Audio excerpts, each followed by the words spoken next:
It seemed that Alison was able to overcome her slump and find inspiration. She is an excellent musician, and an excellent lyricist. Now that she has written a good song, her path will become smooth again, and I am sure that she will easily manage to write several more wonderful compositions. The song ended, and the room became silent again. No one made a sound. Everyone was looking at me, wanting to hear the verdict. Great song. I liked it. I'm glad you were finally able to throw away all your prejudices and present this world with a wonderful track. Don't think that I will forgive you only for such insignificant praise, Dazzler said in a firm voice, but I noticed how she took a few breaths, wanting to calm down. It seemed that my opinion was important to her, and she tried her best to get my approval, but she was not going to show it at all. The song was really worthy of attention. Perhaps it will even be able to stand on par with the masterpieces of my past world. I was pleased with the result of her work. Alison threw an intent look at my modest person. I remember you promised me to compose 5 songs. At the moment, I only have the title song Firework. Where are the other 4? I have an album to release soon. Don't make me wait even longer. Okay, I'll think of something now, I said, as if I had nothing else to do. Right now? The girl asked again with bewilderment. Yes, right now, I confirmed, and went into the recording studio, taking an electric guitar. Start recording. The first song is called Hot and Cold. https://www.youtube.com/watch V equals == 654. I started strumming cheerful notes on the guitar, and soon the music was born. This is a song by American singer Katy Perry. I decided to give Alison the songs of this particular singer, as I think they perfectly suit the character of our Dazzler. This track is dedicated to all the indecisive, fickle people who cannot explain what their choices are made of, a choice that is always different. The chorus will feature a series of double antonyms, hot, cold, right, wrong, black, white, to emphasize the changeable nature of the characters' relationships. Well, how is it? I asked with a caustic grin, finishing the performance. I hate you, Alex, Blair said. Oh, it's a shame to hear that. And what about the song? Do I still need to answer? Of course, it's excellent, but kill me. I don't understand where you got such a huge talent for music. I'd better keep quiet. A broken bar. The second song is called The One That Got Away. https://www.youtube.com/watch V equals =3_FK. This song was more lyrical, with a much greater and deeper meaning. The song is about how people are not always able to keep the promise they once made to be together until the end. The song is about bitter regrets and irreparable losses. A broken bar. Yes, these tracks differ in style. A sad song follows a more cheerful one and vice versa, but what's the difference really? Although it is not customary to collect dissimilar compositions in one album, it doesn't really bother me, because these songs are unique.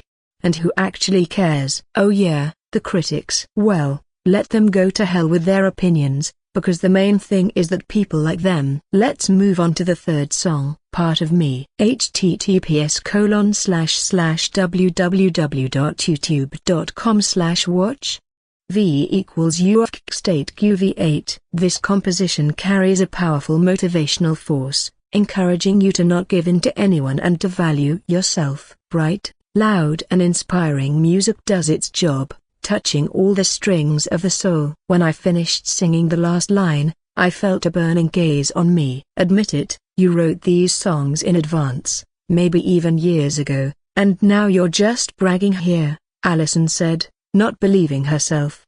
But these songs are simply wonderful. She squealed with joy. With them, I will burst to the top of the musical Olympus. My return will be truly grandiose, and even legendary. With these songs I will sweep everyone into dust, and I will shine. Alex, let's play the last song quickly. I still have to work on the arrangement after this. I don't have much time, Blair hurried me. Yeah. Right. The last song is Unconditionally. https://www.youtube.com/watch V equals Kshzatuchka. This song by Katy Perry tells about unconditional love for one person. Melodramatic, poetic, and simply a beautiful composition with its own twist. With a touching melody, with a simple subtext, just an ordinary declaration of love. And it doesn't matter who says the words of the song, a man or a woman, the main thing is that they sound from the heart. I finished singing, and with that I fulfilled the promise I made to Allison. But the day hasn't passed yet. I have a lot of work, and in the evening an endless fight with a bat awaits. Oh, I wish it would hurry up. I haven't been hit in the face for a long time. You thought I was becoming a masochist? Ha ha, no, it's not like that. It's just that this self-hypnosis is the only thing that saves me from these endless beatings, which I accept with great joy.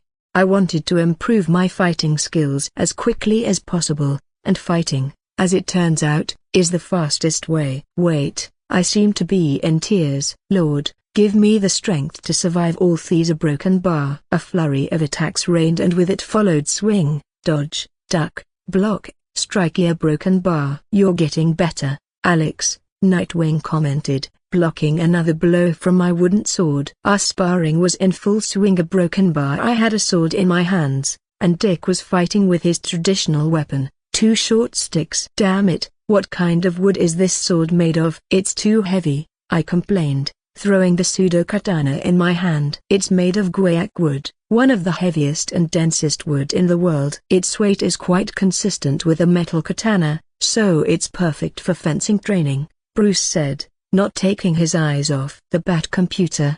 Thanks for enlightening me. You could have kept quiet. A broken bar. I could have, but then you would have continued your whining about its weight, and now that you are informed, I hope you will shut up, said Bats without a trace of pity. Alex will shut up? Ha ha, I would rather believe that the Joker will become a law-abiding citizen than this. Grayson put in his 2 cents, throwing himself at me and hitting me in the chest with his knee. He made a short swing with his baton at my right thigh, but I managed to anticipate his intention and blocked the blow with the flat side of the sword. As I thought, it was a distraction. Now he hits me with a spin on my supporting leg, wanting to knock me down onto the stone floor. Hey, I'm not the same as before. A jump up and I safely avoided his tricky move. Damn, I'm still in the air, but Dick is already aiming his sticks at my chest. Ugh, that hurts. And I'm back on the stone floor. Well, just you wait. I have. One day, I'll make it up to you 100-fold. Just fall asleep, and you'll wake up with new makeup and hair. I just have to figure out the time.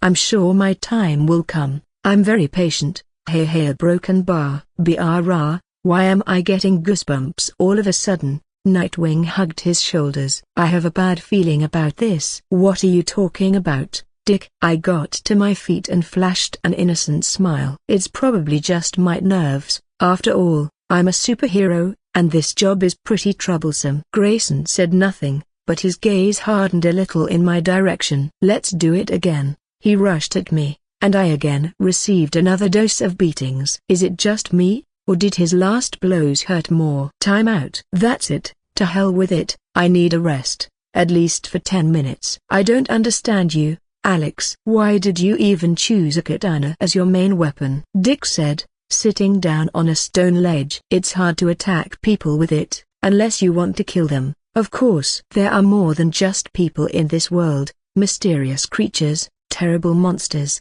hostile aliens, blood-sucking vampires, unknown somethings. We are surrounded by rather unfavorable creatures, and against them I would prefer to act with a sharp blade in my hand than with short sticks. No offense. It's okay, I understand. But as far as I remember, Bruce has a very interesting cutting specimen. I remember Alfred showing me a katana that belonged to the Japanese general Isamu Kirishino, who lived in the 8th century AD. This weapon has been passed down in the Wayne family for generations, Dick said, thoughtfully stroking his chin. Really? My eyes lit up brighter than the North Star. I turned my pleading gaze towards the Dark Knight, who had been in dead silence until then. No, his unwavering answer reached me, breaking my heart full of dreams. Why are you being mean? At least let me see it, or better yet, just give it to me. I cried out plaintively, folding my palms in a pleading gesture. I wouldn't even think about it. This is a family heirloom and a valuable artifact. Why would I give it to just anyone? I'm just anyone to you? You know, Bruce, I thought better of you. I turned away, offended, crossing my arms over my chest. The last time I saw this sword, it was lying in the corner of the attic, gathering dust. Grayson added fuel to the fire. That's right, the butler's voice sounded, full of dignity. This blade has been gathering dust upstairs for 15 years. I remember Master Bruce once even wanted to sell it at auction, considering it to drink it, completely forgetting about its hereditary value. Pennyworth came down to the cave with a tray of food and fresh tea. Mr. Alex, I'm quite sure that even if you take this sword without asking, Master Bruce won't even notice the loss.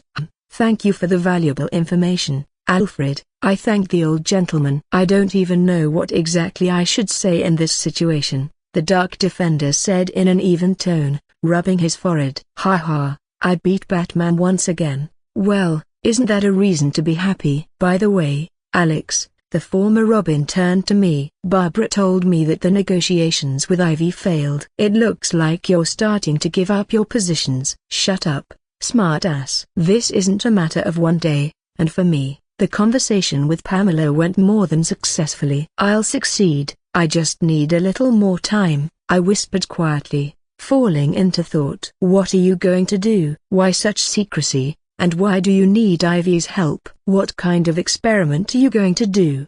Bats bombarded me with questions. You'll find out about everything soon. Everything has its time, mere broken bar. The longer you delay with the answers, the more you irritate me, Bruce said, frowning. Stop whining. Better tell me how things are with the League of Shadows. I changed the course of communication to the side of interest to me.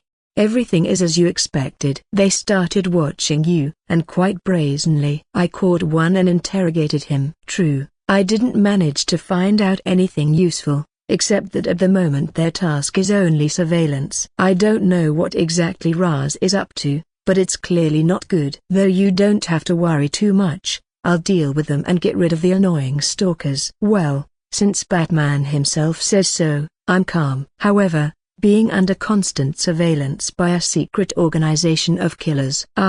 It all happened a little earlier than I expected. Well, since Batman himself says so, I'm calm. However, being under constant surveillance by a secret organization of killers. It all happened a little earlier than I expected. You speak as if you knew that they would turn their gaze on you. What are you talking about? After all, I became your student, and this is already a reason to get to know me better. Besides, I suppose they began to guess that it was me who told you about Damien and Jason. I voiced my anxious thoughts. I wouldn't say that you're so worried about it, Nightwing said with obvious mockery. Not at all. I just hope that Ra's al Ghul will give me a little more time so that I can prepare for our meeting. Forget about it, you don't need to meet the demon's head, Wayne interrupted, and went to one of the boxes placed in the cave. The League of Shadows' attack on you was my mistake. For that, I apologize. This is my gift, as an apology. He pressed the button on the lid of the box, and it opened with a characteristic sound. Inside was some kind of electronic device. You asked for a device that could detect the presence of a living organism at a great distance. Lucius was able to improve the original design, and now it works within a radius of 3 kilometers. He was even able to reduce its size, making it more compact compared to its analog. I don't know why exactly you needed this device, but I know that you really needed our broken bar and I want answers as soon as possible. Don't drag it out. He pressed on me with all his gloom. I even swallowed a broken bar. This, of course, is all very wonderful, but maybe, as an apology, you will still give me the sword of a Japanese general. He looked at me as if I had asked him to do a tap dance. Recording Studio A Alretex Recorder. New people joined our ranks today. We were able to reach an agreement with the label Metropolis Music Group to terminate the contract of 2 artists, who will now work with Alretex Records, according to the signed contract for 5 years, with deductions of 15% in the first year. Since they will undoubtedly become world stars in the near future, their deductions will also increase every year. 20% in the second, 25% in the third, 30% in the fourth and 35% in the fifth year. If they decide to extend the contract, we will gladly agree, but the royalties will not exceed 35%. One way or another, I am convinced that they will agree to work with us even after the 5-year contract expires. After all, only with the support of our studio will they be able to release world-blinding hits. By the way, under the contract of Norwood's label, they received only 5%. I think this is harsh, although what could they hope for there? Early in the morning they were already here, ready for difficult trials. I greeted them as the head of the company Alratex Entertainment, and only then, Allison, together with Vivian, introduced them to the rest of the key employees. The newcomers looked a little tense. It seems that they still do not know how exactly they should react to all this, and what exactly they should expect. Relax, no one bites here, I smiled at them. Don't worry, from this day on everything will change for you. You will become superstars, idols of millions. But you have to understand that nothing comes easy. You will have to work hard, study, prepare, rehearse, train your voice and movements. Also, do not forget about manners. You have to conquer the top of the music industry, and you must show others the proper example. Well, if in simple words, do not become an arsehole in general. A broken bar. Yes sir, they shouted in unison, in a firm and clear voice. Okay. It was even a little creepy, like they had conspired with each other in advance. Although it does not matter. The main thing is that my words and my intentions got through to them. I will definitely not tolerate it if the star, whom I practically personally dragged to the top, became an arrogant, impudent, uncontrollable jerk who does nothing but drown in alcohol, drugs and debauchery.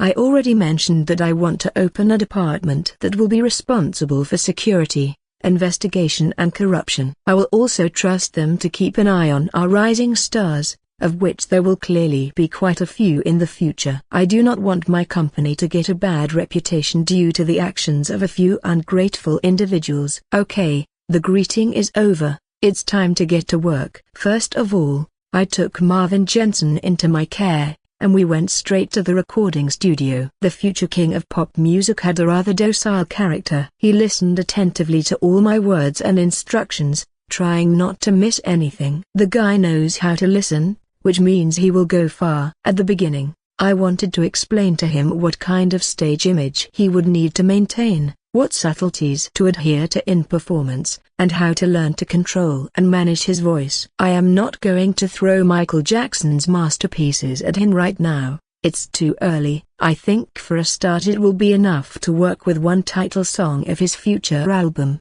properly analyze it and bring it to perfection. I gave the necessary instructions and sat down at the digital piano. Recording Billie Jean. Start a broken bar. https://www.youtube.com/watch v equals _xlobto_y. Billie Jean is a song by Michael Jackson. Some even claimed that it is his most popular hit. A truly revolutionary song. I am even afraid of what a furor it will create in this world. The song is about a beautiful girl who claims that the young man she once danced with is the father of her child. The song is about doubts, whether it is worth thinking twice before doing something, or is it better to act spontaneously? And how ready are you to be responsible for your actions? The song is about what is truth and whose side it is on.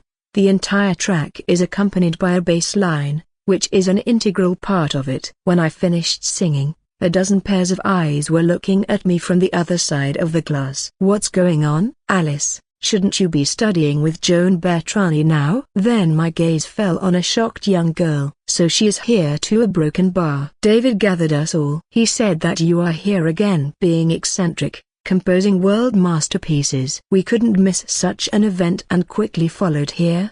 Blair told how it all happened. Oh, I have no strength left. How do you even do it? It doesn't matter, listen to me carefully. You have to write a song for Joan no worse than this one, and so that it exactly suits her character. Ideally, it would be good if you did it right now. A broken bar. We need a title song. I need to find out what tracks you have prepared for it, so that I can understand in which direction I should move when I write songs for her. I did not argue with our Dazzler lady, and having given new instructions, began to play a new composition, Bad Romance. Let's begin a broken bar. https://www.youtube.com/watch V equals Crow 4 0 I. Bad Romance is a song written by American singer Lady Gaga from my past world. It was one of her most popular works. The song is about a girl's unhappy love for a scoundrel. She loves him, but he is a beast and a scoundrel. In some years, scientists called this track the most intrusive, and many agreed with their statement. But the main thing is that this song fully reflects the reckless character of Lady Gaga, as well as our new performer Joan Bertrani. I think it is not worth mentioning how my colleagues were again shocked by what they heard, and if the employees had already begun to get used to it little by little, then the newcomers were clearly still somewhere far away from here. After some time, Marvin, I, and 2 other employees went down to the rehearsal room. I wanted to show him exactly how he would dance and move. Having turned on the music, I told the employees to film my dance on video, so that in the future Marvin could learn from it. I'm afraid I won't always have time to study with him, so we will have to get by in this way. But I will still try to find time for him. For the next few hours I demonstrated the sharp, yet smooth movements that Michael Jackson was famous for. I didn't forget about the moonwalk either. I couldn't dance like that in the past, but since my stats had improved, especially agility, which was currently at the mark of 29 points, I could do even more than that. This characteristic was responsible not only for agility, among other things, it improved my reaction speed, as well as control over my body. The higher it is, the better I can control my body. There are about 37 trillion cells in the human body, and not all of them can be precisely controlled by a person. This characteristic allows me to do the impossible, subjugate every cell of my body to my power and use it at will. I must admit, Marvin is a very talented guy. Simple explanations and a couple of demonstrations were enough for him to understand the principle of the moonwalk and other movements. However, this does not mean that he will be able to dance like a professional right now. No, he still has a long way to go. I think from this moment I can safely call myself a dancer and choreographer. Then I met Joan and talked to her about her image. When she heard that I wasn't going to limit her in her choice of outfits, she almost squealed with happiness. We discussed not only the outfit, but also her vocals, performance. Also, we agreed with Dazzler that Joan should use a pseudonym. Here I could not resist and suggested the option, Lady Gaga. To my surprise, they both liked it and it was decided to keep this name. At first, I was thinking about Marvin performing under the pseudonym Michael Jackson. But then I realized that their names are quite consonant, and I did not change anything. Later in the evening, the charming Detective Montoya called me. "Hi, Alex. Are you busy right now? I would like to meet you. I need a drink." Wow, it looks like serious business. Well, let's not refuse a lady. I'll pick you up at the station. Wait a broken bar. Sometimes later. Where are we going? Detective Montoya asked. To one of the best restaurants in town, Quiet Backwater. I answered, turning the wheel to the right. Are you serious? I'm afraid I won't pass the dress code. She glanced quickly at her work clothes. You know, when I said I wanted a drink, I meant somewhere more down to earth, like a cafe or broken bar. Don't worry, the owner of the restaurant is a good friend of mine. I called her, told her about our big problem, and she agreed to give us a VIP room. So we can drink, eat and make as much noise as we want and no one will stop us. And I forgot that you are our rich Pinocchio, Renee quipped. Caught me a broken bar. Soon, a familiar view of a chic restaurant appeared before my eyes. Not much time had passed since I woke up in this unfamiliar world, but I already have so many memories associated with this place. They let us in without any problems, although they threw a few ambiguous glances in our direction. I should not forget to thank Madame Alexandra for letting a couple of hungry ragamuffins who showed up late at night into her establishment. We were shown to the VIP room, and I must admit, this place is simply amazing. A great place for future dates. We were given a menu, the prices on which almost made Renee's eyes pop out of their sockets. What are these dishes made of? Gold? The detective was indignant. I'm treating you. You can order whatever you want. You suggested it yourself, Don't complain later that I emptied your wallet." Smiling sarcastically, she ordered a bottle of wine and the most expensive whiskey. I limited myself to peach juice and a couple of light dishes. "Hey, I don't get it. Should I drown in alcohol alone? I don't drink alcohol, sorry. But I'm ready to listen to you and support you morally." "Tch, what a friend," Renate skeet, making an offended grimace. But she didn't get to sulk for long, because soon they brought us our order, and after a couple of glasses of whiskey, drunk together with wine, Detective Montoya cheerfully continued the conversation. "Ha ha, so you want to raise these two to world superstars and rub it in Norwood's face?" The girl gloated, her cheeks flushed from the alcohol she had drunk. We briefly touched on the topic of my recent misfortune with internet haters. Under her very convincing persuasion, I revealed to her the truth about my plan for revenge. She seemed to really like it, at least that's what it seemed to me. The girl laughed sincerely. Having emptied half the bottle, both drinks, she finally decided to talk about the grief that had befallen her. "Well, can you imagine? For a year and a half I successfully led my mother by the nose, telling her stories about how I happily lived with a guy in order to stop her endless questions. When am I going to get married?" The detective interrupted her story to take another sip, and continued. "And what happened at the end?" "She wants to see him." "To see my boyfriend, who doesn't exist." "A broken bar. Where would he come from?" "I'm sure my stories about our life together were convincing." "And why doesn't she just listen to my nonsense further?" "You should have understood that such a situation was bound to happen, sooner or later." "A lie always leads to another lie or to failure." "A broken bar." "You're just trying to hint that the bitter truth is always better than a sweet lie." The law enforcement officer shut me up. "In my case, it won't work. If my parents find out about my abnormal orientation, they'll just throw me out." "I know my family, and I know what I'm talking about." "This will be the inevitable response to my truth." "And what do you intend to do?" "I persuaded my mother not to come to Gotham, focusing on the fact that this city is too dangerous. After all, it still ranks first in the United States in crime." "But she agreed on the condition that I sent her a photo of my fiancé, and she would also like to chat with him online." "This is a disaster."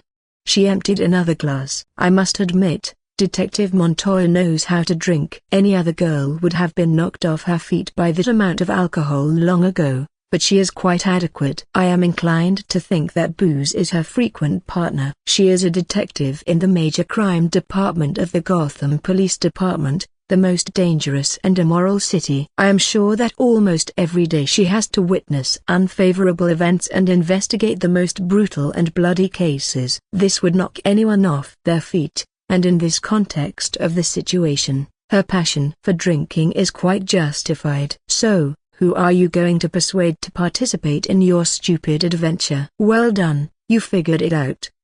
She covered her mouth with her hand. "Sorry, I don't even know who to ask. I don't have many people I completely trust, and those who know that I'm more into girls, even fewer." "Maybe you could ask Harvey Bullock. I'd like to see you guys as a couple." I grinned, pretending to be thoughtful. "Oh, he's old and fat." "Never and under no circumstances. Especially since he doesn't know my secret." "In general, everything is clear. As of today, I'm your friend. Given our relationship, I would even say your best friend. And I am, perhaps, the only male who knows something about you that your mother shouldn't know." "And you want to ask me to become an accomplice to this dubious, unseemly scam, right?" I finished the rough plan hastily formed in Renee's head. "That's right, Alex, you're our only hope."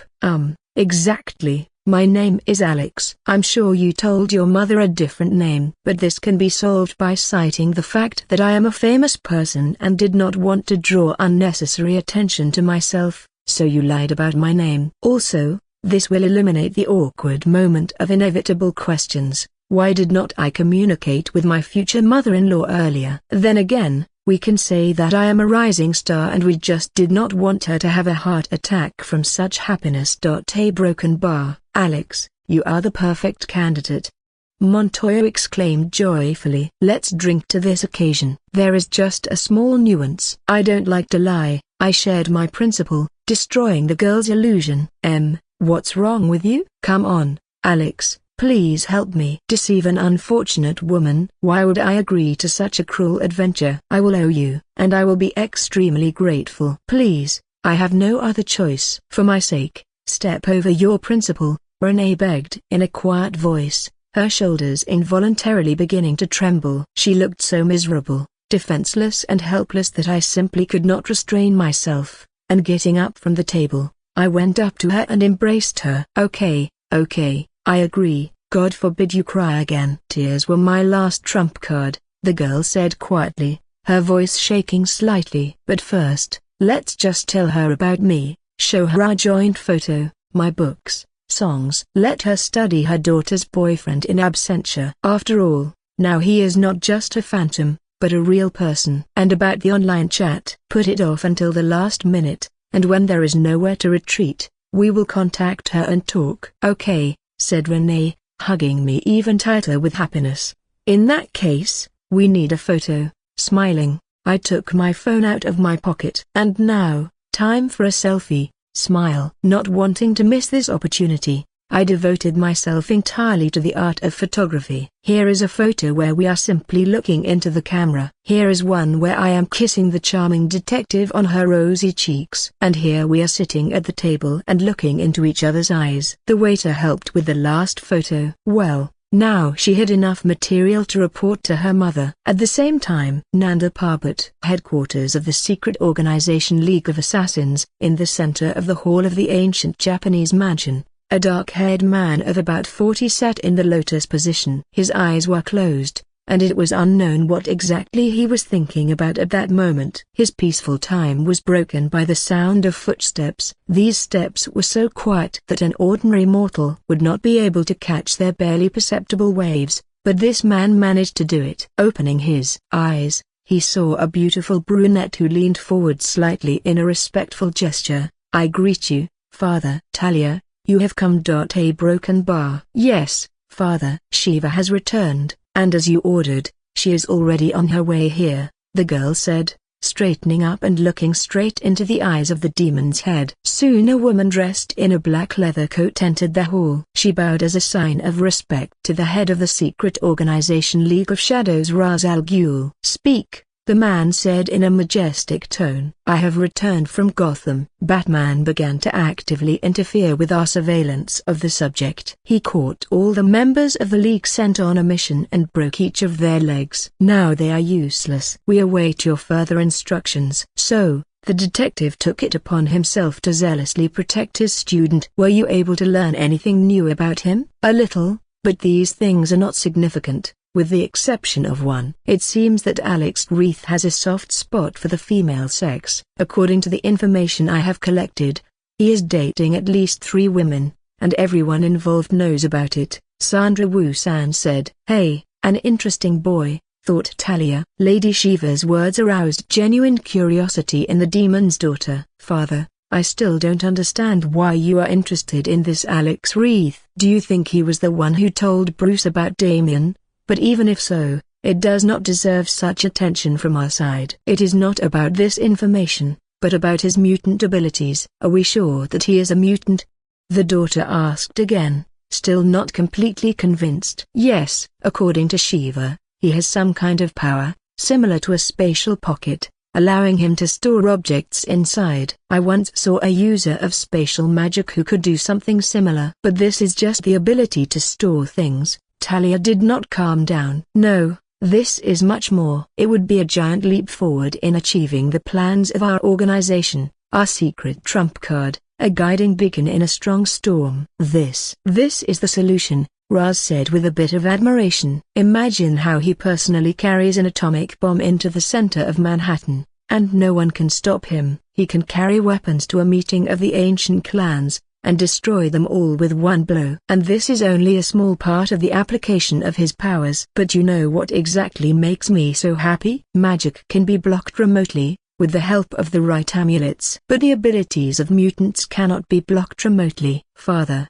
so you want to use Alex's powers to destroy the Hand? Lately, the Hand has been acting more and more brazenly. They are already openly confronting us. We have existed peacefully for many years, but soon our truce will end. They have become too conceited, especially this Madame Gao. She has become too arrogant. Talia clenched her fist until the bones crunched. They could have stayed in their Hell's Kitchen and kept quiet. Father, why don't we just get rid of them? We can't go to war with them yet. Not now. It would completely ruin all our plans. I can't allow that. Sigh.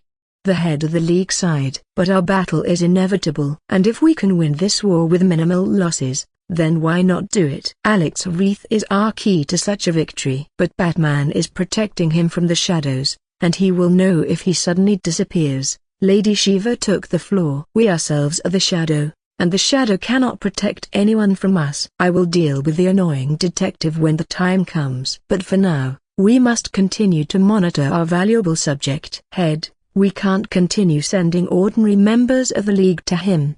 Batman will not leave this just like that, Sandra reminded. There is no need to send anyone else. Shiva, from now on you will handle this personally. Your mission is to keep an eye on Alex without arousing his suspicions and eluding the gaze of Gotham's Dark Guardian. Raz voiced his will. Chief, this Alex is not so simple. At our last meeting, he was able to sense my presence, find out where I was hiding, and even find out my gender. Perhaps he has some kind of sense of power. I'm afraid I won't be able to hide from him. Lady Shiva voiced her concerns. It doesn't matter. If everything is as you say, then it doesn't matter who we send. He will find out about it. Therefore, it will be better if you take on this case. As the best assassin of my clan, I will fulfill the will of the demon's head. The woman bowed respectfully. Alex Wreath, who was having a good time in a restaurant with Detective Montoya, suddenly felt a sharp chill run down his back. His gaze expressed bewilderment, but it was soon replaced by determination. He realized that the hunt for his head had begun. Good morning, Heather, I greeted the secretary, heading to my office. Is there anything unusual for me today, or is it the same old routine again? I was already prepared to hear another nothing new, but to my surprise, Miss Brooks said something else. Sasha Bordeaux should be here at lunchtime, the person you asked to hire as a bodyguard. Heather reported the unexpected news. After long negotiations, Bordeaux agreed to work for you, on the condition that her salary will be $1.2 million per year. This is all great, of course, but why am I only finding out about this morning? The negotiations ended last night, and today she left for Gotham to begin her duties. Please forgive me, I decided not to disturb you in the middle of the night over such a trivial matter. Okay. Even though this news is unexpected, it is very timely, I said, closing the door to the office behind me. From today on, I will have a personal bodyguard. This is very convenient. Yesterday I felt like someone had put a blade to my neck. I don't know who exactly was aiming at me, but all this is wildly irritating me. Damn it, I'm still an ordinary person, and they've already attached a target to me. Neither food nor sleep are given to me. The presence of high-class security smooths out the rough edges somewhat. Moreover, I know Bordeaux's character, at least according to the comics. She was a person worthy of great trust. I'll find out what she is like here when we meet. I really hope that we will work together. Having stopped all these discussions about my safety, I got down to work. To my favorite paperwork. After some time, the director of the mobile games department, Barbara Gordon, honored me with her presence. Hello, Barb. How are you doing? How is the work going? Ask me about it tomorrow, answered Batgirl, sitting down at the table. Well, okay, I said, not knowing what else to add. Better look at what I have. She held out the phone to me. A beaming Renee looked at me from the screen, whom I kissed on the cheek. I dropped by to see my dad at the station this morning, and that photo has already raised everyone's ears there. Several junior officers cursed you for taking away the main beauty of the Gotham Police Department from them. It's always like this. I leave you alone and you're already stretching out your dirty paws for another skirt, you mutt. My girlfriend indignantly accused me, but it was clear from her eyes that this whole situation was wildly amusing. Barbara was aware of Detective Montoya's non-traditional orientation, and yet this photo embarrassed her a little. What, did you manage to win her heart after all? Gordon voiced a completely logical hypothesis, not believing her own words. It's impossible, she's after all. But on the other hand, it's you, and with you nothing is impossible. What a dilemma. What else is going on in this precinct? How did Renee even let this happen? Although on the other hand, now her main secret is hidden even more reliably. She was on a date with such a wonderful guy like me. I'm sure she'll realize this closer to the end of the day. When she calms down, stop making stupid guesses. I'll explain everything to you now. A broken bar. And I told her the story of the previous evening, where I became the pseudo-boyfriend of a grief-stricken girl. Barbara was genuinely touched by the sad fate of Detective Montoya. For about 20 seconds, until her attention was drawn to a much funnier fact. So it turns out that you are now really the boyfriend of the unapproachable, unfeeling, cold, but at the same time charming Lady Renee. Ha ha. They won't believe me. Barbara laughed at our difficult situation. But still, Alex, what about your principal? No lies. What's wrong with that? I haven't lied and I'm not going to lie. But you lied to Renee's parents. Batgirl shouted indignantly.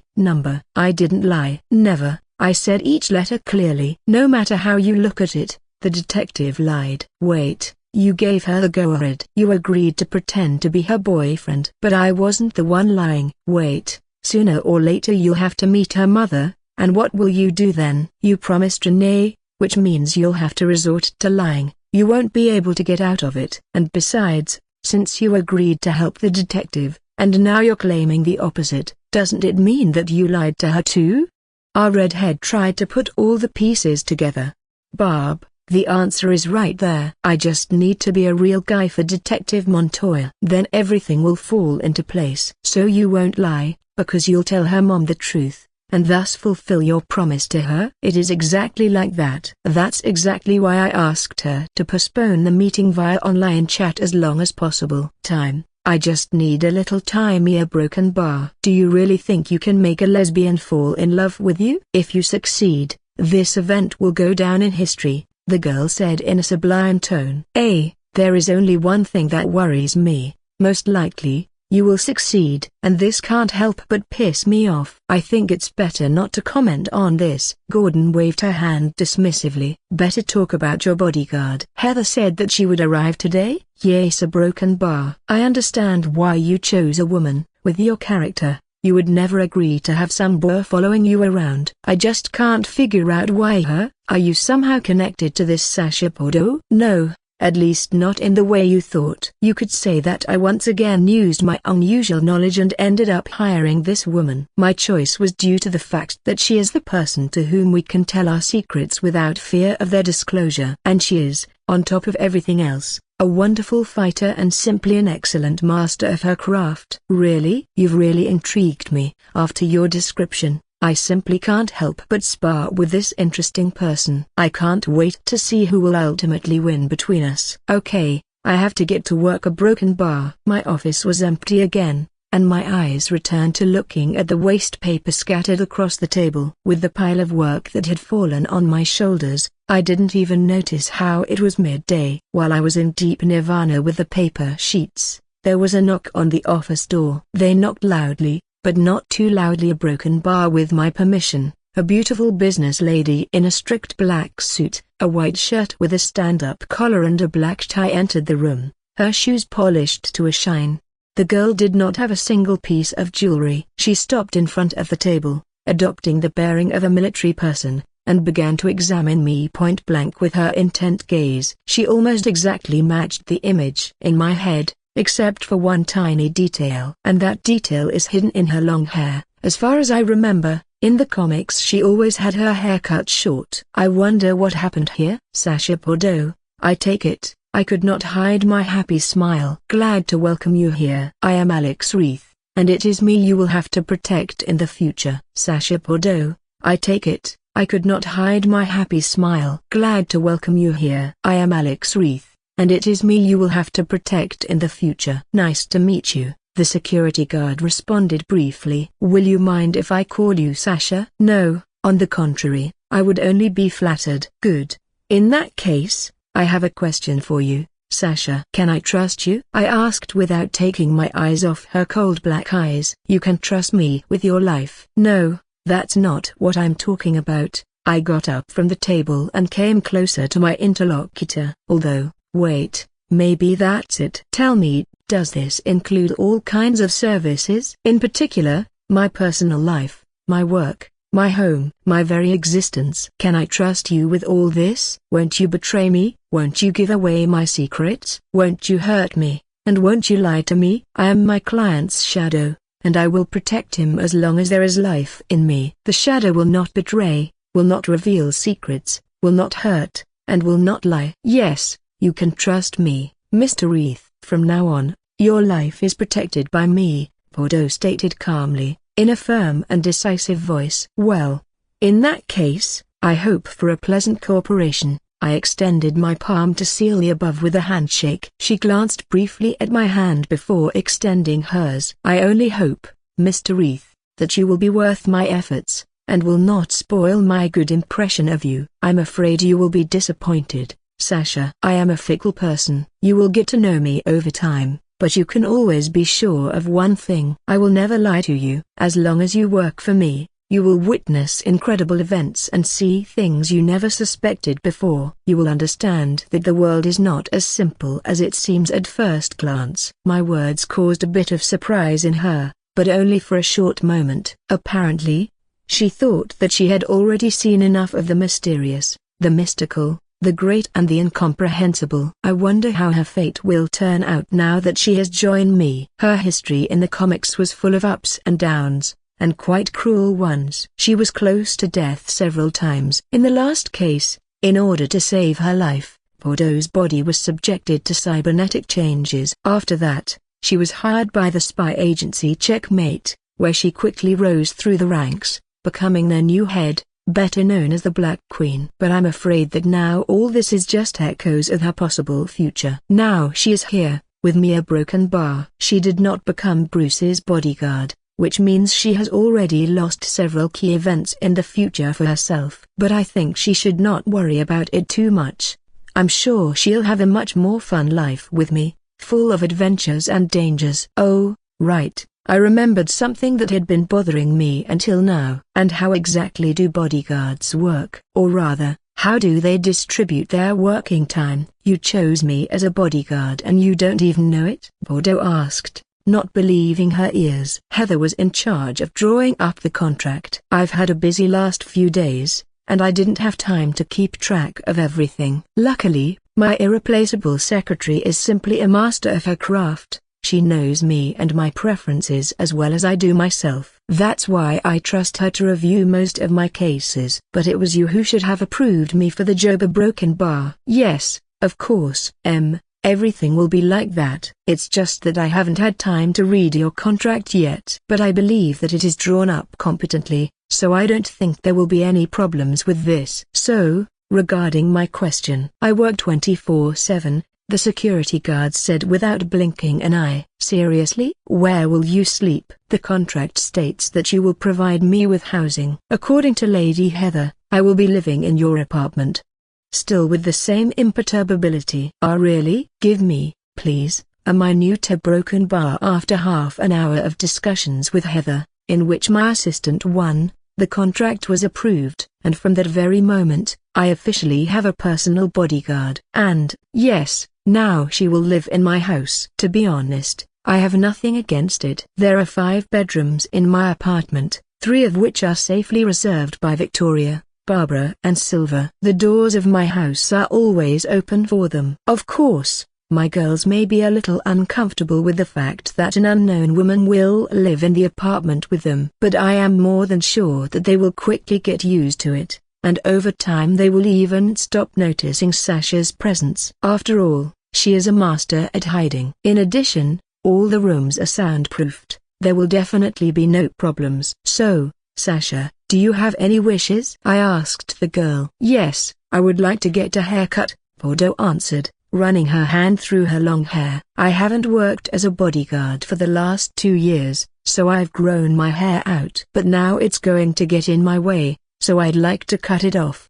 In that case, let's go to the hairdresser's. Deciding not to put it off for later, I grabbed her hand and we left the office. During this action, I felt how firm this feisty girl's hand was. It seemed she had trained a lot, since even the muscles in her palm had become so rigid. But despite all this, It was nice to hold her small hand. Sasha was still in some shock that we had just rushed off and gone to cut her hair. We were already sitting in the hairdresser's, and her face was still perplexed. I suppose she wanted to visit this establishment herself later, and did not expect that I would tag along with her. And what about me? Firstly, I could use a haircut too. Secondly, I just wanted to relax a bit and think about the eternal. I must admit that short hair suits the warrior much better. It seems to fully reveal her fighting charisma. Having finished with the hair, we went to the recording studio to visit two promising stars. We spent half a day in the studio. I supervised the training of our new performers, provided a little help to Allison with the arrangement of her songs, and also discussed our future plans.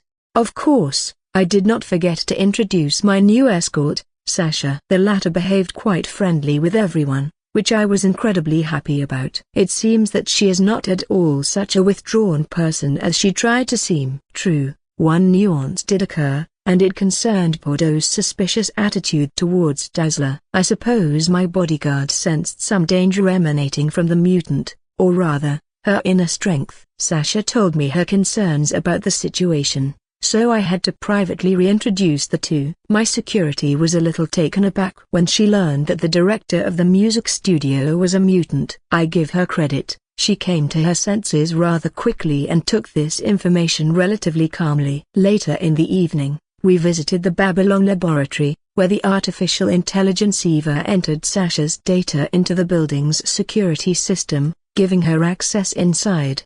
Sasha did not understand what exactly this room was needed for, and why there was such a powerful security system here. But contrary to my expectations, she did not ask questions, but only silently followed me. I met with Kavita Rao, introducing the latter to my new friend. The doctor told me that the work was going rather slowly, and she clearly could use the help of another specialist. Was this how she subtly hinted at Ivy? Night was already falling in the city, so having finished all my business for today, I, together with my security, rushed home. We went up to the very top floor of the building, which was directly at my complete disposal. I showed Bordeaux her new apartments, and judging by her sparkling eyes, she was quite pleased with her new place of residence. I told her to make herself at home, but I still decided to warn her about a few minor details, like the fact that there were 3 other girls who sometimes lived here besides me. She took this news much more calmly than I expected. Apparently noticing my puzzled expression,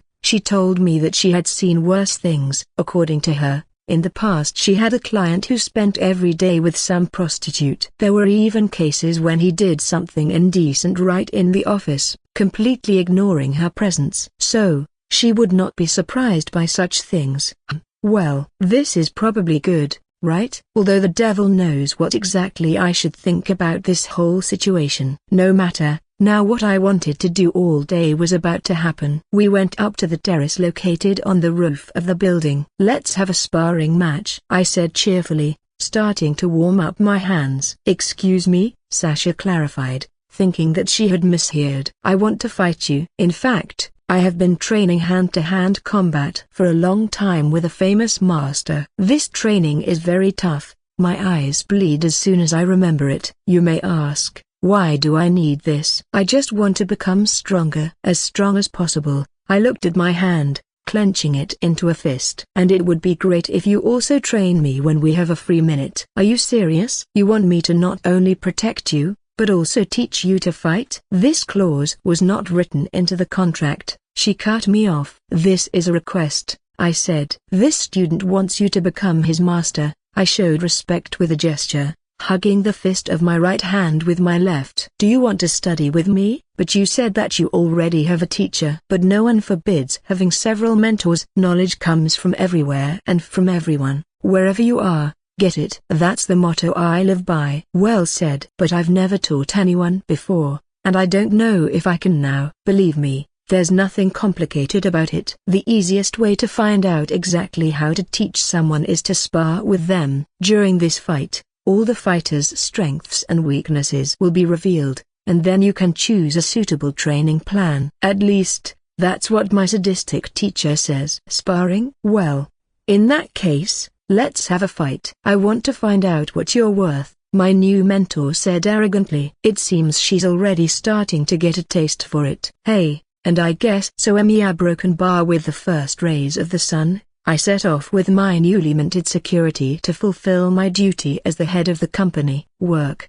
work and work again. There is only one downside: I am terribly tired and want to sleep. But this is not the first time for me, so I can handle it. And besides, who cares about my well-being? Besides, I have no reason to complain, because the sleepless night turned out to be quite productive. Sasha Bordeaux liked her new role as a teacher, and therefore she drove me tirelessly. Still, I can't help but notice that compared to the Bat family, she is a gentler teacher. My body does not hurt as much as if I had gone through another night of torture with a bat. I suppose it's due to their different training. Batman is mostly busy developing my defense. That's why I get beat up like a punching bag so I can defend myself properly. Bordeaux, on the other hand, has turned her attention to my clumsy offense. So, all night long, I've been unsuccessfully using my fighting skills against her, trying to successfully carry out an attack. I suppose it's mostly due to the fact that her fighting style is aimed at quickly eliminating the opponent. As an experienced bodyguard, she must get rid of anyone who threatens the life of her client as quickly as possible. Any delay can cost the lives of those she promised to protect. Her style can be described as one hit, one kill. Such a skill is useful not only for bodyguards, but also for assassins. If Sasha wants to change her job to the opposite of her current one, she will still remain a professional, and thus, we have formed a well-balanced tandem. Bruce teaches me defense, and Sasha teaches me offense. During our sparring, I managed to find out how high my new teacher's fighting skill is. To my great surprise, it was a whopping 79 points. This is much more than I initially assumed. For comparison, Batgirl's skill is around 78 points. In other words, Sasha is a more skilled fighter than Barbara. However, I would not blindly follow these numbers if these two clashed. A difference of 1 point is not critical, perhaps even insignificant. In a real fight, many factors can affect the outcome of the battle. It is impossible to predict someone's victory just by comparing the values of their skill numbers. However, with my 22 points, it is not even worth mentioning. We had just gotten to work when Barbara immediately met us, her face shining with happiness. "Good morning," I greeted her. "Why is there so much bubbliness this early in the morning?" "It concerns our game project." "Any progress?" "A lot." Gordon paused for a second. "The preliminary work on the game Angry Birds is finally finished." "It works. We just need to check for errors, insert sound effects, and approve the soundtrack for the game." Her eyes just screamed, "We did well, praise us." Well, they really did a good job. It's been more than 2.5 months since we started working on our second game project. The development of Angry Birds was much slower than a Subway Surfer. First of all, because I was less involved in the work, compared to the first game. I wanted them to get the experience they needed and learn to cope with tasks without my participation. I have a lot of ideas in my head, and I can't take on all of them myself. I will have to entrust some projects to others. Although I will still supervise the projects, I will not be able to monitor every action. Well, it's time to check their work. I entered the raw version of the game Barbara gave me into my laptop, because it is where my irreplaceable virtual assistant lives. "Eva, check the new file for all sorts of errors and launch it." Starting the check. "No errors found." The launch was successful. "Enjoy the game." Barbara almost jumped with happiness, hearing Eva's conclusion. This Angry Birds was her first game project, in the development of which she took direct part, so now she was wildly jubilant. She came to the company after we created Subway Surfers, and therefore she did not have any warm feelings towards it. Unlike the second game, all that remains is to improve it a little, and Angry Birds will be ready for release. "We should start an advertising campaign, Heather," I called the company secretary. "Did you want to see me?" She came to us, joining the conversation. "Yes, our second mobile game is almost ready, and we need to get ready for its release. Contact the same advertising company that was promoting my music album." McClellan Johnson from Metropolis,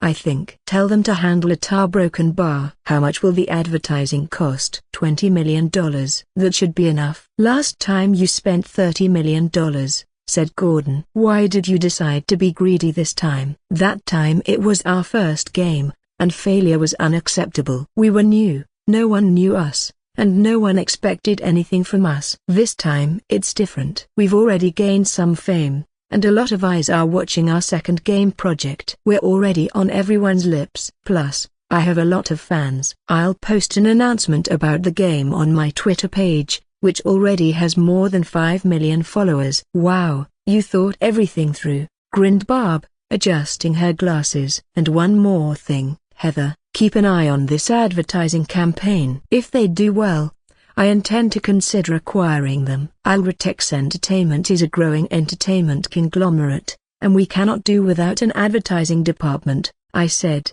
leaning back in my chair. When do we plan to release the game?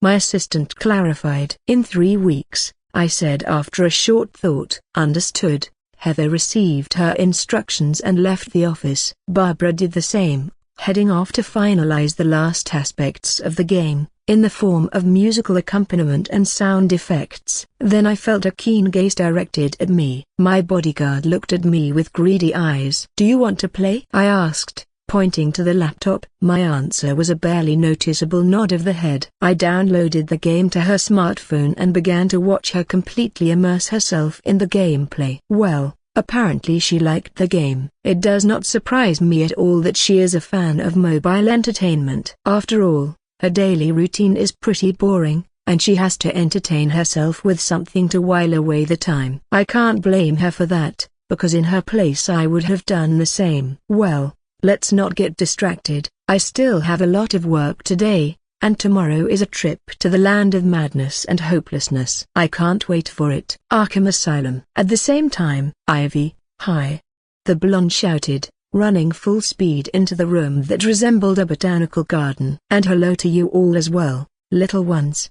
She addressed the plants growing here. Harley, you are as cheerful as always, the red-haired girl said slowly, turning to her guest. I'm so glad to see you. Quinn hugged the dryad tightly. I have so much to tell you. A broken bar. Wait, first I want to hear something from you. Did you really break up with the Joker? Who told you this? I wanted to tell you this myself. The blonde drooped her shoulders dejectedly. I learned this news from one person. He introduced himself to me as Alex Reith. Alex? Well, if he told you, then everything is fine. The clown instantly perked up. And he also told me that you asked him to become a couple. What do you mean asked? We're already a couple. I left Jay, and now I belong entirely to my dear wizard, the former psychologist said, with a slight smugness in her voice. You can't deceive me, Harley. You're still under his control. Pamela gently stroked her friend's cheeks. He won't let you go. And when that clown calls his harlequin,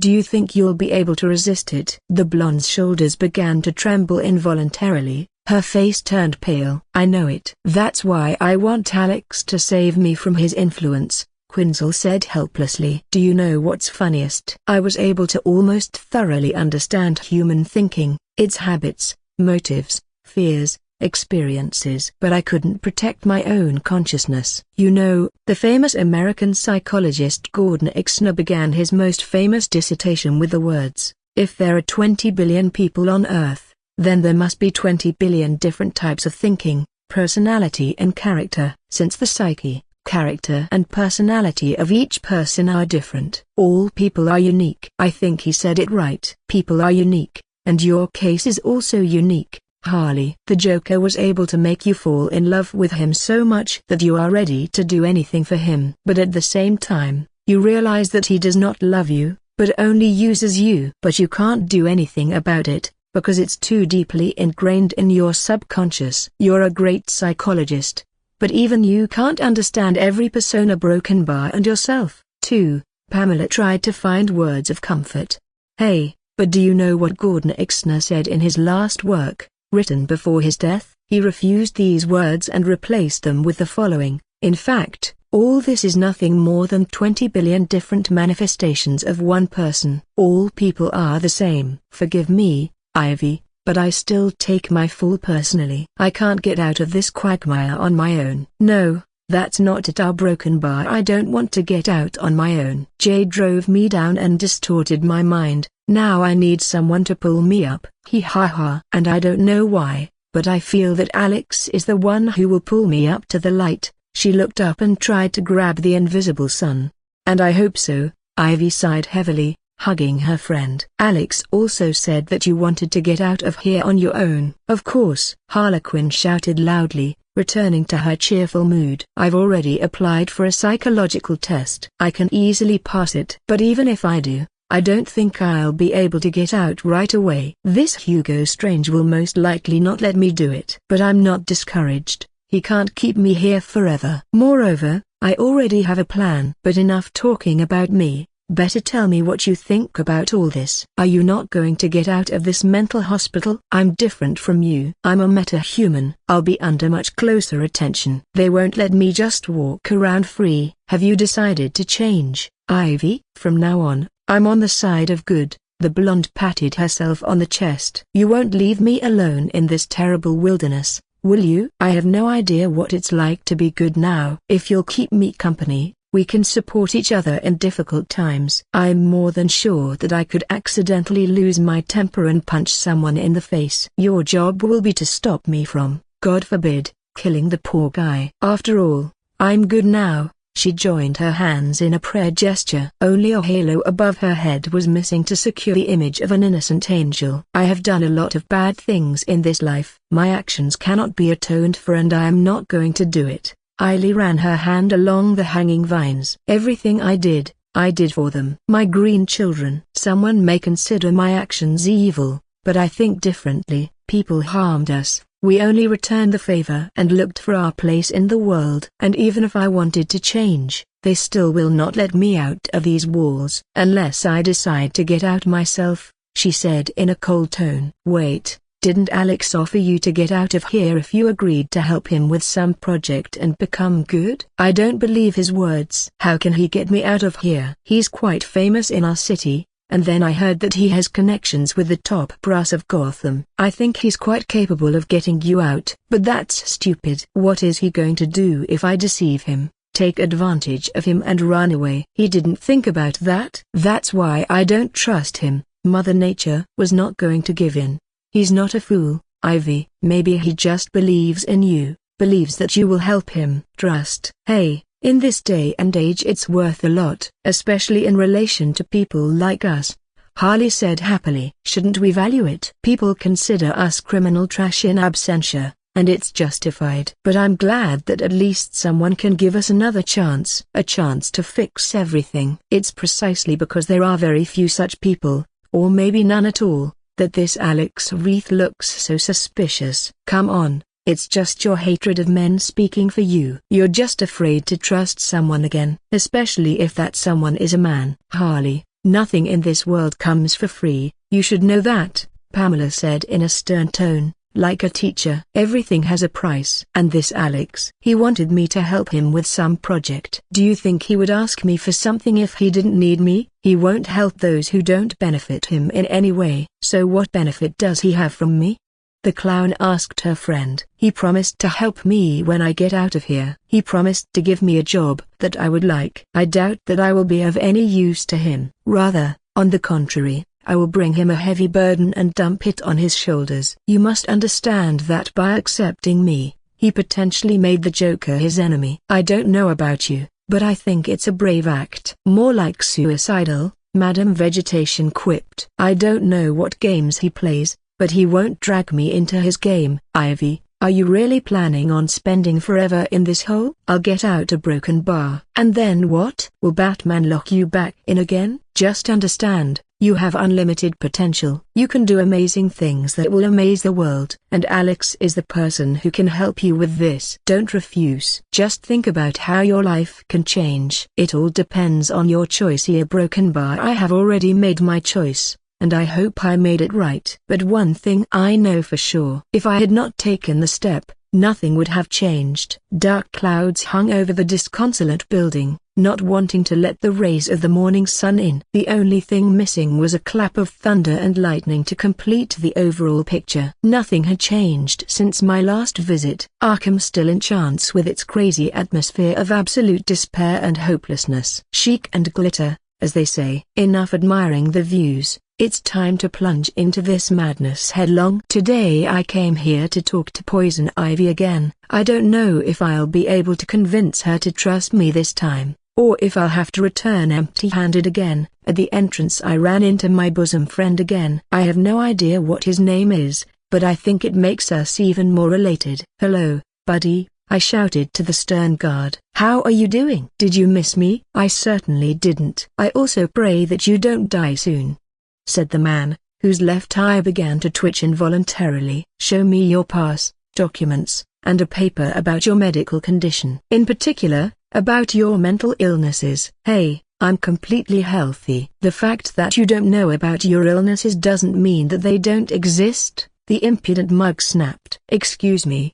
can you fill in the gaps in my memory about where exactly it was stated that I needed to show something other than a pass?" Real lightning started sparking between us. "Your companion's pass." The guard turned his gaze towards my bodyguard. "You didn't think that I would come to this place without any security, did you?" "During my last visit to this wonderful establishment, I was on edge. That's why I couldn't resist the pleasure of taking someone along for company. How lucky I am that I hired Bordeaux. Now we'll be suffering here together." "I'm sincerely glad that I'm not suffering alone." "Of course, here's her pass, and mine too." I handed him the papers he needed so much. "You can come in," concluded the guard, whose face became gloomier than the clouds over Arkham. "Come on, why are you so serious?" "Better tell me, how do you like working here?" "None of your ass's business," he said, his irritation level growing. "I understand, you don't have to explain." "It's clear from your face that you're a loser in life,"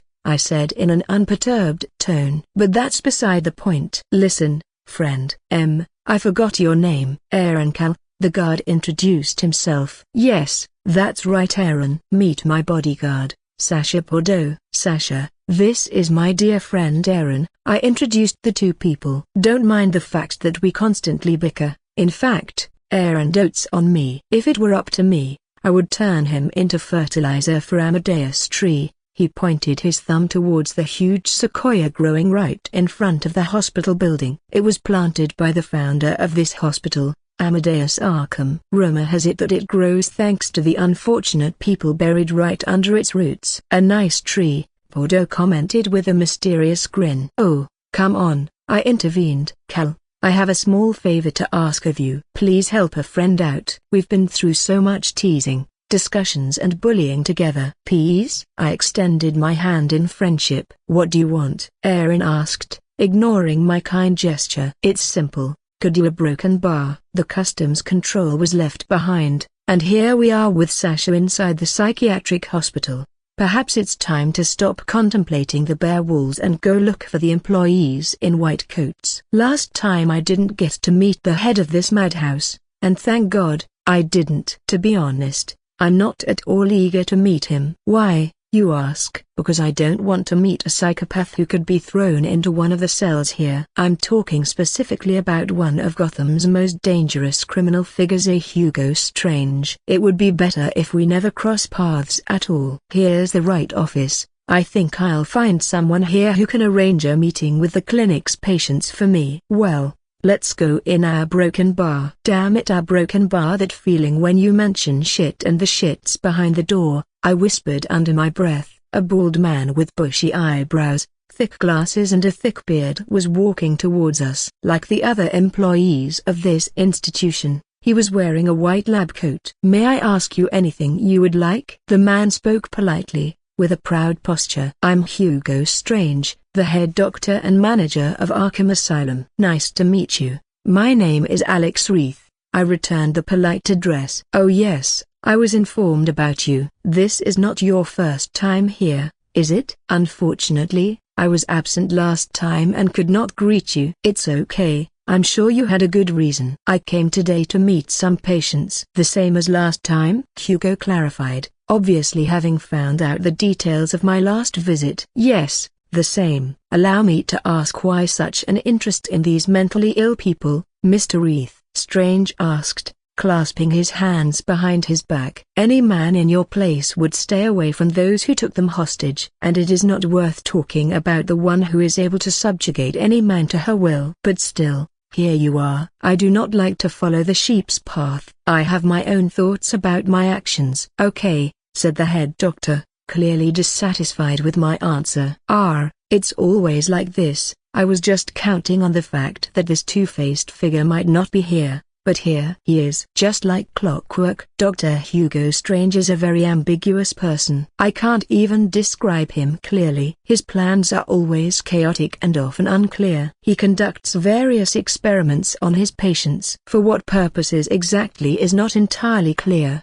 Perhaps he wants to find out all the intricacies of the human soul. After all, where else is knowledge unknown to ordinary mortals buried, if not in the human soul? Knowledge is one goal that this schizophrenic with a doctorate tirelessly pursues. Another goal is the Gotham Bat. As Hugo himself said, Batman is the only man with enough imagination to sense the true nature of our plans. That is why he is so obsessed with them. I think the most accurate way to describe this character is with the words, a cunning, slippery bastard. By the way, in the comics he is one of the few who was able to reveal the identity of the Dark Knight.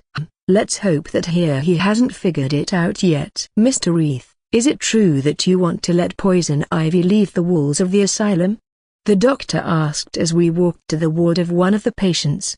You are well informed. That's right. I hope I can help her realize her mistakes and improve. You're being very stupid to think like this, Strange reproached me in a dark tone. You don't realize the scale of the disaster that Ivy is capable of creating. I will take full responsibility for her future actions, a broken bar, even for the deaths of innocent people who will die because of her. I will not allow this, I retorted. We are not always able to keep our promises. And you certainly will not be able to control the actions of this eco-terrorist. When she commits her atrocities again, Ivy will return to my care. Her name is Pamela. I looked into the eyes of the mad experimenter, and believe me, I will make sure that you never see her again. It looks like we've reached our destination. I stopped in front of the door of Arkham's most dangerous patient. As I already said, Mr. Reith, we cannot always keep our promises. He took off his glasses and began to wipe them with the hem of his white coat. Be careful with this guest. His mood is very changeable, especially today, because a thunderstorm is starting outside. Thank you for the advice. Sasha, you stay here, I'll go in alone, I informed. But the broken bar. He won't hurt me, don't worry, I assured the dissenting Bordeaux. Everything will be fine. Just wait for me here. I opened the door and entered the abode of the clown prince of the criminal world. As soon as I crossed the threshold, the Joker immediately hugged me. Alex, I'm so glad to see you. He began to pat me on the shoulder. I thought you wouldn't come to see me again. 4 days have passed, after all. But look at me, don't you notice anything? You're not wearing a straitjacket? I assumed. That's right. Ha ha ha, I don't know why, but this time my hands are free. And I can guess why a broken bar. Damn, Hugo Strange deliberately didn't put the Joker in a straitjacket. I don't know what he wanted. Did he want Jay to kill me or for me to run away with my tail between my legs? It doesn't matter, either way, it doesn't matter. I'm not afraid of the possible consequences. Probably because I believe that the clown won't kill me. So, why did you come to my humble abode again? Can't I just visit a friend? Oh, you consider me a friend. That's so sweet, the Gotham maniac said innocently. I was at Harley's, and there I found out that each patient in Arkham is given a choice of different toys. I took a quick look at the interior of his ward. Did you get something too? Of course. In fact, I asked for a small Optimist gift set, the Joker said cheerfully. But they didn't give it to me. He slumped his shoulders from the sadness that had washed over him. And what kind of Optimist set was it? A rope, soap and a stool. Ha he ha. But in the end I had to make do with books. I read A Clockwork Orange. It's a grand masterpiece. I liked it even more than it. I'm flattered, because I wrote it for one reader. But I hope you don't mind if I publish it and show it to the whole world. Why not? The main thing is that my face is on the covers. He smiled and said, "The cover really did feature the Joker's face, only without the white makeup and scars. After all, I made it to order." "Jay, I've looked into your case." I plopped down on a chair. "All the doctors you've seen have diagnosed different types of psychosis, from split personality disorder to—" "The list is endless." "Thank you, I'm trying." And again a smile from ear to ear. "What is it like, living with constant madness?" "Quite refreshing. This world is too terrible to take seriously. To be insane is to cut yourself off from its influence." "It's not so bad, really." "It has its advantages." The comedian sat down opposite me, crossing his legs. "You don't want to be normal again?" "Never. It's too boring. Without chaos, you can't fully enjoy quiet life. People never appreciate what they have too much of. But when their usual way of life suddenly changes, everyone immediately panics. They begin to appreciate what they always ignored, because they took peaceful days for granted. That's why the world needs me, to teach them to appreciate it, bringing a bit of chaos into this world." "It's as reasonable as it is crazy," I commented on the motives of the interlocutor. Yes, it is crazy, the absolute heresy of a crazy terrorist. But do you understand the irony? For all this chaos, I only need dynamite, gunpowder and gasoline. And you know what the best thing about them is? They are cheap. Ha he ha ha. This world is just asking for me to organize anarchy in it, the Prince of Crime declared at the top of his voice, climbing onto his bunk. "How did this happen, Jay? Why did you become like this?" I asked, feeling as if I was standing on thin ice, ready at any moment to fall down into the abyss of cold darkness. Who else, brave and foolish, would ask such dangerous questions to the insane psychopath of Gotham, except me? True, no one. But I have my own interest in this. The last time, when the Joker was taken away by the police, thanks to my intuition, I was able to sense a blurry silhouette looming over him. I tried not to think about it until now, because it was too early for me to encounter something so powerful. But I realized that I can't ignore it. I need to make sure, and if necessary, take countermeasures. Even though it sounds absolutely ridiculous, considering who I'm going against. The first time I visited Jay, I couldn't sense this silhouette, but this time, I will use all the mental energy I have. Even if I have to empty the entire vessel filled with intuition. I can't see everything with the eyes of an ordinary mortal, so the only hope left is my sixth sense. "Many people have asked me this question," answered the villain, jumping down and landing on the floor with a loud stomp. "It only takes one bad day to drive a person completely insane. That's how far removed from the rest of the world I am." Just one bad day. Hard to believe, right? But I know it is. I can tell you. For example, I'll bet my underwear with my initials that Bats definitely had a bad day, and then everything changed. Otherwise, why would he dress up as the Flying Menace? He spread his arms out to the sides. Yeah. One day. The events of The Killing Joke immediately come to mind,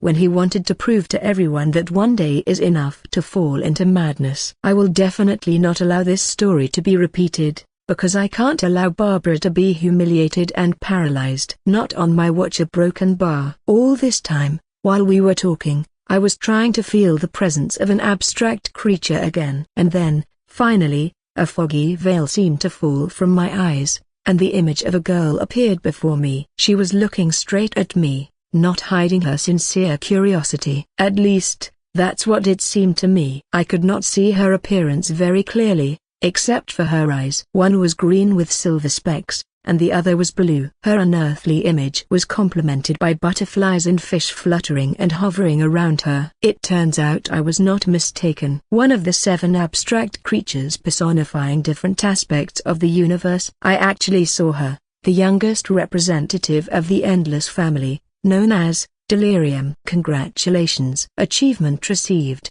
Sage. Additional characteristic unlocked, Wisdom. Sage. You managed to see one of the secrets of the universe. The universe is an endless source of knowledge, energy and matter, and from now on the paths to understanding the forces of the universe are open to you. For this achievement you get +5 points to intelligence, +5 free characteristic points. You managed to discern one of the aspects of the universe. You get +3 to wisdom. New achievement. And to get it, all I had to do was see with my own eyes one of the most powerful beings in the entire multiverse. Of course, how could it be any simpler? System, I fucking hate you. But to my regret, I cannot survive in this world without you, and therefore I forgive you. If I understood correctly, the new characteristic wisdom is responsible for the diversity of my knowledge regarding the devices and secrets of the universe, as well as for their correct interpretation. But the main thing is not this, but that it gives me access to the energy of the multiverse, better known as magic. In other words, wisdom demonstrates the amount of my magical power, in other words, mana. Not everyone in this world is given the opportunity to master magic. For example,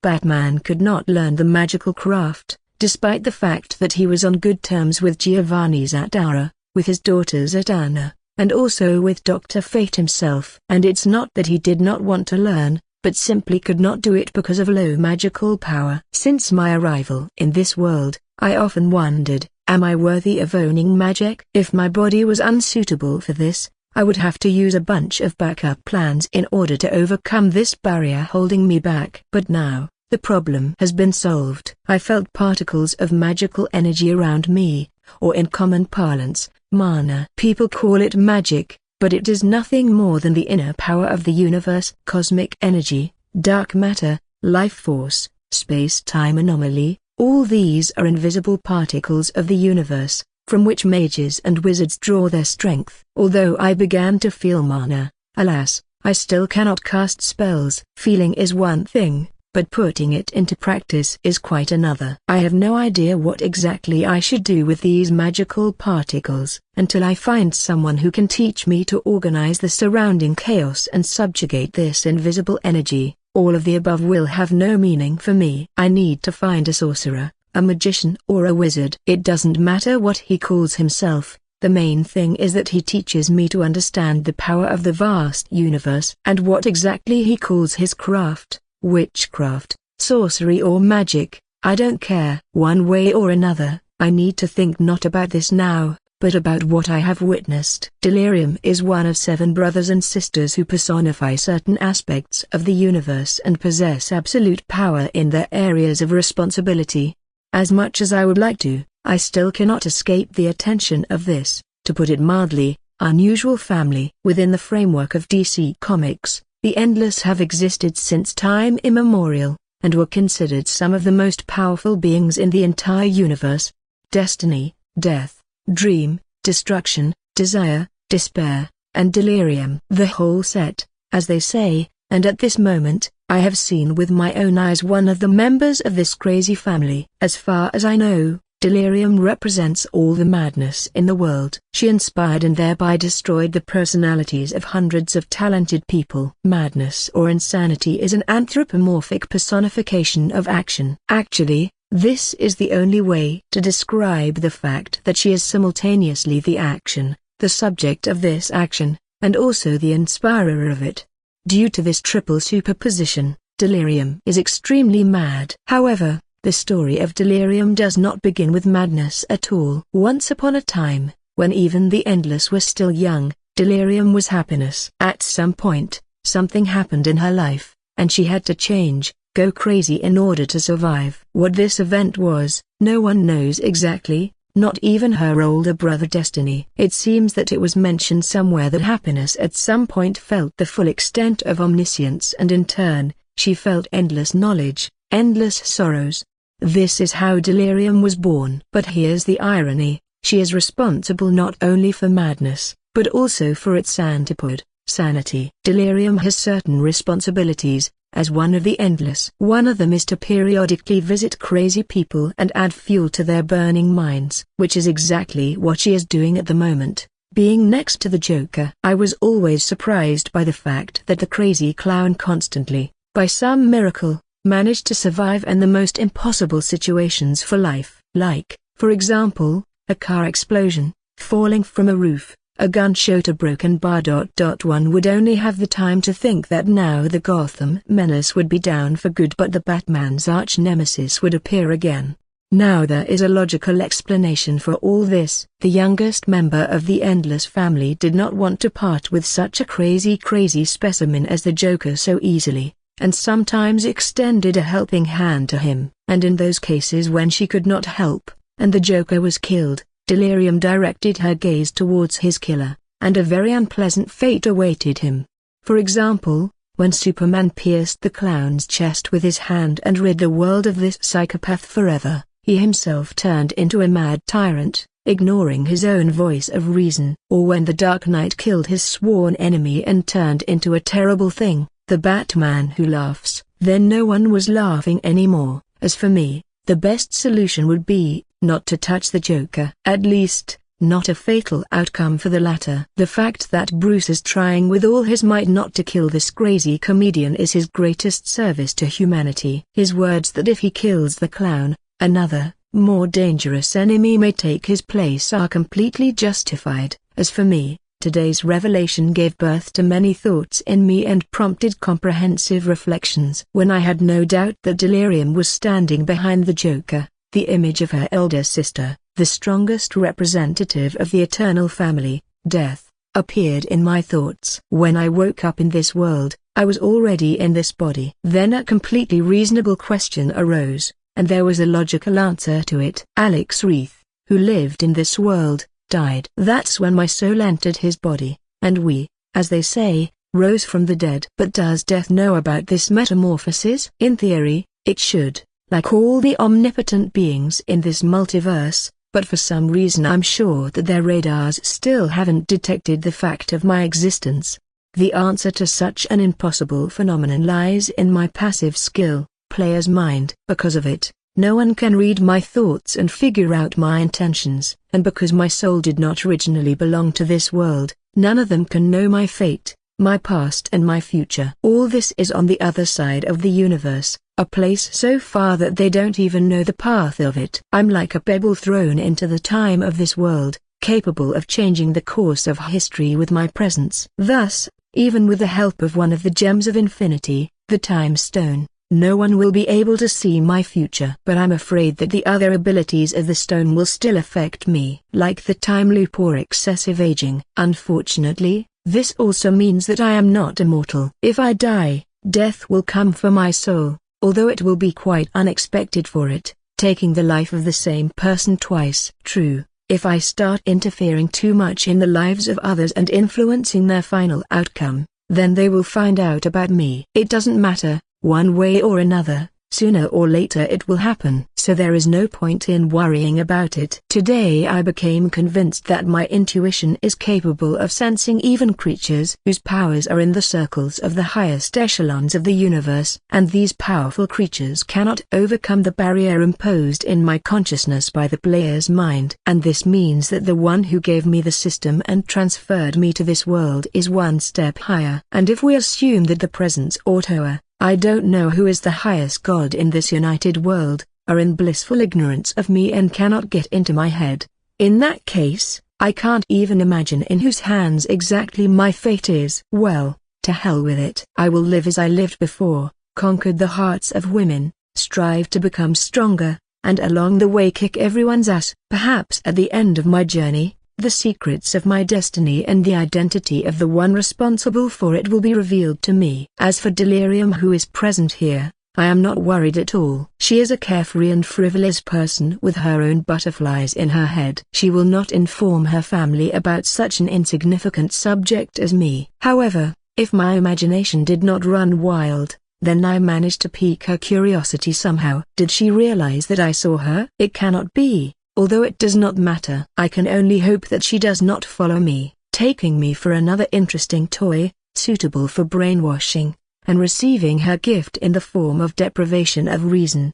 Unfortunately for her, all attempts to get into my head are doomed to failure. She will never succeed in driving me crazy. But why do I have a feeling that this fact will only further inflame her curiosity? Let's hope that it will pass. Alex, the Joker called to me, pulling me out of the realm of the subconscious. You passed out for a while. Remember anything funny? Ha ha ha, finding something funny in dreams, ah ha ha ha. No, I just noticed a fly by the wall, I pointed my finger at the buzzing insect. You see, it pisses me off when they rub their front paws like that. It feels like they have a plan and I'm about to get screwed.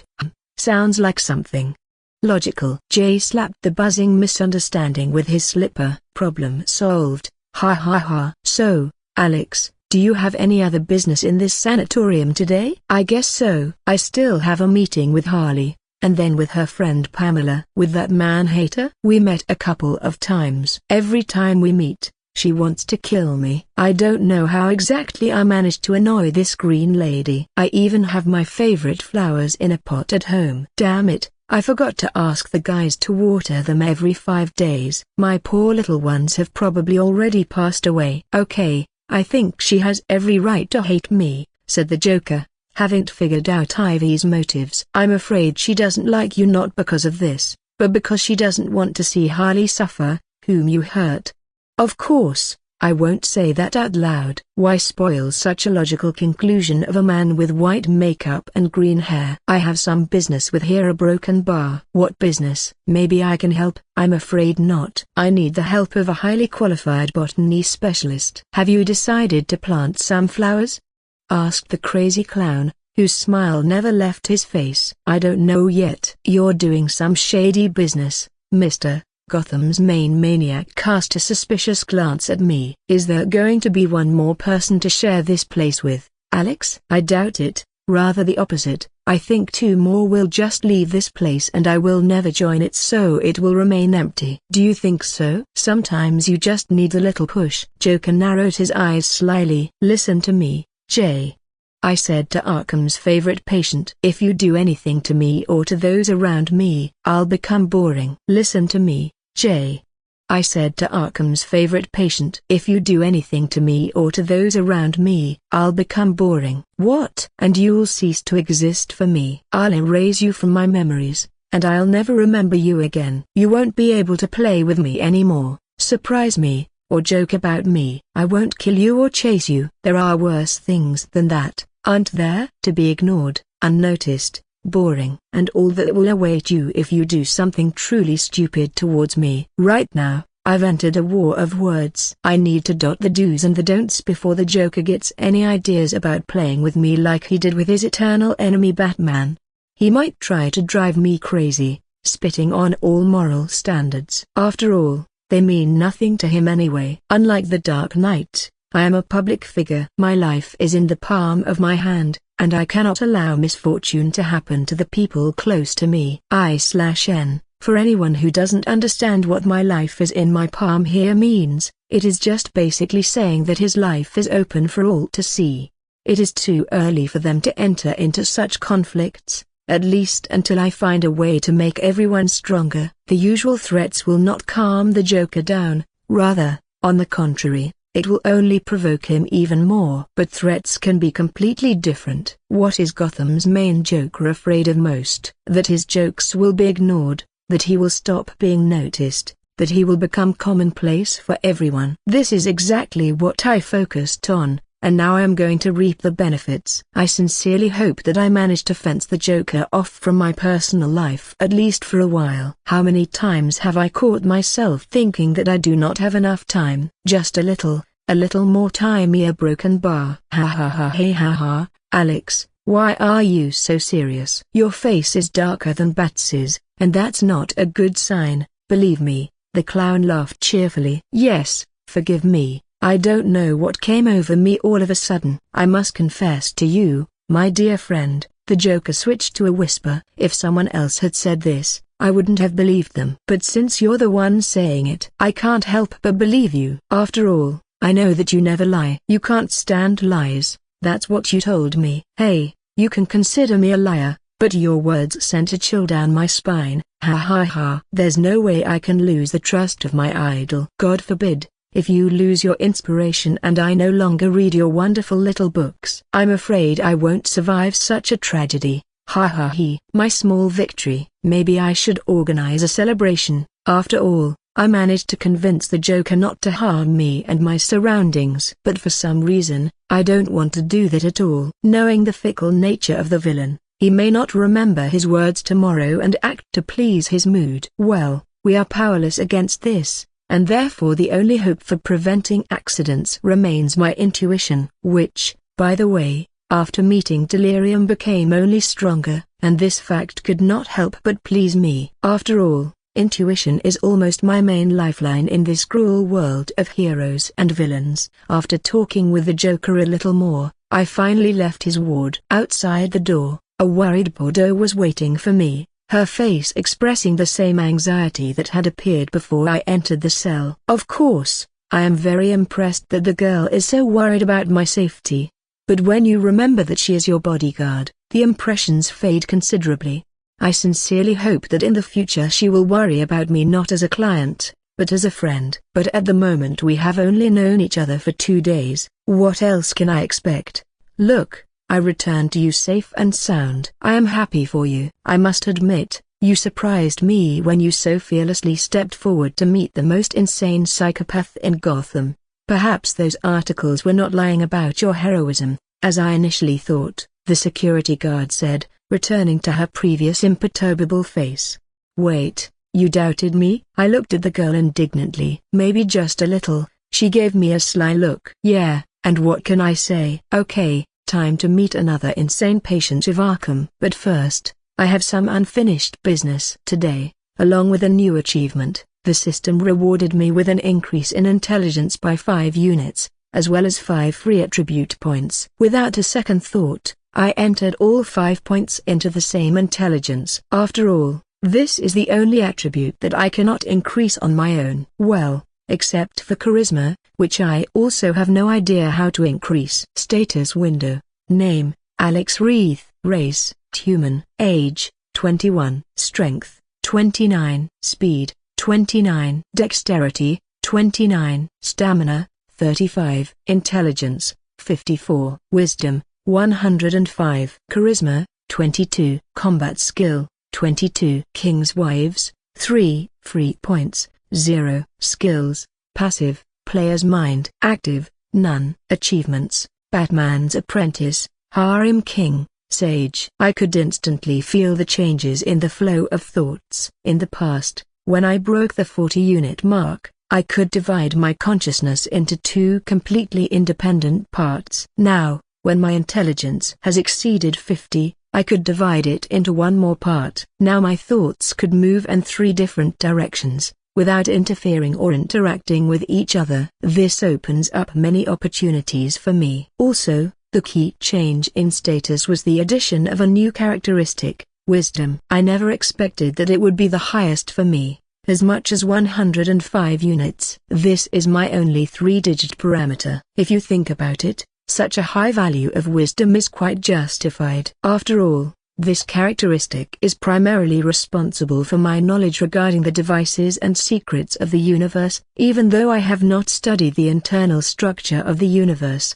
I have a wealth of information about this world. I have read comics, watched films, TV series, cartoons, animated films. I know how this universe was born. I have seen the supreme god of both multiverses, known as the Presence and the Toa, even if only on graphic pages. I know about the existence of all the powerful beings hidden deep from prying eyes. I think all this has influenced such a high wisdom rating. If I want to raise it further, I will have to see the entire immensity of the universe with my own eyes. After all, I was given 3 points just for taking a quick look at Delirium. If I were lucky enough to see the rest of her family, this characteristic would instantly rise up. Although I will try to not see them, there is no point in disturbing such busy individuals. Let them continue to work, not paying attention to such an insignificant character as me. Although, perhaps in the distant future, this will come back to haunt them. Who knows? Alex. The blonde rushed at me as soon as I entered her cell. She wrapped her limbs around me like an octopus, and apparently did not want to let go. I'm glad to see you too, Harley. But maybe you should get off me? No, I don't want to. She gave a sharp refusal. I was finally able to meet my wizard again, and I want to enjoy his presence to my heart's content. Why do you call me a wizard? You used your magic charms to charm a crazy girl like me. And you also deftly pulled off the ring trick at that penguin club. I still don't understand how you managed it, considering the fact that I literally just received the title of sage an hour ago, which in some way makes a wizard out of me. Her words are actually right at this stage. You came to talk to Ivy again, right?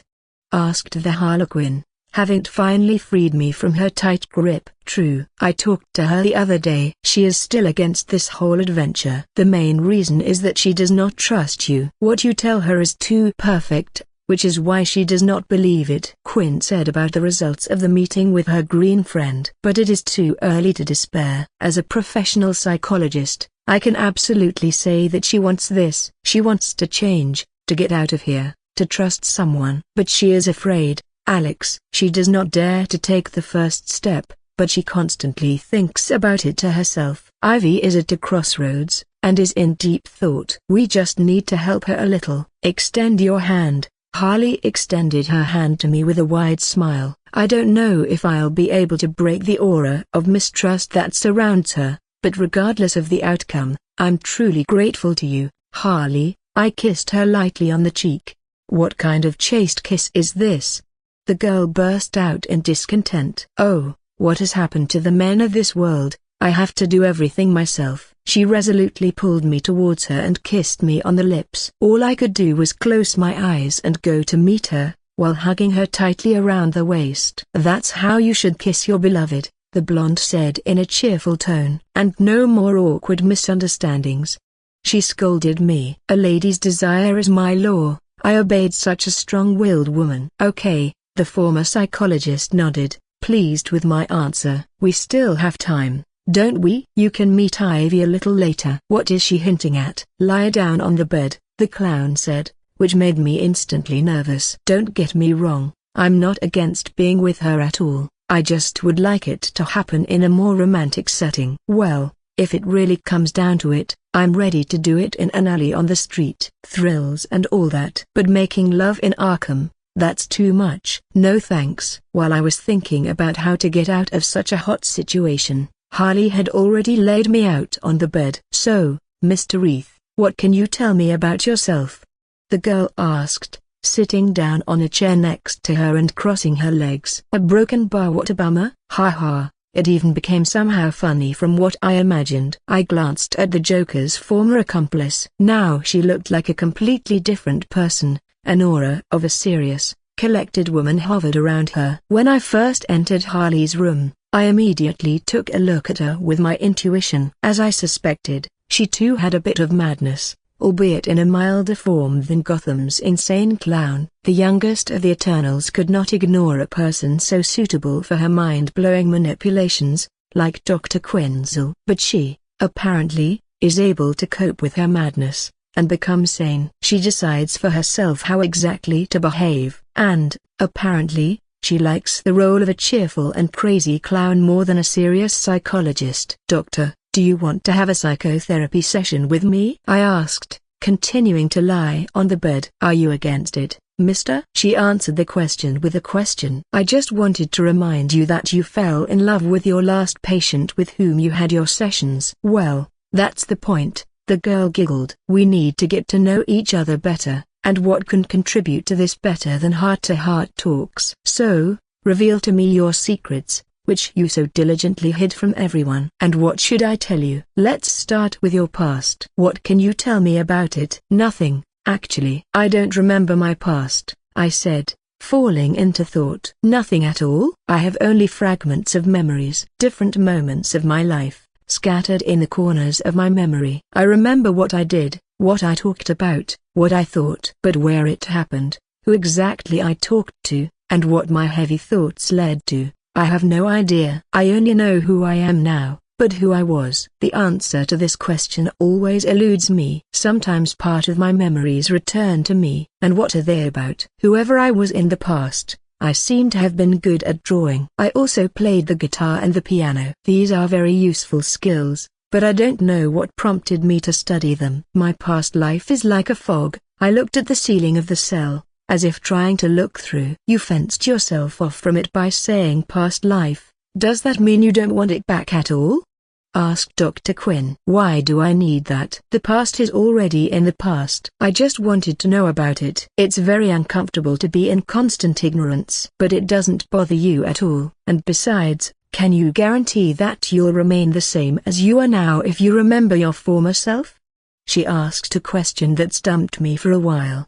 True, I don't know at all what kind of memories will return to me. Will they be happy, or with shades of sadness, bright, or shrouded in darkness? On the one hand, I want to know, I want to remember my life, to find out what it was like in the past, and on the other, I am afraid of what they will bring. True, I don't know at all what kind of memories will return to me. Will they be happy, or with shades of sadness, bright, or shrouded in darkness? On the one hand, I want to know, I want to remember my life, to find out what it was like in the past world. But on the other hand, something stops me, a broken bar. I won't strive for my past. But if it does come to me, I won't avoid it. I never thought that I'd talk about my problems with a psychologist, especially with Harley Quinn herself. I must admit, she really is an excellent master of her craft. Our session lasted several hours. I talked about myself, about my future plans, though only concerning the company's affairs. Afterwards, the wonderful doctor herself opened up, telling several of her secrets. She talked about moments in school, in college, in Arkham Asylum, when she was still a simple employee. Then, she got carried away, and she told me about her dark and cruel deeds, which she committed while being a crazy clown on a leash at the Joker. I was shocked by her revelations. But now I can safely say that I got to know Harley better, and we were able to get a little closer. After all, before that, I did not quite understand how exactly I should behave with her. After such a productive session of soul-searching, we both were able to find the cow for our future communication. I was ready to say goodbye to Quinn, as she pounced on me again, and carried me into a passionate kiss. Good luck to you, my wizard, the Harlequin said in a soft voice, tearing herself away from my lips. You will need all your magical charm to defeat Ivy and take her away from here. I also do not intend to stay here longer than necessary, and therefore, I hope that next time we will all meet already in freedom. Hey, I will do my best to Broken Bar. Now I was waiting for my last visit to the Poison Ivy Garden of Eden, and I cannot say that I am nervous. Rather, on the contrary, I am all in anticipation of our new meeting. A beautiful girl and a handsome guy in the same room. What could possibly go wrong? Actually a broken bar. Everything. Okay, time to meet Mother Nature. I know, it sounded a little arrogant, but that's the point. I was surrounded by fragrant flora again. The phrase still blooming and fragrant just begs to be used here. Hello, Pamela, I addressed the girl standing in the most remote corner of the garden. We meet again. You are not welcome here, Ivy said in a cold tone, causing all the vegetation to shake slightly. And here I was hoping for a warmer greeting. If you have come to give out sweet speeches again, you better leave this place. I am not going to listen to you. It's a shame, I whispered, reducing the distance between us. To be honest, I did not prepare for our meeting. I did not come up with any new arguments, methods, or reasons. I do not know how exactly to change your mind. Then why are you here? Ivy asked, looking at me. To just talk? I just believe that you will make the right decision. I feel that you are ready to come with me. But something is holding you back. A broken bar. Do you want to know? I'll tell you. A long time ago, I decided to try to leave Gotham forever. I escaped from Arkham and settled on an uninhabited island in the Caribbean. With the help of my powers, I turned the barren wastelands into a tropical paradise. It was then, for the first time in my life, that I was happy, Pamela said, rushing into memories. Do you know what happened after? One American corporation decided to test weapons on the island, thinking that it was abandoned. After that, I returned to Gotham to punish the culprits. I haven't found everyone yet, but I will. Then I realized that I and people are not destined to live happily ever after. Not all people are bad, and not everyone is responsible for this. Don't generalize, please. Broken bar. Oh, do you really mean to say that I don't understand people? What a problem. As if any of them understand me, the representative of Greenery grinned, returning her attention to the flowers. I'm trying a broken bar. Really? Ailey feigned surprise. Better not.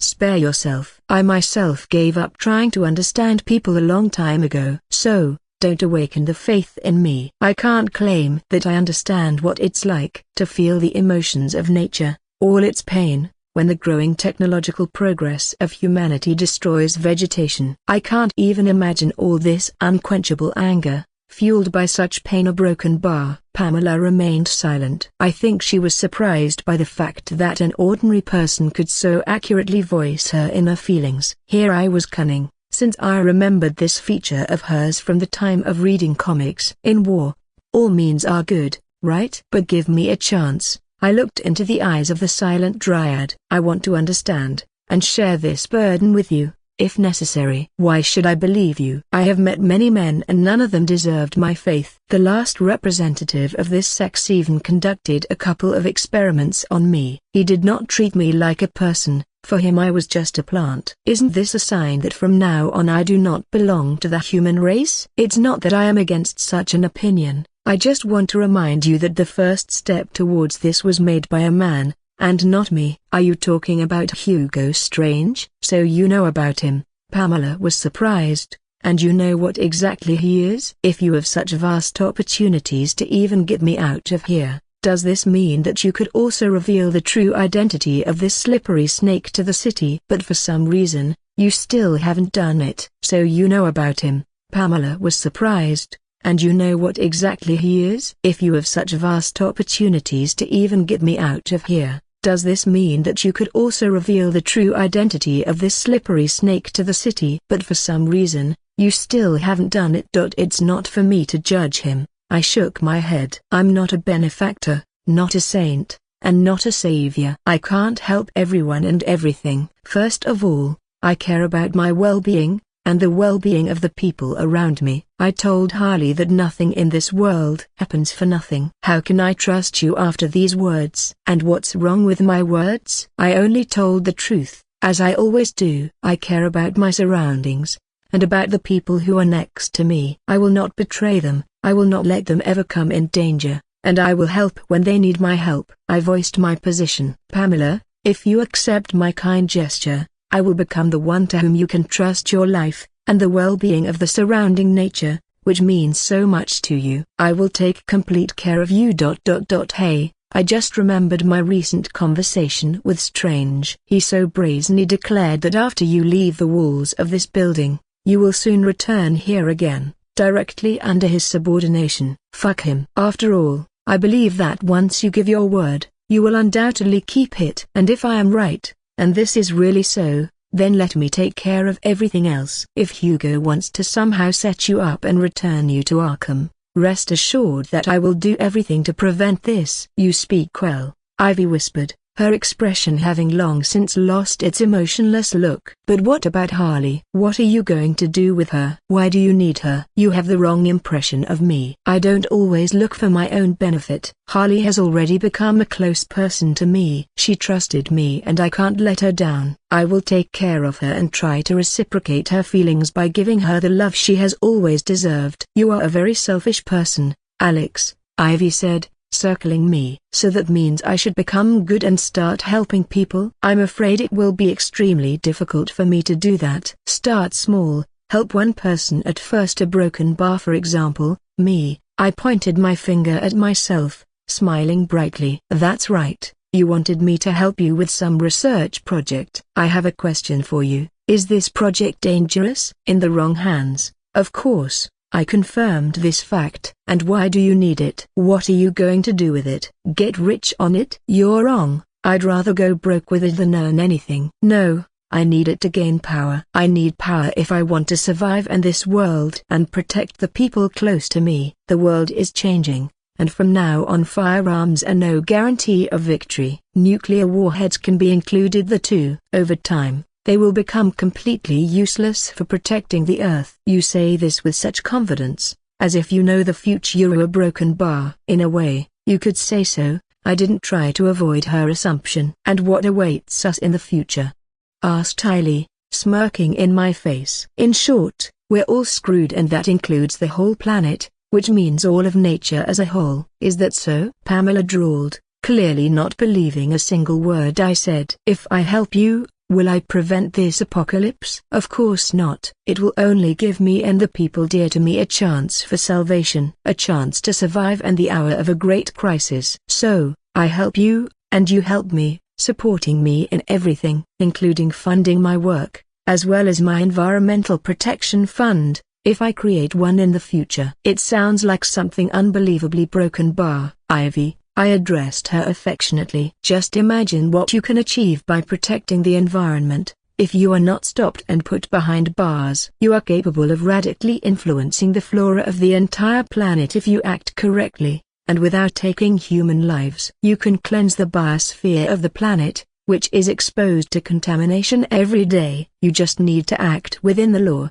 and sometimes, when no one sees and no one is in danger, you can throw this same law aside. After all, the main thing is the result, as long as there are no victims. Hey, yes, but I don't want that a broken bar. You're lying. I can feel it, a broken bar. I haven't said this until now, but I also have some special powers. For example, I can recognize lies. Of course, I'm talking about intuition, and after it was upgraded, after meeting one of the aspects of the universe, I can instantly know if my interlocutor is telling the truth. So what? Yes, I lied, or I didn't. A broken bar. Why should I believe that you even have a power like this? And even if you know that if I'm lying or not, it won't change anything. What I say and what I think may be different things. But I won't regret what I said or what I didn't say. So you can shut up and get out of here. As I already said, I don't want all this. I don't want to and won't trust you. Did you just say what you were thinking? Think as you wish. And get out of my garden. The hostess escorted me out. Okay, I'll leave you. But before that,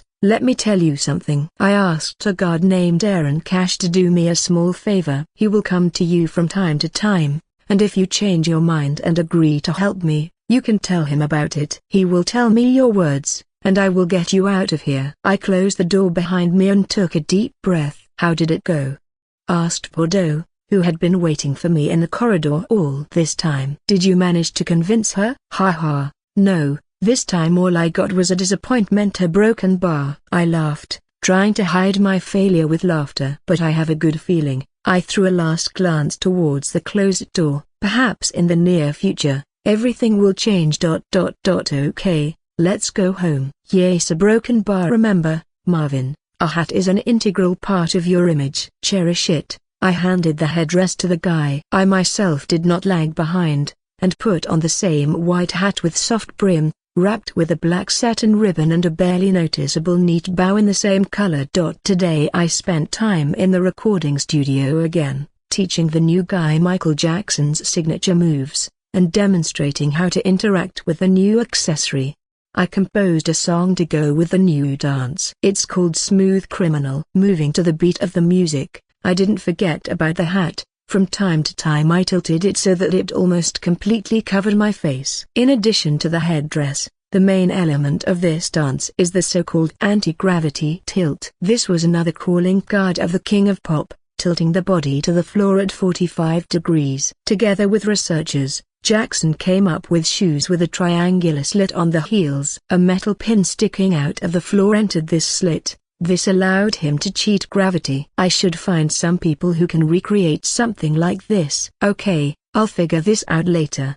Having rehearsed the dance, I turned on other music, which I also wrote this morning. Beat it. I must say, today's day started off quite productively. I managed to sketch out as many as 4 new tracks for Marvin, thus completing his mini-album, consisting of 5 songs. All that remains is to finalize the arrangement, and we can start dancing. The third composition, Bad, like the previous 2, carried a common theme of the horrors of lawlessness. The anti-crime message will serve as a good support for the growth of popularity of these tracks. Well, and the hat, of course. It will become the main highlight of the image. Sasha, I called out to my protector, who had been sitting to the side all this time, immersed in a mobile game. How did you like our dance? Words fail me. She put her phone down, casting a thoughtful glance at us. Now if you fought as well as you danced, it would be even better. Don't be so harsh. I still have my whole life ahead of me. I think I should take a short break. And Marvin,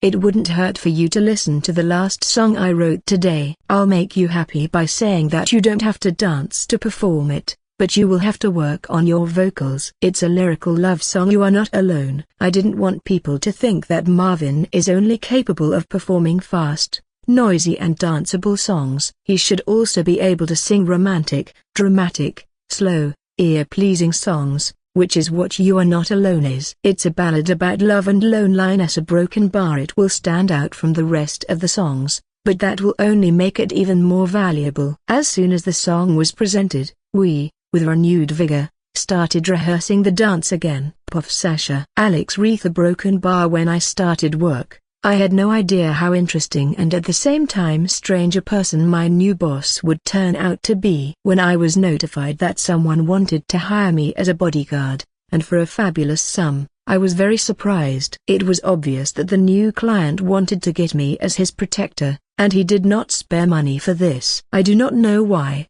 Among the countless candidates, he was only interested in me. At first I thought that he knew me from somewhere, or had met me once, but my memory has always been fine, and so I was sure that I had never heard of a man named Alex Reith. It all seemed strange, and I decided to stay away from such oddities, and therefore asked for over $300,000 a year for my work, hoping that this would make him give up on me. To my amazement, he agreed to pay the amount. After thinking for a while, I decided, why not try, especially for such money? Besides, I am a professional and know my job. What do I have to lose or risk? And I agreed. Thanks to my extensive connections, I found out who exactly my new client was: a writer, composer, singer, game developer. He founded a company and took up one of the most unprofitable areas of business, the entertainment industry. To everyone's surprise, Alex, albeit slowly but surely,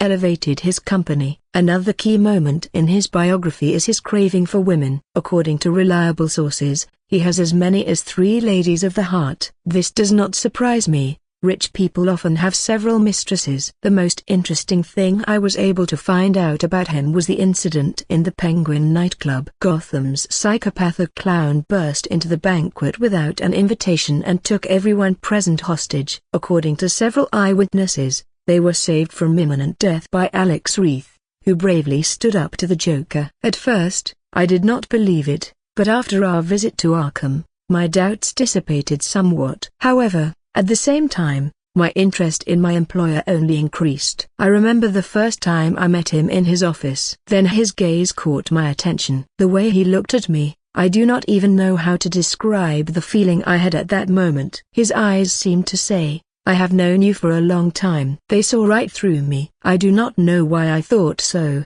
but I am sure that I was not. The experience I had accumulated during my, albeit short, but dangerous and insidious life, did not allow me to doubt my assumptions. Alex is not as simple as he wants to seem at first glance. He keeps many secrets within himself, and has far-reaching plans. I was able to understand this during the short time I spent in his company. It was as if he had seen something, or knew something that others did not. Whatever it was, he was preparing to meet it. I did not dare ask him what exactly they do in the Babylon laboratory. Since I am constantly with him, sooner or later I will lift the curtain of secrecy. But not only he himself, the people around him are also very unusual. In the last few days, I met with all 3 of my boss's girlfriends: journalist Victoria Vale, socialite Silver Street Claus, and the daughter of the Gotham Police Commissioner Barbara Gordon. Of all 3, Miss Gordon aroused my greatest interest. I felt the aura of a battle-hardened fighter coming from her. Her skill is quite high, perhaps no less than my own, and such a person works for Alex Reith. Moreover, is his girlfriend. Such a skilled fighter is next to him, and he asks me to be his apprentice. He mentioned his teacher, who has been training him ever since. I'm not sure if it's the commissioner's daughter or not, but she could very well be it. According to him, he trained for a little less than 4 months. To raise the level of training from an inept fighter so high in such a short period of time. A broken bar. Whoever his teacher is, he's good at this. I don't know if my boss knows about his girlfriend's secrets. A broken bar one way or another. Alex surrounds himself with multifaceted personalities. Just look at his decision to appoint a mutant as the director of a music studio. I don't particularly hate them, but this decision leaves me very puzzled. Sasha, hi, Allison greeted me. Her abrupt appearance confused me a little, considering that I was thinking about her literally a moment ago. She was not alone, but with a girl in, to put it mildly, an unusual outfit. As far as I know,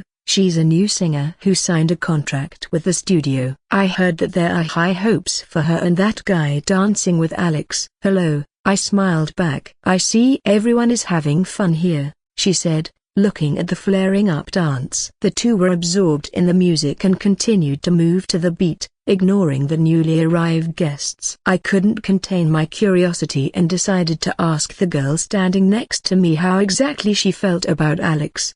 I hate him. He's too talented, so much so that it's downright envious, Dazzling answered irritably. But of course, I'm not serious. She immediately waved it off, smiling slightly. In fact, I admire him. He changed me and my attitude to life. Thanks to him, I'm no longer afraid of my true essence, and I can perform my songs on the big stage with my head held high. How would you describe him? After thinking for a bit, Allison said, I would call him a goal-oriented person. He always achieves what he wants. Moreover, he does this not against someone's will. On the contrary, others sincerely follow him and help. Alex is a clever manipulator. He skillfully steers the conversation in the direction he needs, emphasizing the importance of the conversation. His main weapon is honesty. He never lies, and therefore, he feels as sincere as possible. As a result, at the end of the conversation, the interlocutor himself follows him, because he understands that Alex can give him what he needs most.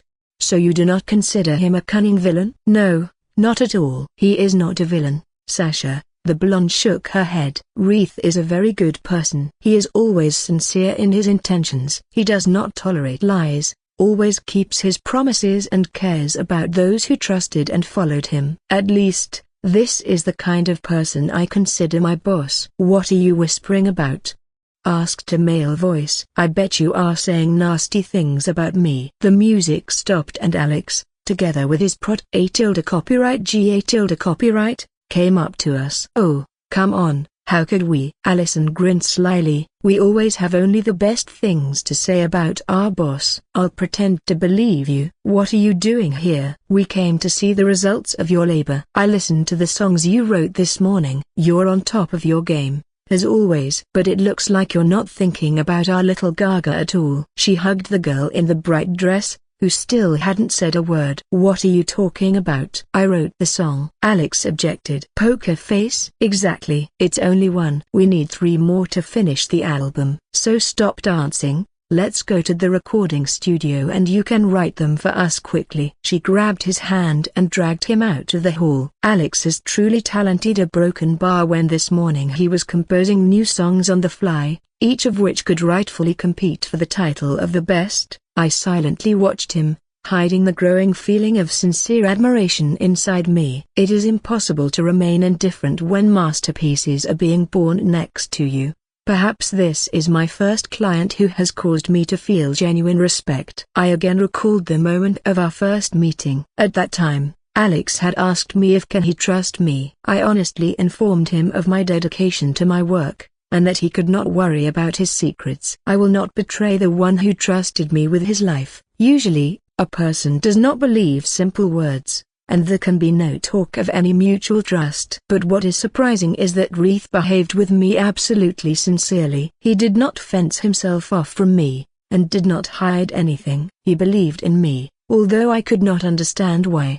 But for myself, I decided that I would never let him doubt me. I will protect him, and I will follow him wherever he goes. Alex's paw Alice dragged me to the recording studio and literally shoved me inside. Well, what can I say? I'd better start singing. So you need 3 more, right? Here's your first Anihilator. This single doesn't stray from Lady Gaga's signature crazy and unusual style. Like the rest of the songs in her collection, this hit can only be described in one way and unlike anything else. A good song, said Dazzling. Buta Broken Bar. Is it just me, or do you deliberately write some really abnormal music for Joan? No, these are wonderful songs, objected Gaga, her eyes shining brightly. I don't care what others think of me. I just want to sing and perform the way my soul tells me to. All the compositions that Mr. Reith writes make me tremble with delight. You're great, Joan, I praised her. That's right, don't worry about what others think. You're beautiful the way you are. After all,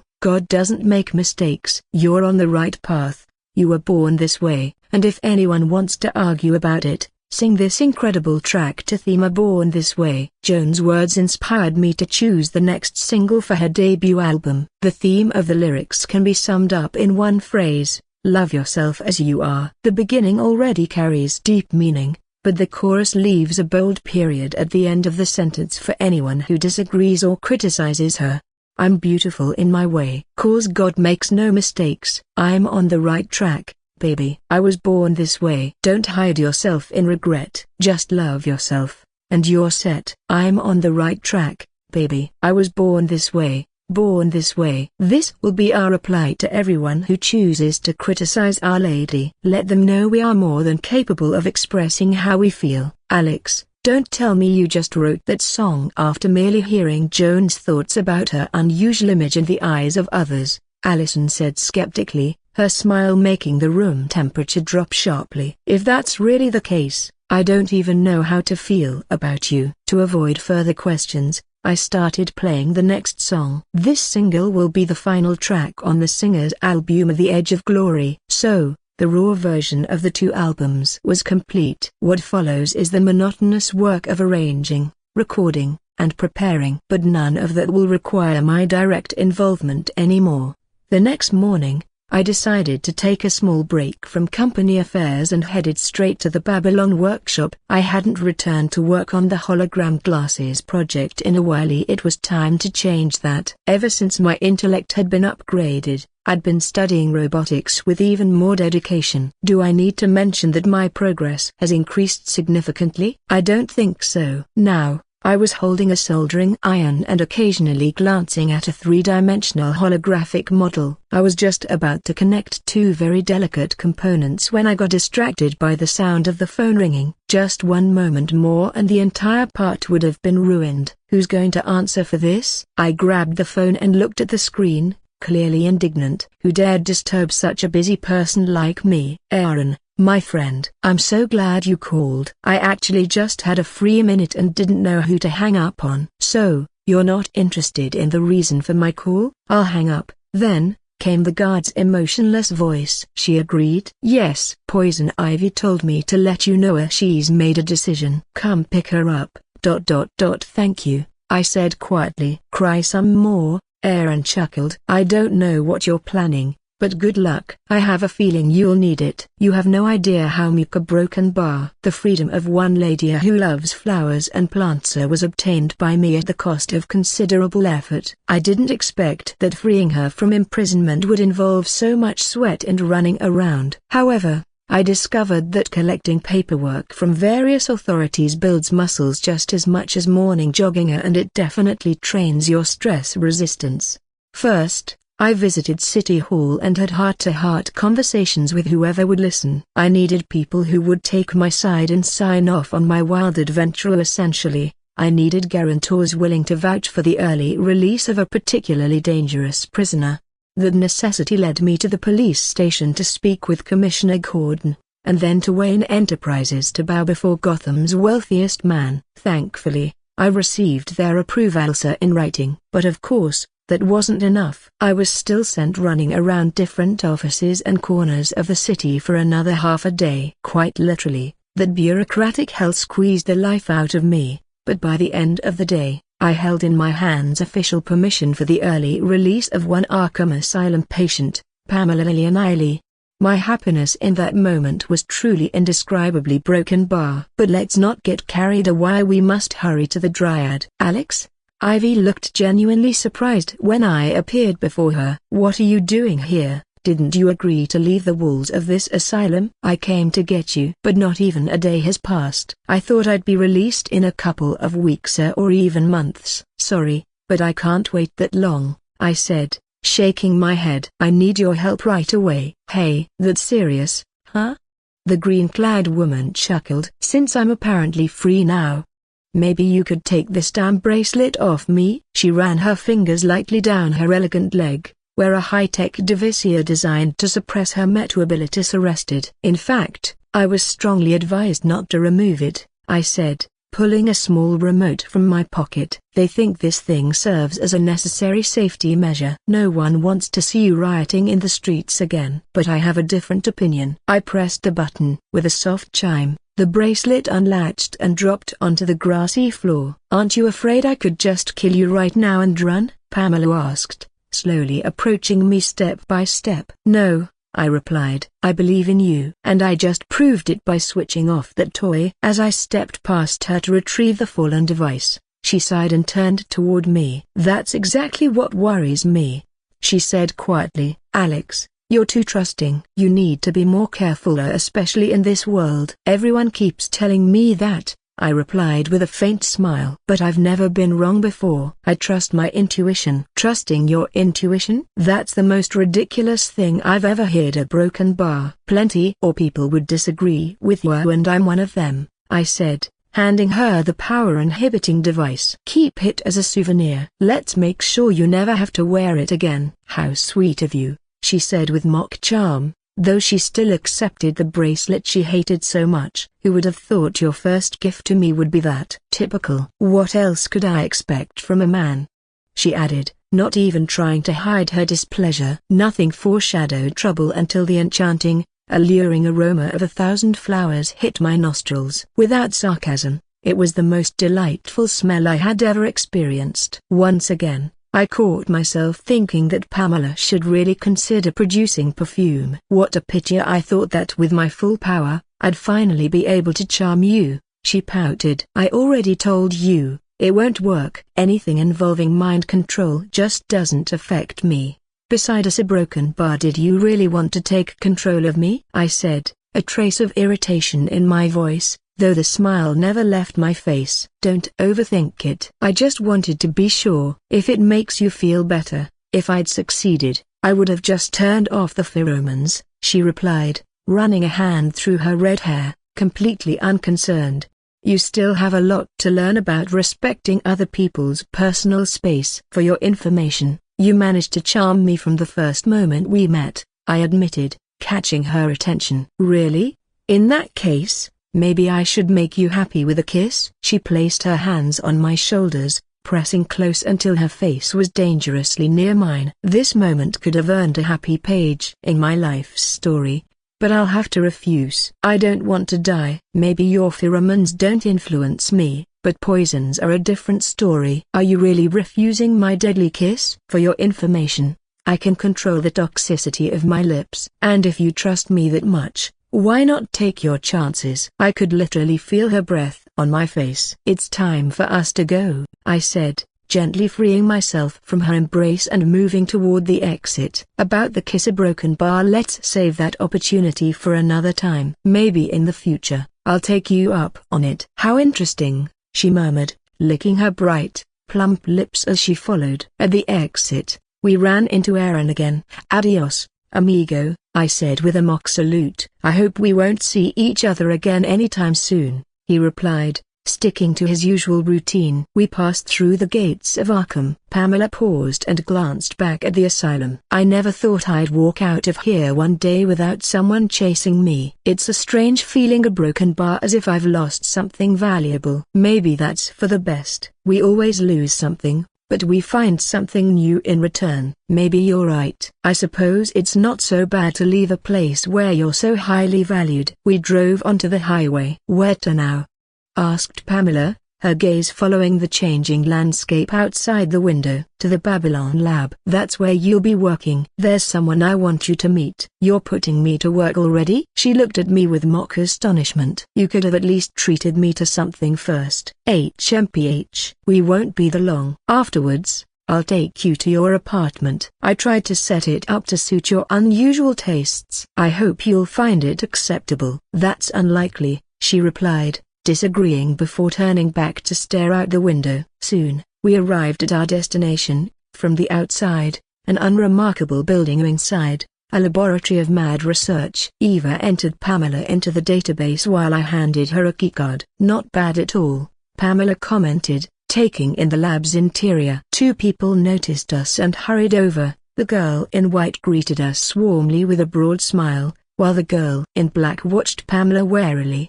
Kavita's eyes sparkled like stars in the night as soon as she saw Pamela. I thought that even if we turned off the lights, it would be as bright as day. Sasha, on the other hand, seemed gloomier than a thundercloud. I supposed Sasha's concern was justified. After all, one of the world's most dangerous criminals stood next to me. Wella, a former criminal. Now, she's for peace, friendship, and, perhaps, chewing gum. I introduced everyone, and unsurprisingly, their first impressions varied. You left me here, and I think that was a very stupid decision, Bordeaux said, never taking her eyes off the Green Dryad. It's my duty to protect you, and I'd prefer your full cooperation in the future. I hope this won't happen again.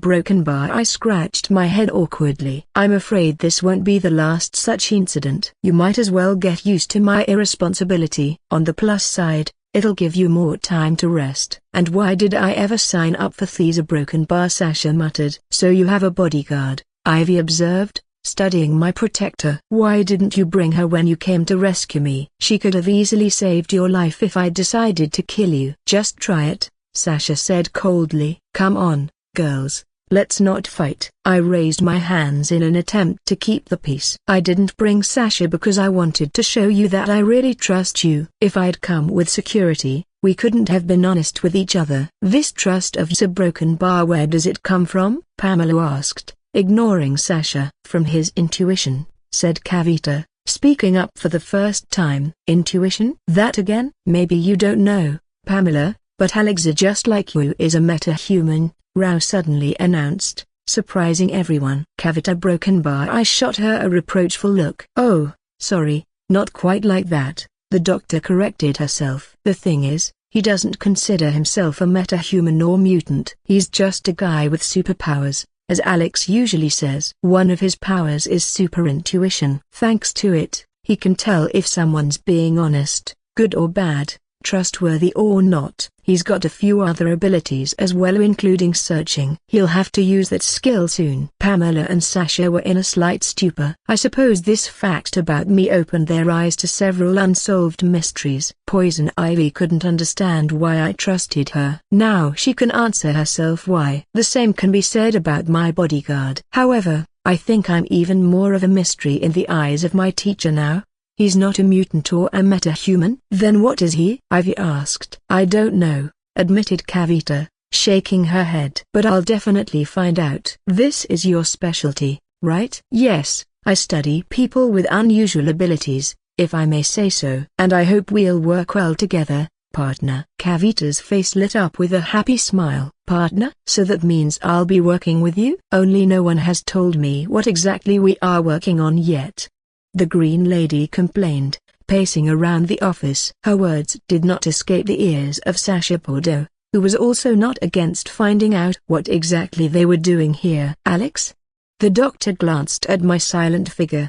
Yes, of course. In a nutshell, we'll be working on a broken bar. Super soldier serum. Ivy froze as soon as she heard this. Poison Ivy froze, and even my bodyguard's eyes filled with disbelief and shock.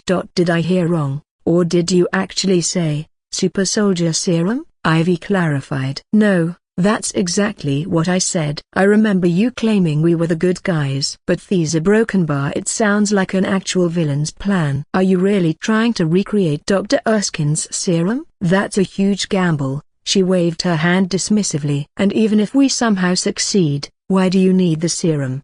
She asked, pressing the question with her powerful presence. Why else would I want it?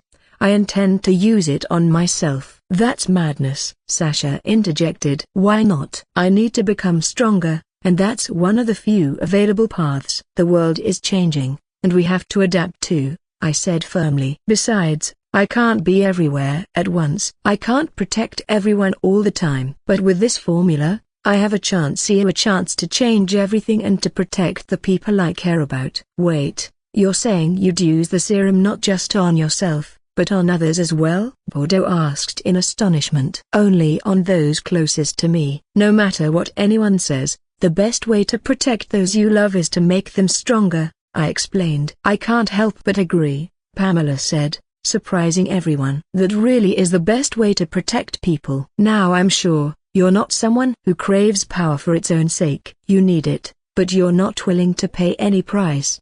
If it costs you your life here." "I'd walk away from that kind of power. I want strength, but on my own terms," I finished. "Why do you really need this, Alex?" Bordeaux pressed. "You asked me to be your teacher, and now you're chasing after a formula for a biological weapon lost since World War II. What are you hiding?" "Doesn't anyone else see the obvious?" I replied, gesturing toward poison ivy. "Sorry, Ivy, but you're the perfect example." "How can an ordinary person possibly stand up to someone with that level of power? How can we ever have real peace when people exist who could destroy an entire city or even the planet if they wished?" "You mean Superman?"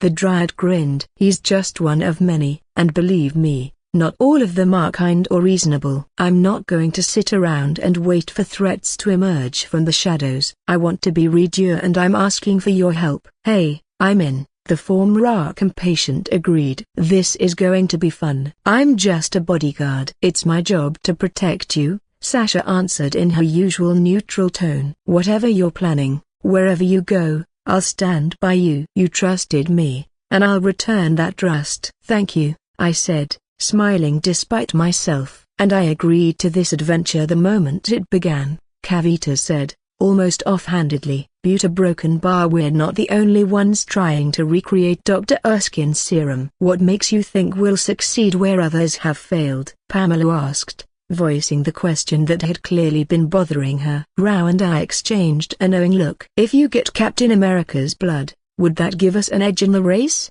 she pressed. "The captain disappeared at the end of World War II. He should have been dead for decades," Pamela said, reasonably. "Who knows what's really true?" "A broken bar," I replied. We continued discussing the plan, and I managed to ease Pamela Eiley's remaining doubts. She was now far more confident in the possibility of success. Some questions still lingered for her, but answers would come with time. By now, it was late, so I took the Green representative home. At her new place, surrounded by lush vegetation, she seemed less impressed than I'd expected her. In fact, she looked mildly annoyed. "Maybe this place could use a little renovation," she said, eyeing the greenery. "I'll get started now." "I won't get in your way." "Make yourself at home," I replied, turning to leave. "You're just leaving me here alone?" Ivy sounded genuinely surprised. "I thought you'd stay, or at least have someone watch me around the clock." "Kavita lives one floor up. If you need anything,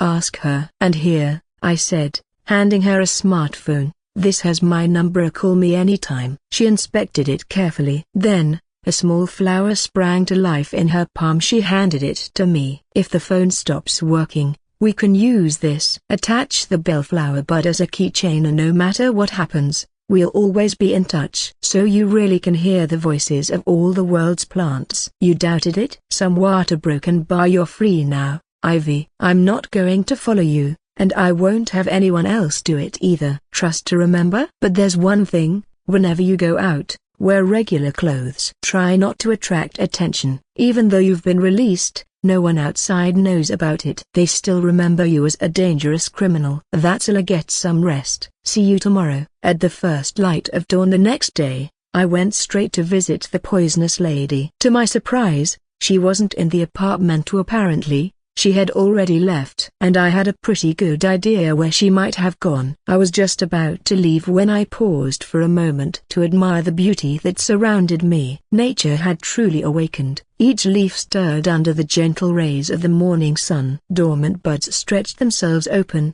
welcoming the birth of a new day. A soft breeze slipped in through the half-open window, blending into a fragrant symphony of flowers and fresh greenery. I closed my eyes without meaning to, soaking in the delicate flicker of sunlight dancing across my skin. When was the last time I spent a morning in the forest? I wondered. Ivy certainly hadn't been joking when she mentioned renovations. She had transformed the entire apartment over a single night. Of course, she did it to please herself. But, honestly, She'd done it with incredible taste and purpose. In just a few hours, she had created an extraordinary indoor garden, a paradise, by any measure. The design was harmonious, thoughtful, and undeniably gorgeous. It was made with love. If she ever considered switching careers, I'd hire her in a heartbeat as a landscape designer. No hesitation. But I digress. It was time to head to the Babylon laboratory. That's likely where Miss Botanist had gone.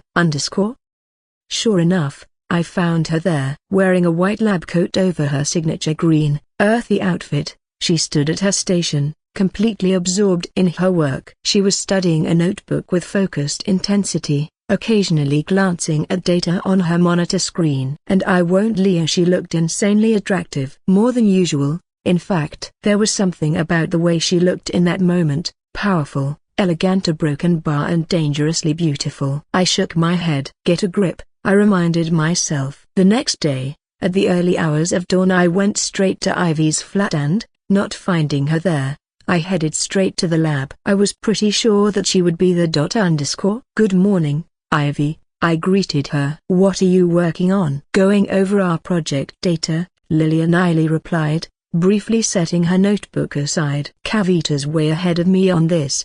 If we're going to work together, I need to catch up. I stepped up beside her and started reviewing the same files. Most of it involved gamma radiation. With Eve's help, I was able to get access to some of Dr. Bruce Banner's early research on gamma radiation, Pamela explained, noticing the confusion on my face. Now better known as the Hulk, I mumbled. Wasn't he trying to recreate the serum we're after?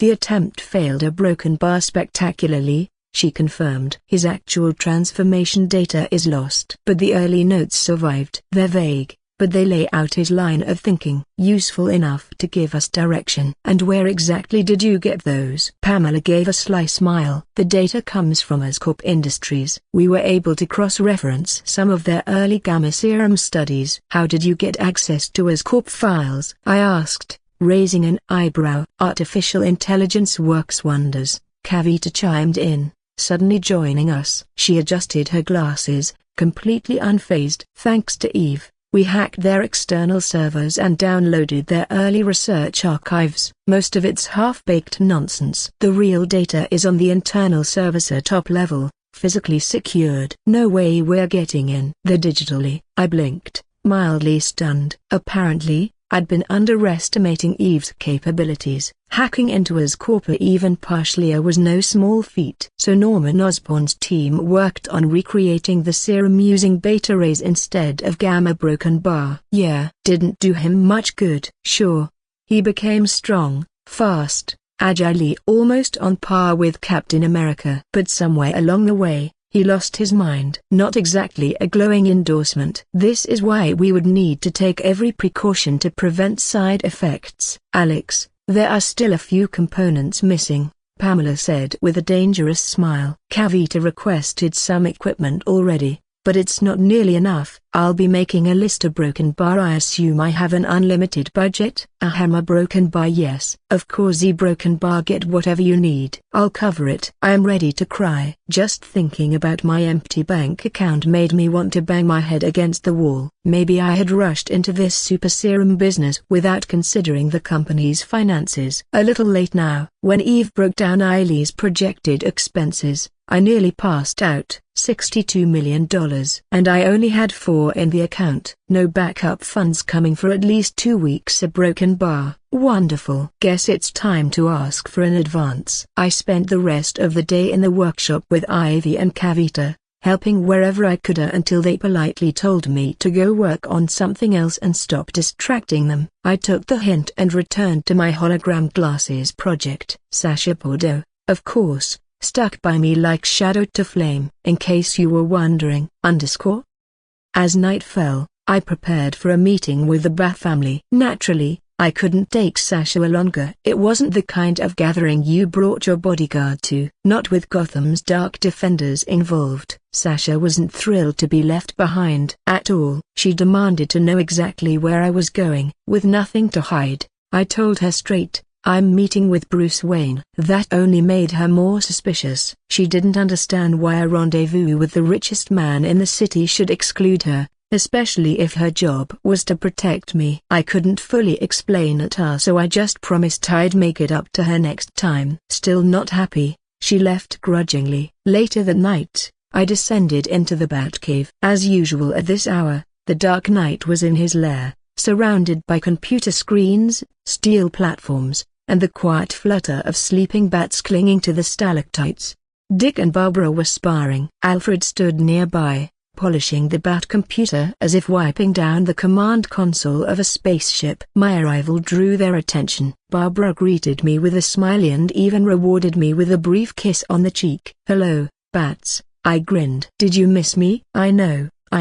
I wasn't around for a few days." "You must have gotten way too relaxed." "Don't worry, I'm here now to fix that. Trust me, by the end of tonight, you won't forget it." "Why do I suddenly have a bad feeling?" Dick muttered, glancing at Barbara. "You're not alone," she agreed. Alfred merely inclined his head in a subtle but unmistakable gesture of skepticism. "You doubt me?" I asked with mock hurt. "On the contrary," Barbara said softly, "we always trust you." "And that," Nightwing added darkly, "is when things start going sideways." "Ahem." I cleared my throat and turned to the man of the hour, Gotham's great detective and keeper of 10,000 secrets. Bruce stood silent and still, as always. "Speak," he said, like a judge at the throne. "You make it sound like I'm about to throw a verbal punch," I replied sweetly. "Not very trusting of you, Mr. Wayne." "Isn't that exactly what's about to happen?" "Doesn't matter. I'm ready." "You can't surprise me anymore." "Don't say hop till you've jumped," I said, cracking my neck dramatically. "First of all, I'd like to request in advance from fidget spinner sales. I need $100 million. Bruce's expression darkened. "You can deduct it from my final earnings at the end of the month." "Fair deal, right?" "A broken bar, I can provide it," he said at last. "Excellent." "Of course you can," I interrupted, beaming. He frowned even more darkly. Sorry. "Go on." "Just one question, why do you need this money urgently?" he asked. "And second, a broken bar if you truly want the advance. A broken bar, tell me why you broke Pamela Eiley out of Arkham." "Bruce, did you know these two questions, a broken bar, are completely connected?" I said with a fox-like grin, settling onto a stone ledge. "I think it's time I finally told you a broken bar exactly what I'm planning. I suppose it's time to tell you what I actually plan to do." "About time," Grayson nodded. "We've been guessing for a while now. We even made a couple of bets, trying to play the guessing game." "I want to recreate the super soldier serum." A heavy silence filled the cave, broken only by the restless snorting of bats echoing off the stone walls. Everyone froze, their gazes fixed on me, silently piercing through my words. Only the butler continued cleaning the monitors, as if nothing had happened. "Not surprised," Dick said calmly, shrugging. "Something like this was bound to come from you, Alex." "Honestly, if your idea had been anything smaller in scope, I'd have been disappointed." "I've got to admit," Barbara added, "there's some truth in that." "That's impossible," Bruce said grimly. Somehow, his face grew even darker. "How much more brooding can one man be?" "Everything's impossible until someone does it," I said, holding his gaze. "And I'm serious about this. I've got two of the best specialists in the world, or three, if you'll help us, and we've got something no one else has, a broken bar, Captain America's blood." "Alex, you may not know," Grayson cut in, trying to sound helpful, "but the captain's been gone for 70 years. "That can't be." I stood up, startled. "You've got to be kidding." "How is that possible?" "My whole plan's ruined. I'll have to cancel everything." "Why did I even get involved in all this?" "Oh, Mr. Dick, why didn't you tell me this before? Now my whole plan of ruling this world is in shambles." "I hate you," he stated again, deadpan. "Nah, come on, I don't lie." "You love me," I replied, flashing a grin with all 32 teeth. "So, where exactly did you get this information from?" Barbara asked, stunned. "Trade secret," I whispered, placing my index finger to my lips dramatically. "Must probably from the same source where he knows everything about all of us." "So where's the captain? Is he alive?" "Has he been frozen this entire time?" Nightwing asked, burning with curiosity. "Well," I said, turning away and starting to whistle, "I'll just go ahead and a broken bar not tell you." "The Arctic," Bruce spoke, cutting clean through the banter. According to the latest intel from World War II, Captain America was flying a malfunctioning aircraft. Some sources say there was a bomb on board. He couldn't land the plane safely, and to avoid civilian casualties, he chose to crash it into the Arctic ice. It's not a stretch to assume he's still there. He turned to me. Especially considering you asked me for that device to detect life forms beneath ice. It wasn't hard to put the pieces together. The captain, a broken bar frozen in the Arctic. Barbara finished the thread thoughtfully. Excellent deduction, I muttered, my right eye twitching in irritation. I really should have been more careful with my words. Damn it. I keep forgetting I'm dealing with the world's greatest detective. Are you planning to go there? Batgirl's voice carried a hint of concern. Yes, I nodded. If I want this super soldier project to succeed, I need the blood of the original bearer of the Erskine formula. I'll head for that frozen hellhole after the Day of Sweets holiday. In 2 days? That soon? Why didn't you tell us earlier? Barbara shot me a rapid-fire barrage of questions. I didn't want to worry you. I gave her a reassuring smile and gently stroked her vibrant red hair. Don't worry. Sasha's coming with me. I'll be relatively safe. Still doesn't make your idea any less crazy, Bruce said, pulling everyone's attention back to him like a void drawing in light. Here we go again. Another long speech queued up in my brain about how I wanted to become stronger, protect those I cared about, yada yada. I'd been saying the same thing for 2 days now. Maybe it was time to try a new angle, like a broken bar. I want to conquer the world, and then become ruler of the universe. Okay, maybe getting a little ahead of myself. Hey, as far as expected monologues go, it worked. Eventually, I managed to convince Bruce that my little adventure was a worthwhile endeavor. Honestly, I've gotten pretty good at manipulating Mr. Wayne. He's surprisingly susceptible to the unique blend of my persuasive rants and dazzling grin. So, I said seriously, locking eyes with Gotham's grimmest symbol. Will you help us recreate the serum number? The reply was immediate, firm, unshakable. Even if I were willing to turn a blind eye to your absurd idea, that doesn't mean I'd be part of it. But we can't do this without you. I clasped my hands together like I was praying to the bat gods. Your knowledge could speed up the project tenfold. No reaction. Not a twitch on his infamous poker face. Haven't you ever wondered what it'd be like to be a super soldier? I leaned in. You've already pushed your body beyond natural human limits through sheer training and willpower. Just imagine what you could become powered by the serum. I've always been curious, I continued, eyes gleaming with mischief, how strong Batman would be with super soldier enhancements. In your current state, you'd still give Captain America a run for his money. But if you were on even footing, Rogers wouldn't stand a chance. Your combat experience, intelligence, gadgets, all amplified. Bruce, you could go toe-to-toe with Bane without needing any tricks. His steroids wouldn't mean a damn thing anymore. Think about it. Our broken bar. I paused, then smirked. One more thing, a broken bar. You're getting older. A flicker of something passed in his eyes. You're 30 now, at your physical peak. But how much longer can you maintain it? The Erskine formula enhances the body at the cellular level. It slows aging significantly, at least by a factor of 3. Wait a hold up, Dick interrupted, gears visibly turning in his head. So if a normal person can live to 100, a super soldier could live to 300?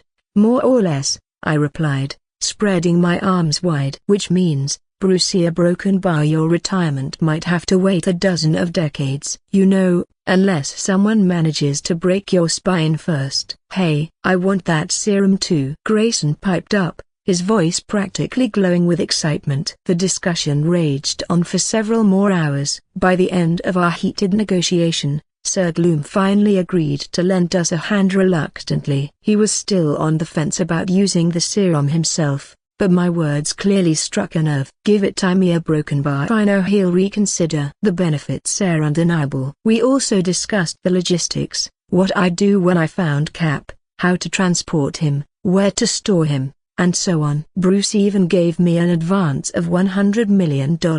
Which felt like a 10-ton weight lifted off my shoulders. Eventually, I brought up my bodyguard, which sparked another round of drama. Apparently, the local night dwellers had enough of our bickering. The bats kept waking up mid-conversation, flying chaotic laps around the cave like angry, winged spectators. They didn't touch us, but they did seem thoroughly ticked off, or at least, their obnoxious squealing made me think so. "You'll like her, Bruce," I said earnestly. "She can be trusted." "You want to tell someone my secret again?" "And why should I prove he's a broken bar again?" Batman glared. "With your permission," I explained quickly. "I told Vicky Vale about your nightly fiancé. The world didn't end. The city's still here. Your mansion didn't get burned down by villagers with torches." "Can we please not repeat this argument?" After yet another long, exhausting debate, we finally reached a consensus. And, of course, I won. Just like with good old Vicky. He already caved on Sia Watts once more. Plus, in the original comics, Vicky, Silver, even Sasha eventually learned Batman's identity. Honestly, I'm just staying true to canon. Sure, I tweaked the course of the original story a bit. But hey, it's the end that matters. And according to that, those ladies knew Batman's secret. Man, I'm tired. And my suffering was just beginning. Because what came next was training. Brutal, painful, Bat-style training. The whole Bat family had already begun cracking their knuckles with glee. They were practically glowing with bloodlust. At that moment, I deeply regretted leaving my bodyguard at home. "Sasha Brokenbar, I miss you." "Aku." Sasha sniffled and scratched her nose, curled up comfortably at home on the couch, phone in hand as she focused intensely on playing Subway Surfers. "I'm falling apart, and you're putting me back together. Don't leave me hanging. Give me support." I just performed a new song I wrote in honor of tomorrow's holiday. I started composing it a few days ago, and today I finally completed the arrangement. The recording studio exploded with applause. My bodyguard and the music studio director joined in the ovation. "It looks like the song is ready," Alison Blair concluded. "Yes," I replied, confirming Alison's words. "Tomorrow, the world will finally hear it." "That's good." "Alex, there's one more thing," Alison said. "I think our two rising stars should have music videos for their signature songs." "What do you think?" "That makes sense." "Good." "Contact Platinum." It's time for the newcomers to make a name for themselves and earn some recognition. I spent half the day in the studio, discussing what kind of music videos our promising newcomers should have. Everyone shared their vision, pitched ideas for plots, disagreed on some points and found consensus on others. The team's deep involvement in this creative process always strengthens our cohesion. I tried to be more restrained in my own suggestions to let everyone express themselves fully. Once the central idea was chosen and a few storyboards were quickly sketched, I decided my input was no longer needed and retreated to the workshop, the domain of science. Not long ago, Dr. Rao informed me that the equipment, materials, and plants Pamela ordered had all arrived at Babylon. With no pressing business, I decided to spend the rest of the day in the workshop. Entering, I was met by a scene reminiscent of a horror movie: living humanoid plants dragging in newly arrived equipment, writhing green vines slithering across the marble floor, installing components.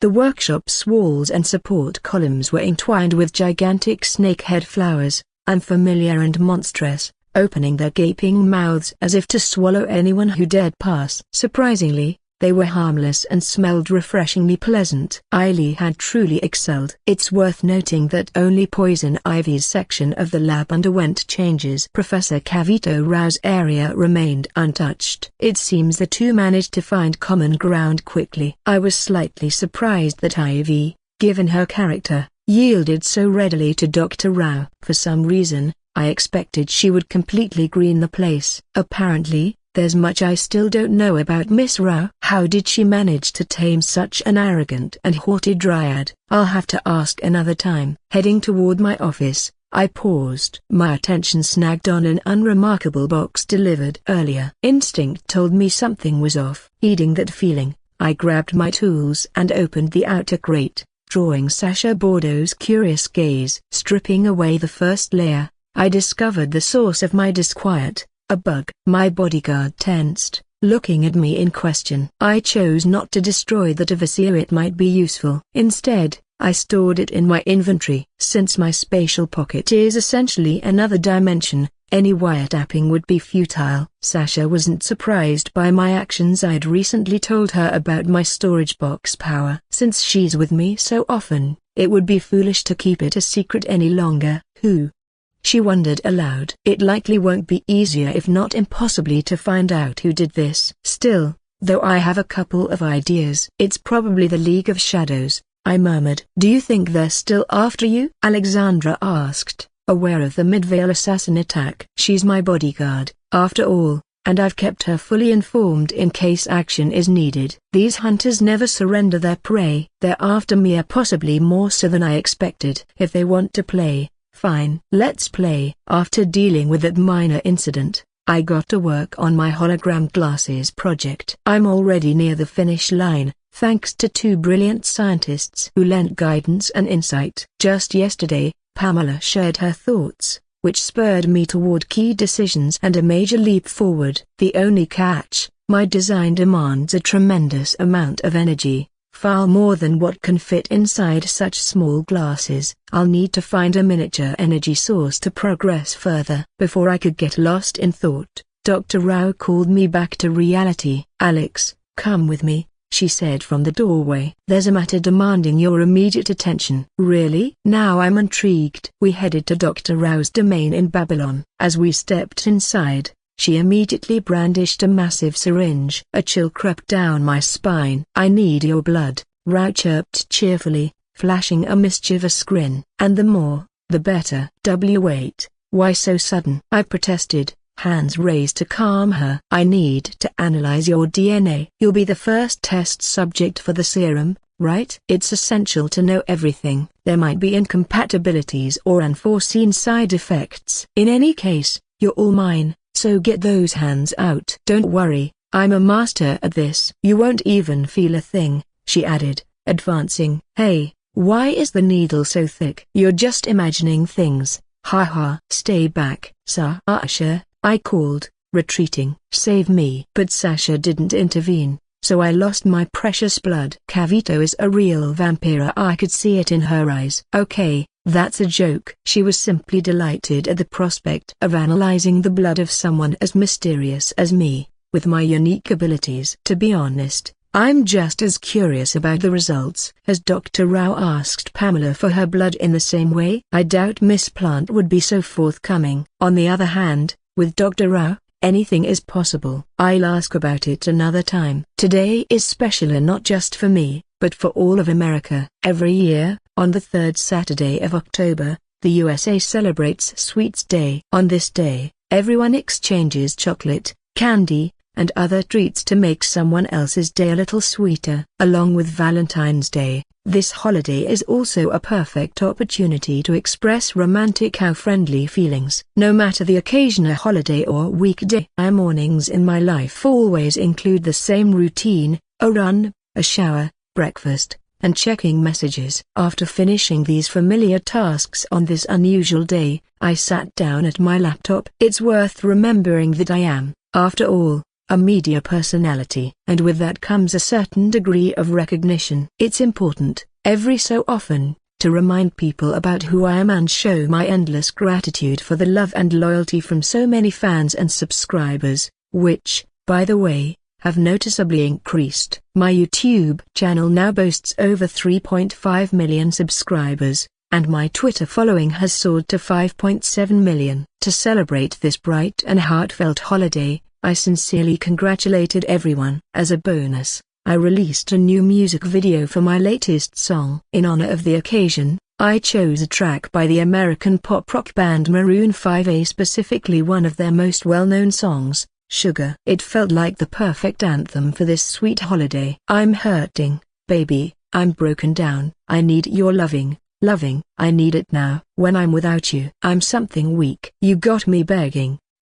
I'm on my knees. I don't wanna be needing your love. I just wanna be deep in your love. And it's killing me when you're away. Ooh, baby. 'Cause I really don't care where you are. I just wanna be the where you are. And I gotta get one little taste. I thought the song was such a perfect fit that I put together an animated video in the likeness of a greeting card. I couldn't resist making it as sweet as the day itself. I mean, honestly, Who doesn't crave a bit of sugar every once in a while? I wanted that cupcake, I wanted that candy, and let's be honest, I wanted to keep it all to myself. After all, sometimes a man's got to step it up, especially when you have a girl hotter than Southern California. To my delight, the first comments rolled in rapidly. It was great to see people enjoying the song and video so much. In the end, that's all that really matters, making others happy, sharing joy, and living in the moment. But the day wasn't over. When days like Valentine's arrive, it can put a lot of pressure on any man, particularly if he has more than one girlfriend. Yes, I'm talking about myself here. I know, I should simply be grateful that I am officially in a relationship with 3 girls or 4, if you count that wild, unpredictable blonde. Still, since there's no clear line crossed yet, can I really say we're together? Perhaps that's a question best left for another day. With that in mind, I decided to get a head start. The candy store was my first stop, and to my horror, I saw a line that stretched out the door. Honestly, how many people can fit into a shop at once? There was no way I'd wait half a day to get through that crowd. Good thing I thought ahead and ordered gift boxes of sweets in advance. All I had to do was pick up my order, one of my better decisions, because just seeing the crowd was enough to send a chill down my spine. First mission complete, I headed to the Gotham Gazette to see the brilliant and charming journalist Victoria. Per Vale's request, I didn't go up to her desk, but waited outside in my car. Victoria showed up almost immediately. "Well, you came to congratulate me?" she asked, her voice teasing, taking the basket of chocolates without hesitation. "I wouldn't dare not come," I replied, stealing a gentle kiss. Honestly, I wondered if her lips would taste even sweeter tonight. "Tonight I'm throwing a party at Madame Alexandra's restaurant, a Broken Bar." "Yes, I remember," Victoria interrupted, glancing gratefully at her present. "I look forward to it." "I'll definitely come." A few more minutes of warm conversation, and she hurried back to the office. Next on my list was Gotham's socialite, Silver Street Cloud. She received not only her gift but also an invitation to the evening's affair. I couldn't forget about Detective Renee Montoya. She too got her chocolates and an invitation. At the recording studio, I made sure to congratulate everyone, handing baskets to Dazzler and her deputy, Vivian Diaz. At the main office, I presented candies to Barbara Gordon and my exceptional secretary, Heather. Yes, I was thorough after all. It was candy day. I even sent 2 gift bags to the town of Midway for Power Girl and her mother, though not an invitation. Of course, Karen could fly to Gotham in an instant if she wished, her Kryptonian abilities making most journeys trivial. Still, Bruce probably wouldn't appreciate the extra drama. Speaking of Bruce, I invited him and Dick to the party, but as always they politely declined. No matter, I'll absolutely drag Bruce along for Halloween. That's my true favorite holiday, and the day of sweets can be enjoyed without Gotham's dark night. After the office festivities, I ventured over to Babylon, where 2 remarkable female scientists work. Of course, I brought them gifts as well. My protector, Sasha Bordeaux, was among the first to receive a sweet basket. I made sure to invite 2 clever, resourceful women to the evening's celebration. When it came to Pamela, I politely asked her to bring her unique green skin closer to a natural hue. For those who don't know, she can control her tone at will with some normal clothes. She blends in effortlessly with any crowd. One more stop remained, Arkham Asylum. It's true, I have a special someone there I wanted to congratulate in person. Harley greeted me in her usual, slightly mad, but always charming way. She seemed genuinely stunned that I'd come all the way to Arkham just to bring her a basket with chocolates and cakes. "I've never celebrated this day, never been given sweets before," Quinzel admitted with a hint of sorrow, her cheeks bulging as she devoured a pie.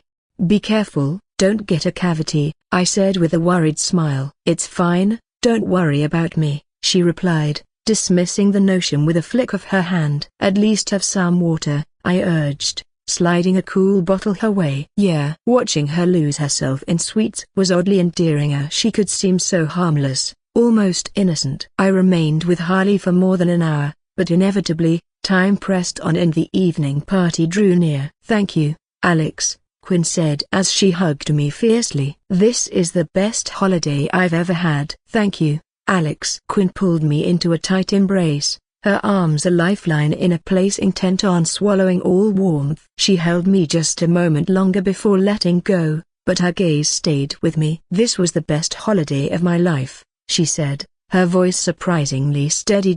I laughed softly. "Even though you spent it in a mental hospital?" Her smile brightened, a flash of mischief crossing her features. "That makes it even better." "This place is twisted, sure, but I guess it's the kind of twisted I can call home. At least, for now." Still a broken bar, she screwed up her nose, glancing around the bleak hallway. "I can't wait to get out of this disgusting hole." I grinned, meeting her look with a raised eyebrow. "You do realize you just contradicted yourself, right?" She shrugged with a little laugh, and in that moment, none of it seemed to matter. We let the silence hold us before she nudged me with her shoulder, as if signaling it was time. Our parting kiss was passionate, and more solace than farewell. Then, with a last squeeze of her hand, I stepped back past the heavy doors, leaving behind the cacophony of voices and the ceaseless hum of institutional despair. Not just metaphorically, either. I'd left a small surprise for the Joker, or one he wouldn't expect, but I held no desire to face him today. Some goodbyes, even I couldn't stomach. Outside, the city felt shockingly alive. My next destination had already cast its spell in my mind, the restaurant Quiet Backwater, a place that had become a kind of sanctuary. Madame Alexandra would have anticipated everything as she always did, her organizational rigor something both legendary and a little daunting. Sure enough, as soon as I reached the threshold, I was enveloped in the scent of warm honey vanilla, melting into notes of nut syrup and smoky caramel. It was impossible to feel anything but comforted. The tables were masterpieces in themselves, a riot of pastries, cakes, desserts, and, of course, chocolates in every possible shape and size, arranged so artfully you'd think a mad chocolatier had staged an edible symphony. There was an undertone to everything here, a dash of creative madness, just enough to make you doubt if you were awake or in some generous dream. "Alex, you've finally arrived." Madame Alexandra's voice cut clear through the room, stern as ever but tinged with her special brand of affection. She fixed me with a sharp look, arms crossed. "You start the party, then dump the entire organizational nightmare on me." "Shameful, truly shameful, young man." I shot her a sheepish smile. "I'm sorry. I had a lot to take care of, and it's not what you think." She raised her eyebrows skeptically. "Not what I think?" "Please, just don't tell me you spent the whole day chasing after your girls." She huffed. "3, wasn't it?" "I've seen where Alex, take a word of advice from someone with a lifetime more experience than you. Pick one, stick with her. All this running from one heart to another, it never ends well. The truth will come out, and when it does, you'll wish you'd found calmer waters." I lifted my hands in surrender. "I'll keep that in mind, madame." "But my situation's a broken bar, a bit special." "How so?" She pressed, but before I could formulate an answer, another voice cut in, a light, teasing, familiar. Victoria and Silver appeared, their dresses a swirl of color and style, each effortlessly beautiful, each making a beeline for me. Without hesitation, they pressed close, linking their arms through mine and kissing my cheeks in perfect synchrony. "That's what makes my situation special," I said helplessly, glancing at Madame Alexandra's wide-eyed shock. For a heartbeat, she stood frozen in bewilderment, then, gathering her composure, simply shook her head and retreated to her duties. Some mysteries, it seemed, were too much even for her. It occurred to me how deeply she'd woven herself into my world in such a short time. Her stern guidance, the comfort she offered, it reminded me of family, or the memory of it. Maybe she saw something in me that echoed her son. Maybe that's why it felt like guilt sometimes to accept all her care. By then, the restaurant had filled with color and movement. Barbara and Heather swept in, their outfits worthy of any fairy tale ball. Paul Diaz, our ever-reliable manager, arrived with his effervescent sister. Next, detectives Renee Montoya and Harvey Bullock pushed through, their cop eyes scanning every face, though their expressions softened just a little. In the festival's warmth, even Commissioner Gordon received an invite, though duty called him elsewhere. The music came alive as Dazzler led our house band on stage, her voice the spark at the center of it all, and she'd brought Vivian, and our recent hires Jackson and Gaga, who blended seamlessly into the friendly chaos. The spirit in the air was contagious, a cheerful and relaxed, a sanctuary where everyone's rough edges could find comfort, even if just for tonight. With so many friends and colleagues gathered, laughter ran freely. But then, the entrance darkened with the arrival of Kavito Rao and Pamela. They were unmistakably late, scientists to the bone, pulled from their labs by force of will. An electric tension followed them inside. Detective Montoya fixed Pamela aka Poison Ivy with a glare. Even Bullock stiffened, memory of old battles flaring up. Trust, I knew, was not easily remade. Sensing the shift, I sidled up to the detectives, throwing an arm around each. Come on, you two tonight, everyone here's a friend. No scores to settle under this roof, I promise. Nobody's getting hurt. Bullock snorted. Easy for you to say, kid. You vouch for her? I do. You're my guests, aren't you? I let my voice go firm,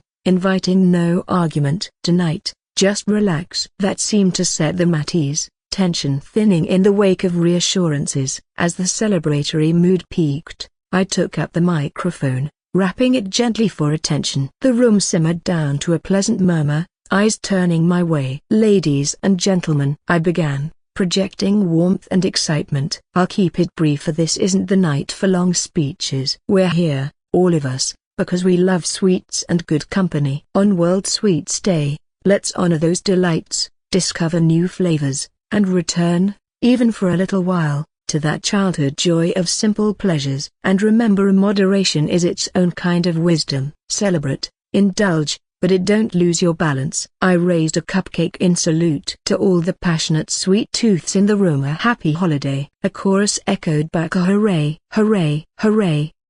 Punctuated by the joyful clinking of cakes and pastries held high. As the festivities wound to a gentle close, I felt the finality of the moment settle over me. It was time to share the news weighing on my heart. I waited for a lull, then cleared my throat. There's something I need to tell all of you. I'll be leaving Gotham just for a while, half a month at most. Some of you know where I'm headed, but for others, I looked meaningfully at Detective Montoya, whose eyes widened. This might come as a surprise. Anxiety flickered on a few familiar faces. Vicky and Silver knew the destination, Arctic cold, secret as the shadows. But I wasn't about to pile extra worry on their shoulders. I promise, I'll be back in plenty of time for Halloween. You know I couldn't miss that. Whispers broke out, parting sadness and good wishes mixed together. What truly surprised me was how much my leaving hurt my friends, some of whom I'd only recently drawn into my orbit. Perhaps that's what connection feels like, a network of invisible threads, each tugging softly, reminding you you're not alone. The night ended on a boisterous note, with Vika, Silver, and Barbara locked in an unexpectedly intense debate about who would see me off. The discussion nearly laid waste to half the desserts before they reached a truce, pulling me by the collar, in fits of laughter, toward my apartment. Let's just say it was the perfect farewell. Sometimes, the universe gives you just what you need. Airport, 9:00 a.m. The city was barely awake, fog curling in the distance, baggage carts trundling along the glistening floor. I exhaled, feeling the tingle of the coming adventure. Smell that, Sasha? I said, pretending gravity didn't exist. Are we really heading to the Arctic? She asked, a tinge of excitement in her eyes. Not quite yet, I replied, slinging my bag over my shoulder. First stop, New York. There's a philanthropist with a flashlight in his chest I need to meet. Once we're done there, then we can chase the cold wilds. She grinned, standing slightly taller. Wherever you go, Alex, I've got your back. I grinned. I know. Shall we? We arrived safely, which is good news. Let's not forget that we are in a world of heroes and villains, and avoiding their crossfire is already an impressive feat. Hello, Marvel's New York. I can't imagine how people actually live here. In the Marvel universe, this city is the true epicenter of disaster, sir, and that's no exaggeration. Iron Man, Peter Parker, Daredevil, Charles Xavier with his school for the especially gifted, and many others call this place home. And with them come their sworn enemies. Perhaps I won't list all of them, not today, or I'll ruin my mood.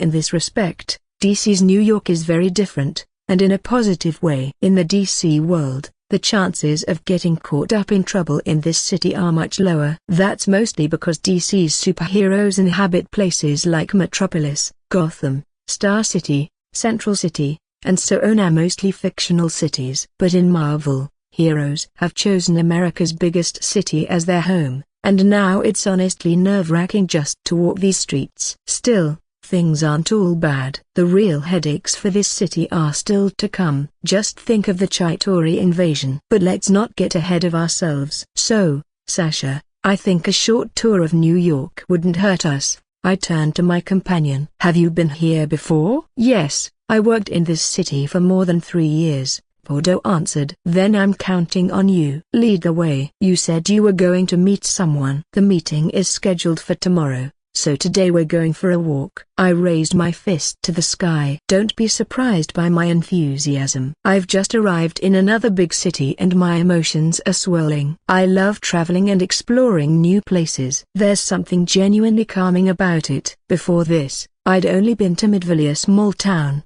not much to see there. But now, the adventurer in me is waking up. Once we checked into the hotel, Sasha, now acting as my guide, gave me a tour. We visited the famous Times Square, saw the Statue of Liberty, walked the Brooklyn Bridge, and explored Central Park. All in all, I was satisfied. I saw new sights and spent the day with a beautiful bodyguard. What could be better? But eventually, it was time to return to the hotel. I have an important meeting tomorrow. Yet I can't shake the feeling that I left Gotham not just to find Captain America, but to see the world. New York, Central Manhattan, Stark Tower. Wow, what a beautiful building, I whistled. If you remember, this is about to become the Avengers headquarters. It's such a strange pleasure, knowing something about the future. Wondering what I'm doing here? The truth is, my hologram glasses project is on hold because I need a new, powerful energy source that's also very compact. The only thing that comes to mind is the chemical element badasium developed by Stark. So today, I've come to see about securing badasium for my work. I believe it will help not only my project, but also the attempt to restore the super soldier serum. I'm sure Kavita and Pamela could put it to good use, too. We headed up to the upper floors of the skyscraper, where I was met by a slightly plump man in a black business suit. Alex Reith? He extended his hand. Happy Hogan. Nice to meet you. Nice to meet you, too, I replied, shaking his hand. All these familiar faces, so I didn't expect to meet Stark Industries head of security so soon, but I don't mind. This is my bodyguard, Sasha Bordeaux. I introduced Sasha. It'd be better if she stayed here. You'll talk to the director, Elenia. I'll walk you there, Happy said, leaving no room for argument. Okay, I agreed, leaving Sasha in the hall. As I entered the CEO's office, I paused at the door to read the nameplate, Virginia Potts. For a second I hesitated, then went in. A slender, beautiful blonde stood up from behind her desk and approached me. She wore a black dress that accentuated her figure. She had a welcoming smile, an appraising but not arrogant look, and an air of complete confidence. Hello, I'm the CEO of Stark Industries, Virginia Potts, but you can just call me Pepper. Nice to meet you, Miss Pepper. I'm Alex Reith. You can just call me Alex. After exchanging pleasantries, we sat down at the table. How can I help you, Alex? What brings you here? She asked directly. Well, I won't beat around the bush. I need the chemical element badasium. As far as I know, Stark Industries is the only producer of this sample. That's true, Pepper confirmed. But you're far from the only one interested in this development. Far from the only one. I understand. But I really need this element. I pressed on. Miss Pepper, is there really no way to make an exception? You could wait until next year. Maybe then a broken bar. That's too long. I can't wait, I interrupted. Why the rush? Pepper asked, surprised. Life is dangerous, Miss Potts. Who knows what might happen if we're always waiting around? I need this sample now, or a lot depends on it. As I understand it, you're a rising media star, Pepper observed. You shouldn't have any ties to the scientific world. Not exactly.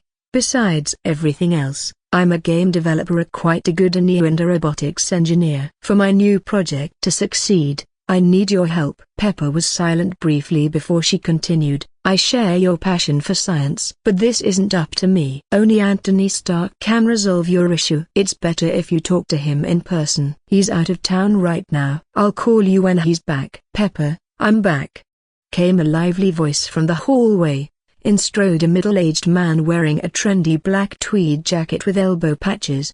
He regarded me with a mixture of curiosity and reproach and arrogance that not even his dark glasses could hide. "That was awkward," Pepper sighed. "Oh, I see you're not alone," said the new arrival, whose chest glowed like a neon sign, even under his jacket. "Should I help you or not?" Lowering his glasses, he locked eyes with me, black, intent, and searching, as if I had forgotten to pay him back for something. Still, I was face to face with Iron Man himself, or a genius, billionaire, playboy, philanthropist, Tony Stark. Unreal. Another legendary Marvel figure met in person. "Why so quiet? Are you my fan? Want an autograph?" Stark quipped, holding out a pen. "No, thanks. I'll pass." "What a pity," he replied, slumping his shoulders. "And who are you exactly?" Tony Potts raised her voice. "Not this again. Get a grip." "This is Alex Reith." She pointed at me. "The composer whose works you say you're obsessed with. Yet you didn't even know his name or what he looks like." "You wrote that song?" Stark raised his tablet,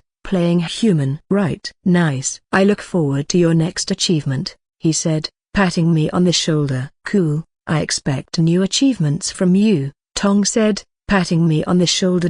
That was all the reaction I got. Although, what else could you expect from such a narrow-minded character as Tony Stark, except his all-encompassing love for himself? "Pepper, I'm flying out to my yacht with models from Austria. I'll be gone for a couple of days." "Again? When are you going to get down to business?" The girl pounced on him again, her chest heaving with rage boiling inside her. "As soon as possible." "Don't worry. I still have plans to install an arc reactor in Stark Tower so it runs on clean energy only. But I have to be mentally prepared for such work." "A little rest will do me good," he lied without batting an eye. "And anyway, what's going on here?" "Judging by their behavior, these two still haven't met." "Just don't tell me this is a story from the comics and not the Marvel Cinematic Universe." "But the latest chronological events have shown that the film plots are at work here. For example, Tony developed a new element just like in his second solo film." "Damn, this universe really does mix everything." "It seems the relationship between these two is the same as in the comics. Or rather, they aren't. Tony and Pepper only became a couple in the cinematic universe, while in the comics, Pepper dated Happy Hogan, then married him. Although, it doesn't concern me, so it doesn't matter what kind of Santa Barbara they have there. Although, on the other hand, no. Remember, you have more important things to do. You have to focus." I waited a whole 15 minutes before Tony and Pepper finished their verbal battles and came to a reconciliation. The latter even managed to tell her boss the purpose of my visit today. "Do you need the TS element?" "For what purpose?" Stark asked. "Can I not get it without telling my purpose?" "Ha, that will not happen." "Tell me, maybe I will approve the deal." I went over various options in my head and eventually decided to tell him everything. I doubted that a genius like Tony Stark would be interested in my little project of hologram glasses, so I didn't have to worry about the safety of my invention. I laid out everything about my development, even showed a drawing of the model. Fortunately, the data was on a flash drive. "And what answer do you think I got?" "What a mediocre job." "Why so rude?" "Of course, I understand that in essence everything is like that, but this is my first attempt. It could have been softer," I mumbled, offended. "I only told the truth, kid." "Trust me, technology is not your thing. Give this up and do what you do best, compose music, write books, develop games. Don't waste time on useless things." "The idea is certainly interesting, I don't argue. But the implementation is terribly shoddy." And then I realized something. A broken bar. He knows so much about me, and he recently claimed that he didn't even recognize me. I can't figure out what thoughts are running through his head. Although, how could I even know? This is Tony Stark, Iron Man, one of the smartest people on Earth. To be honest, he reminded me of Bruce in some way. I can't figure out why. Maybe it's because they both really irritate me? In that case, I should offer Anthony a free service, say mind-blowing therapy. I'm sure we'll get along. Hey, a broken bar. Don't you think that instead of dissuading someone from giving up science, you, as one of its ardent representatives, should, on the contrary, do your utmost to encourage bright minds to study it? I threw a reproachful glance. No, I don't think so. The man said without a shadow of remorse. I see. So you'll give me the TS element? Did you hear what I just told you? Stark blurted out irritably. Yeah. Well, what's up with the element? I pretended to be a fool. You're not as simple as I thought. He crossed his arms over his chest, his gaze taking on an appraising look. You know what? Have it your way. Stark Industries is willing to oblige you in this matter. Wow, why such a change? I doubted. Exactly, Director Potts intervened in our conversation. Why? You could call it intuition, Tony said. I think this decision is the right one. I sense something mysterious in all of this, like I'm standing on the threshold of something important right now. And besides, his request isn't that impossible. What was that just now? It all happened too quickly and easily. What did he feel? Changes in canon? Are you saying that important characters can sense when their destinies change? Wait, Bats told me something similar, although I didn't pay attention at the time. It seems things aren't so clear-cut here. It's worth investigating this case in the future. It doesn't matter. The main thing is that I achieved my goal. I got access to a miniature energy source, met Pepper, and, of course, Iron Man himself. Having discussed a detailed plan of cooperation, I shook both of their hands and, politely saying goodbye, left the office. Pepper Pottspoff. Tony, I turned to the man, tearing him out of his thoughts. What was that? Why did you agree? This is not your style. Sorry, Pepper, Stark sighed, and his gaze gained clarity. I myself do not understand the reason for my rash act. This guy is an unusual person.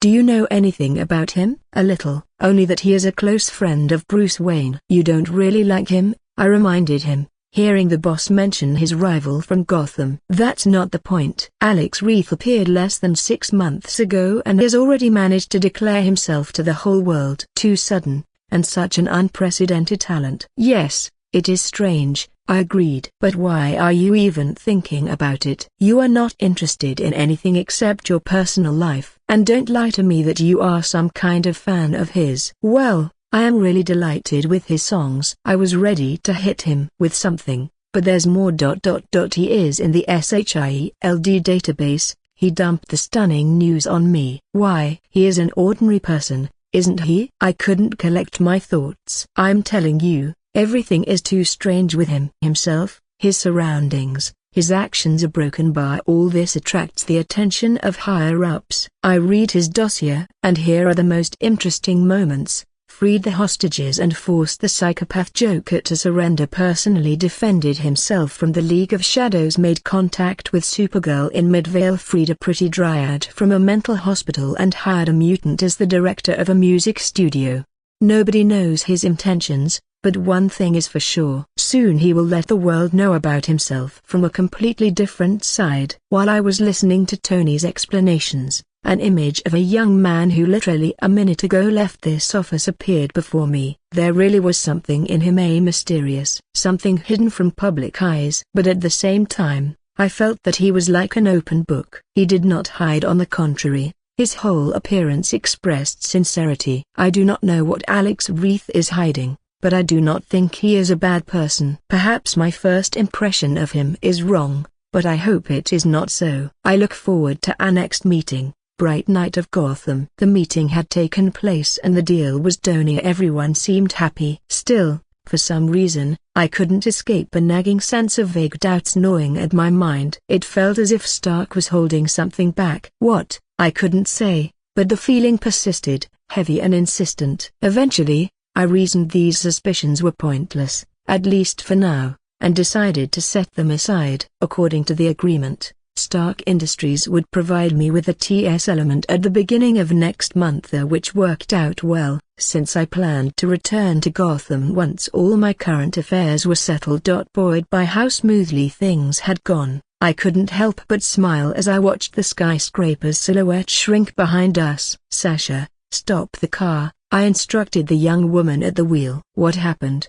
she asked, her eyes searching my face, but obediently easing the car to a temporary parking spot. Some inexplicable force drew me outside. I stepped into the sunlight and looked around at 2 rows of unremarkable houses flanking a narrow road. Then I spotted a large bank sign, imposing, but otherwise just as bland as its surroundings. Still, there was something about this place, a broken bar, an undercurrent of imminent threat. My intuition screamed that something bad was about to happen. Sharing my unease, I turned to my companion. "So, why are we here?" Bordeaux pressed a note of concern in her voice. "Aren't you curious? Where's your sense of adventure?" "My job's to protect you, not lead you into the heart of a potential crisis." "It's probably nothing serious. Trust me, I think we can handle it.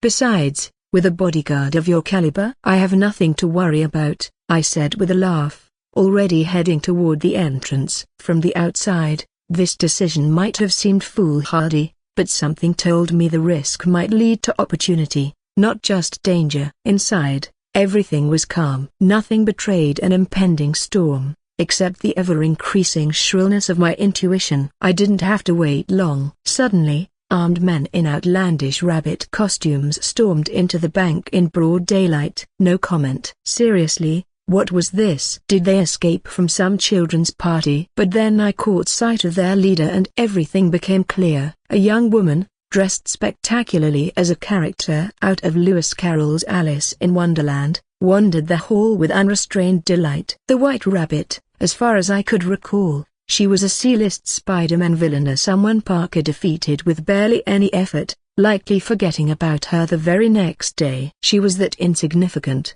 and therefore nearly unknown. Most Marvel fans had probably never even heard of her. But I was nothing if not attentive. Her real name was Lorena Dodson, a woman of considerable fortune now hiding beneath the rabbit mask, almost impossible to recognize as the reserved Dodson. The White Rabbit hailed from wealth. Her parents, determined she received a proper upbringing, isolated her from the world, homeschooled her, severed her peer connections to protect her, and supervised her every move. In an effort to brighten the monotony of this overly correct but lonely existence, Lorena turned to Lewis Carroll's Alice in Wonderland. It's worth mentioning that spite of so few relics from my previous life showing up here, this book exists in this world. That alone nearly proves how the White Rabbit became who she is. Without Carroll's fairy tale, there might never have been this villain in Spider-Man's world. But I digress. There are other such oddities, but that's a story for another time. Returning to the matter at hand, at 25, her parents married her off to a respectable but elderly millionaire, an arrangement that failed to make her happy. Unsuited to the real world, melancholic and ill-prepared as she was, Dodson withdrew even further, plunging herself into fantasy. Adventure beckoned, but her aged husband couldn't provide it. Realizing that, she abandoned him, appropriated his multi-million-dollar inheritance, and began to pursue the life of daring she craved. She excelled at it. The rabbit-themed gunman demanded everyone lie down and keep quiet. Some overly sensitive types screamed in terror, but for me, honestly, the whole scenario struck me as more amusing than frightening. Sadly, Spider-Man had not yet found his powers in this universe, so there'd be no help from friendly neighborhood heroes. I'd have to resolve it myself, as their henchmen are cartoonish, ridiculous as they were, broke cameras and menaced the crowd. One of the Miracle Rabbits approached me directly. "What are you waiting for?" He leveled his machine gun at me. "A special invitation?" I just hope I don't start laughing. Their outfits are a joke. The only person who looked good in a rabbit suit, let's be honest, was Lorena Dodson. She wore it well, and it even gave her a kind of dangerous charm. If she ever lost the mask, I bet she'd be beautiful. "Are you deaf? Get on the floor!" the cartoon goon shouted, losing patience. "You too!"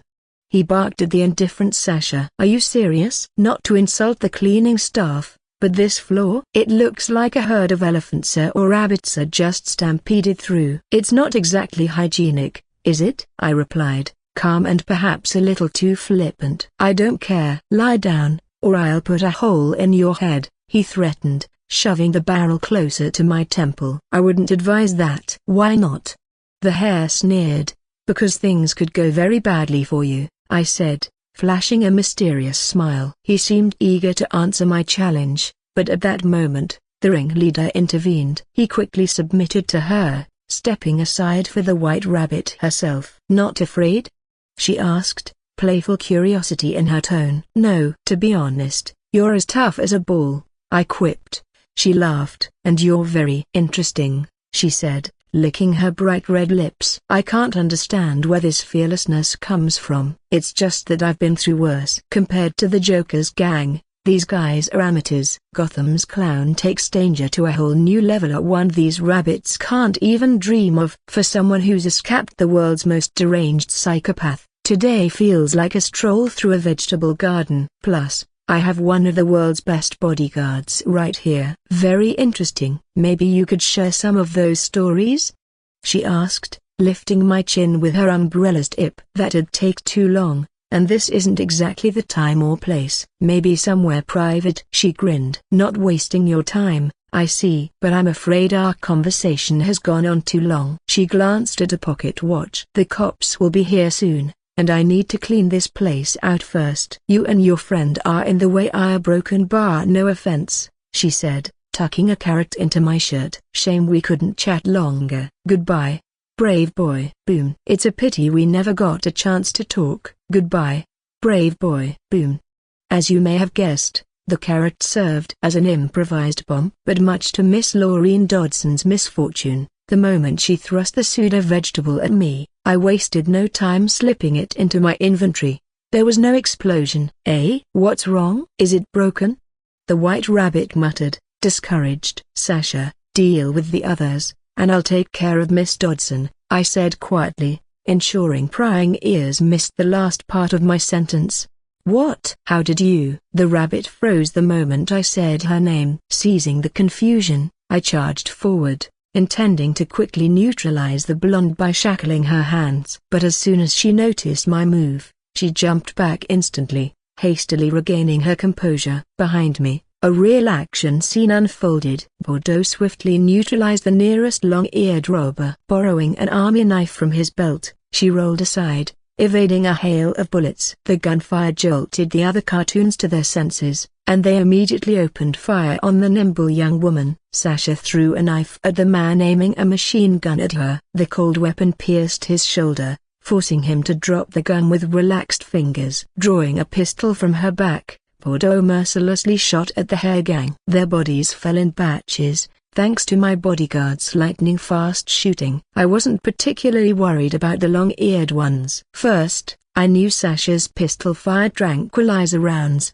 so despite the ostentatious cruelty, none of the robbers would die. Second, I simply didn't care about them. My focus was solely on the white rabbit. Who are you? How do you know who I am? Lauren Dodson asked, the question tormenting her. My name is Alex Wreath, and I know much more than you can imagine. In that case, I have no right to leave you alive, she said, pointing at me with the tip of her umbrella. I knew it was some kind of automatic rifle, so there was no time to lose. Pulling a small ball from my inventory, I triggered it, causing a bright flash.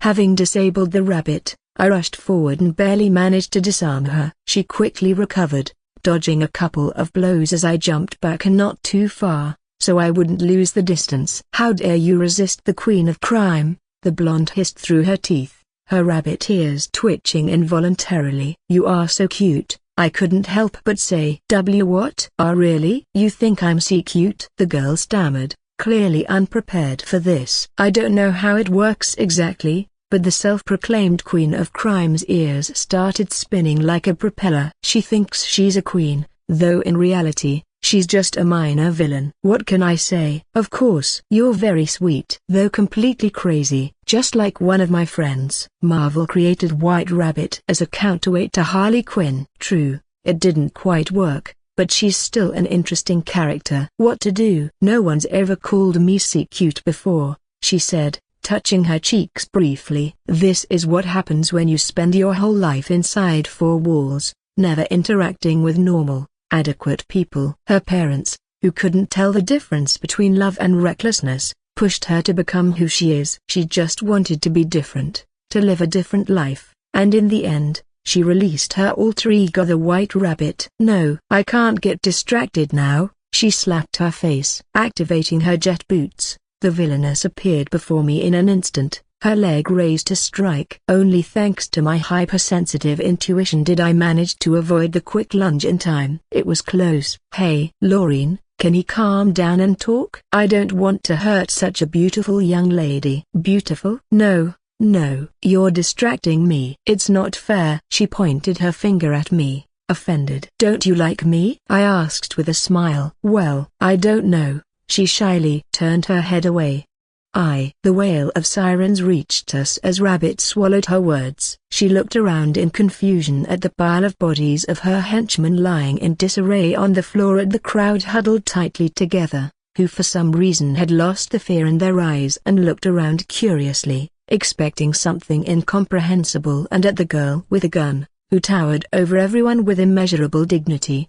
Looks like I'm going to prison this time. Hey, the blonde laughed resignedly. All because of you. But why did you and your girlfriend have to come here today of all days? Couldn't you have come tomorrow? She's not my girlfriend. She's my bodyguard. TCH, I hate both of you. Really? And it seemed to me a spark flew between us. Was it just me? I sighed, resigned. You, the girl growled, you better shut up. Because of you I got caught, so nothing can happen between us. So, if you didn't get caught, we'd be together? What does that have to do with anything? Besides, the exit is surrounded. There's no other way. Pondering the bitter reality of her situation, the White Rabbit didn't notice a small orange object flying past her. There was an explosion, and a section of the wall crumbled into a mountain of stones and dust. Wow, your carrot really is a powerful thing. I whistled. Well, what are you waiting for? There was no door, and now there is one. Are you letting me go? Lauren asked, stunned. But why? The spark, remember? I winked at her. Honestly, I had no plans for the White Rabbit. I let her go simply because I liked her, despite all her madness. Then my sixth sense told me I had made the right choice. Judge me if you want, but I do what I think is right. I'm not Batman, not a hero, not a savior, not an avenger. At least, not like everyone else. Even wearing the mask of the intellectual, I acted my own discretion. I have intuition, and it tells me if my choice is in danger of being wrong. Not knowing what to say, the rabbit threw another carrot at me and fled through the new exit. Call me. I caught the vegetable and saw numbers scratched on it. Ha, that was a fun day, I laughed, watching the retreating figure. While lost in thought, a squad of policemen burst into the bank. One of the guardians of law and order headed straight toward me. Well, I'll be familiar faces all around. I am Captain Noriko Watanabe of the New York Police Department. Please raise your hands and follow me. An unexpected beginning. I'll state a fact that everyone knows: if you have connections in the police, your life will be easier. I learned this the hard way today. In Gotham, after the Joker incident, I had a little chat with Renee and Commissioner Gordon, after which they let me go. I don't think I need to remind you of my good relations with these two guardians of the law.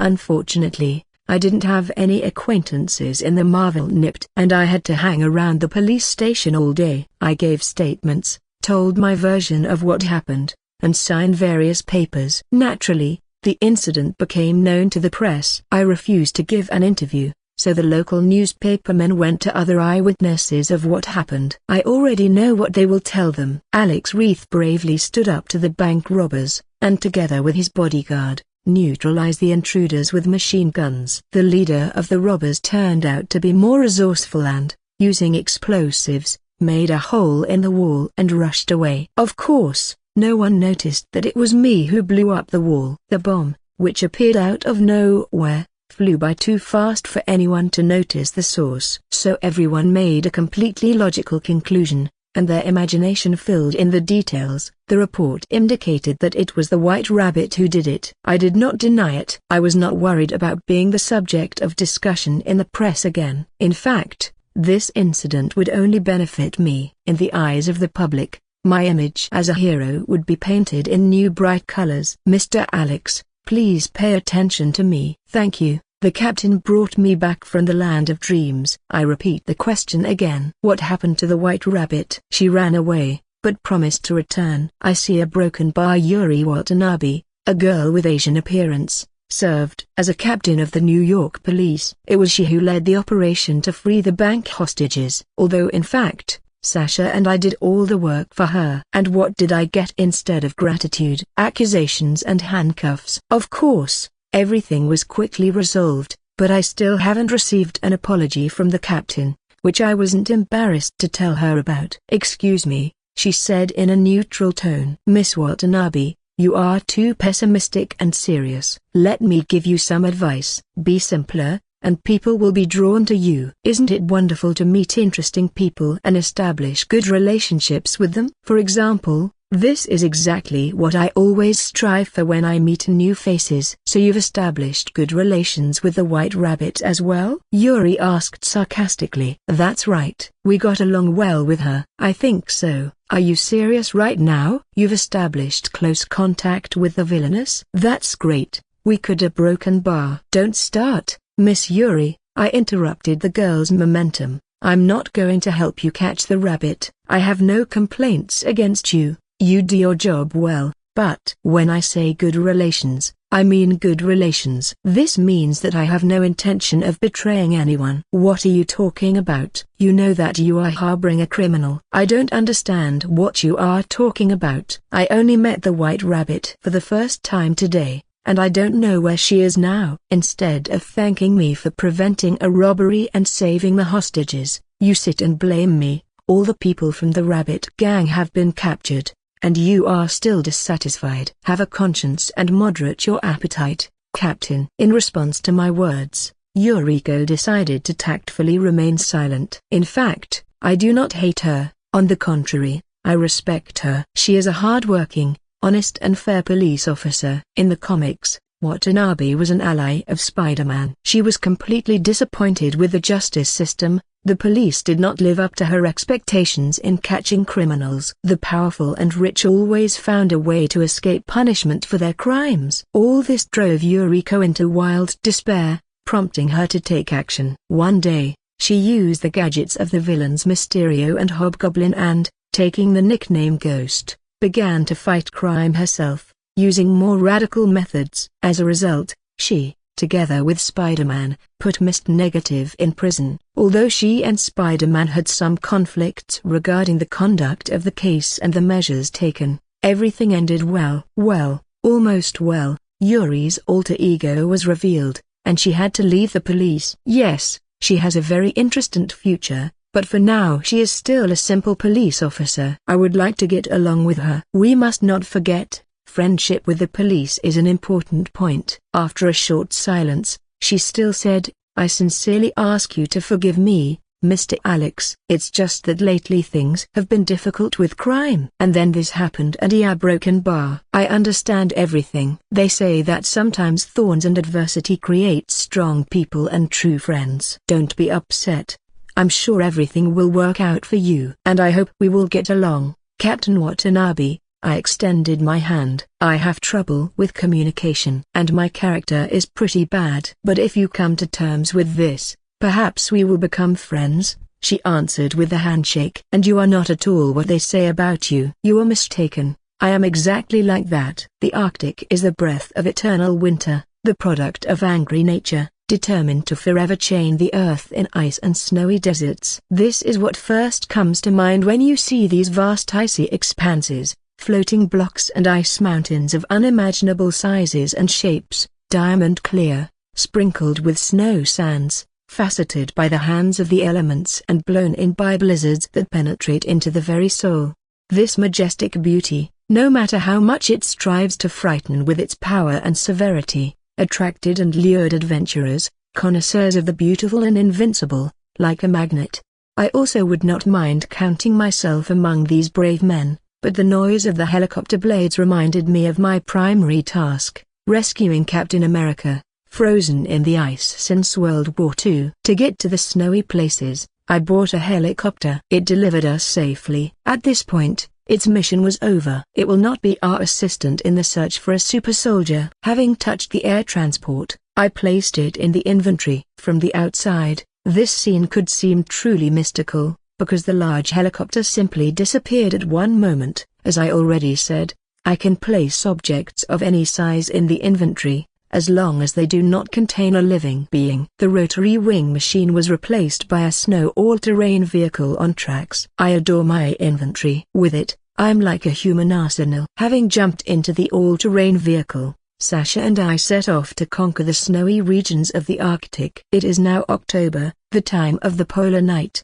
when neither light nor heat reaches these parts. The weather at this time also leaves much to be desired. Sub-zero temperatures and strong gusts of wind can significantly hinder the search. But determined and prepared people are not afraid of the harsh conditions of the cold desert. So our inspired mission to save the Iceman began. If we think sensibly, the chances of ordinary travelers finding the frozen captain are practically zero. It's not so much because of the harsh conditions, but because of the huge territory. It's worth remembering that this is a world where DC and Marvel coexist. Naturally, that means the Arctic we're currently traveling through is at least twice the size of the one I once knew. You can imagine the difficulty of navigating and searching in such a vast, frozen wilderness. Thankfully, I'm no ordinary person. I have something better than a map or a beacon. I have intuition, and in this situation, it's the only compass I trust. Right now, we're traveling at full throttle, steering the all-terrain vehicle between towering ridges of glacial ice, carving through the white horizon toward wherever my instincts lead us. Beautiful, a broken bar. It's wonderful, Bordeaux said beside me, her voice calm but full of awe. The Arctic sky above shimmered in magnificent colors, ribbons of cold flame dancing in hues of green, crimson, and violet. Stars peeked through like scattered gemstones caught behind translucent silk. The northern lights were in full bloom tonight. The aurora twisted across the heavens like a slow-moving river, lit by sunset fire. I had always secretly dreamed of seeing this, and now that I was, it felt surreal. One of those quiet checkboxes on the soul's list are fulfilled. 8 days had passed since we first set foot in this frigid desert of ice and silence. I felt, somewhere deep inside me, that our goal was closer than ever. So much has happened since we arrived. We'd met the unlikely inhabitants of this place, curious seals that swam up to examine us, fluffy white polar bears that observed us from a distance with regal mistrust, and tiny lemmings darting over snowdrifts like puzzle pieces in motion.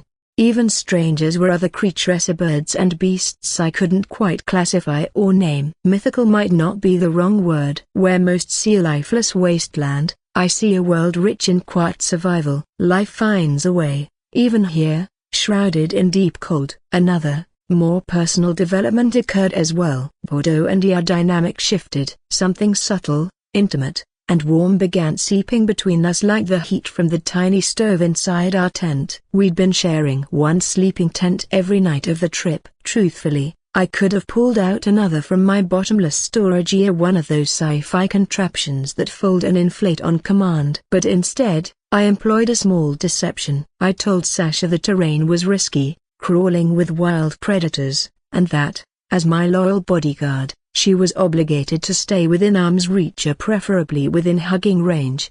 It sounded ridiculous even to me, but to my satisfaction, and a tinge of guilt, it worked. Yes, maybe it was petty, maybe a bit childish even. But happiness? It's always found in life's smallest schemes. We would huddle close in our winter tent, shielded from fierce Arctic winds, the cold unable to penetrate our insulated refuge. Inside, the little tin stove glowed faintly. Most mornings, I would awaken with her arms around me. Whether or not she'd admit it, her body always sought warmth, and often, that warmth was found in me. And I didn't protest. Quite the opposite, I treasured waking to Sasha's sleeping face beside mine. Her breathing, soft and even. Her hair a little wild from the night, but all the more beautiful for it. We delved into conversation during these nights, far longer than necessary. Silent topics turned into open admission, little shared stories naturally morphed into long confessions. We learned things about each other we hadn't planned on revealing. Somewhere along the way,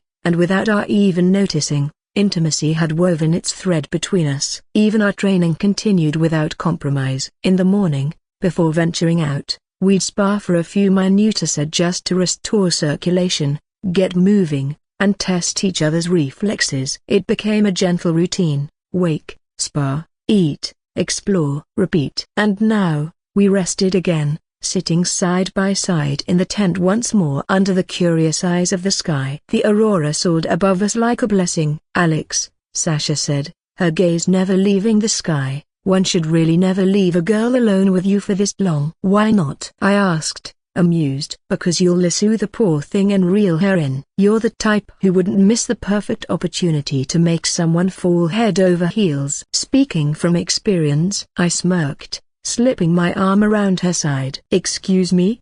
she said, turning slightly. "I meant, are you in love with me?" I asked playfully. "Falling for your boss." "In your dreams," Sasha muttered, removing my arm. "Office romances aren't for me." Still, words can't mask everything. I read something deeper in the way she touched me, looked at me as something careful, hesitant, but undeniably affectionate. Sasha's love language is touch. She pours emotion through proximity or through accidental arm brushes, steadying hands, subtle pulls at my sleeve, prolonged hugs disguised as friendly comfort. Through touch, she speaks entire sentences she would never say aloud. This language, full of texture and unspoken intensity, is complex. Touch conveys safety, desire, concern, even reverence. For people like Sasha, a day without touch is like a day without sunlight. Physicality confirms emotional reality. A held hand, a forehead kiss before parting, an arm wrapped around the waist while cooking each moment reinforces an unvoiced "I care." "I see you." "I'm here." For me, responding in kind became natural. I hadn't merely learned her language yet, I had come to speak it fluently. Over these last 8 days, our connection had deepened into something that felt permanent. I leaned closer, planting a small kiss on her temple while she remained focused on the fluctuating lights above. "Darling," I whispered, "that's all the courage I've got for one night. From now on, you're on your own." "Leaving everything in the hands of a lady?" she asked coolly. "I think you can handle it."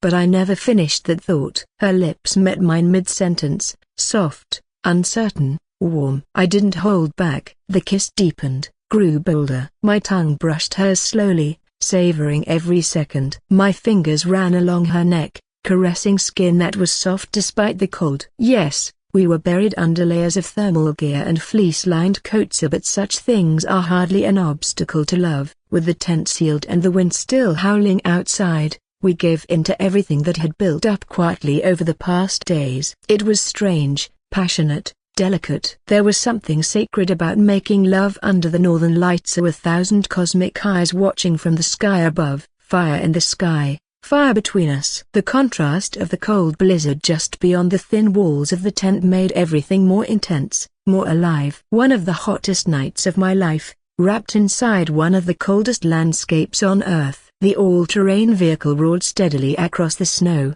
never veering off course. It was like the night before hadn't happened, but of course it had. The proof. The system message I received the moment I opened my eyes. That morning, +1 to King's wife stat. +1 to endurance. I stared at the notification for a long second before dismissing it with a chuckle. Not because I didn't appreciate it, but because, as strange as it sounds, I already felt rewarded. But even as I relished the memory of Sasha's touch, something else crept into my mind, a feeling, an instinctual flicker. My eyes drifted outward again, scanning the landscape as far as it stretched, to where even Labrador huskies hesitate to tread. There's something out there. At first, I didn't know what my sixth sense was alerting me to, but then it clicked. Almost instantly. In the Arctic lies more than Captain America's legendary crash site. There's another secret frozen in this land, Superman's Fortress of Solitude. A place hidden deep in ice and crystal, a sanctum of silence and Kryptonian technology. Alien weapons,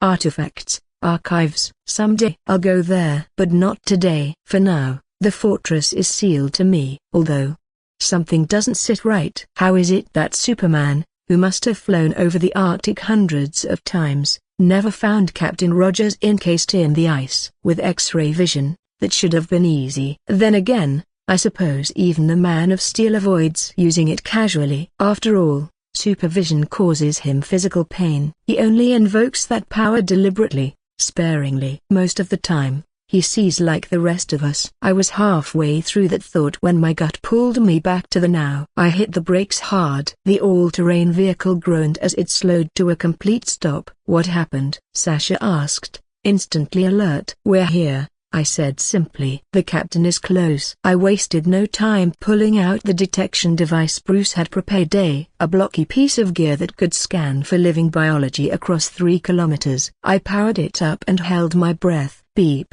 There. That's the signaler. He's here. We found him, I shouted, turning to Sasha. We did it. I hugged her tightly, unable to contain the relief. But I still don't see anything, she replied, a little skeptical. Follow me. We walked forward together. The wind bit at us, but I barely noticed it. After 1.5 kilometers, I dropped to the ground. My gaze lowered. Carefully, I cleared snow from a patch of smooth, pale blue ice. And there, beneath it, something was waiting. Mr. Reith, are you telling me you found Captain America's body by pure accident? Doesn't that strike you as suspiciously convenient? The agent watching me was barely hiding his skepticism.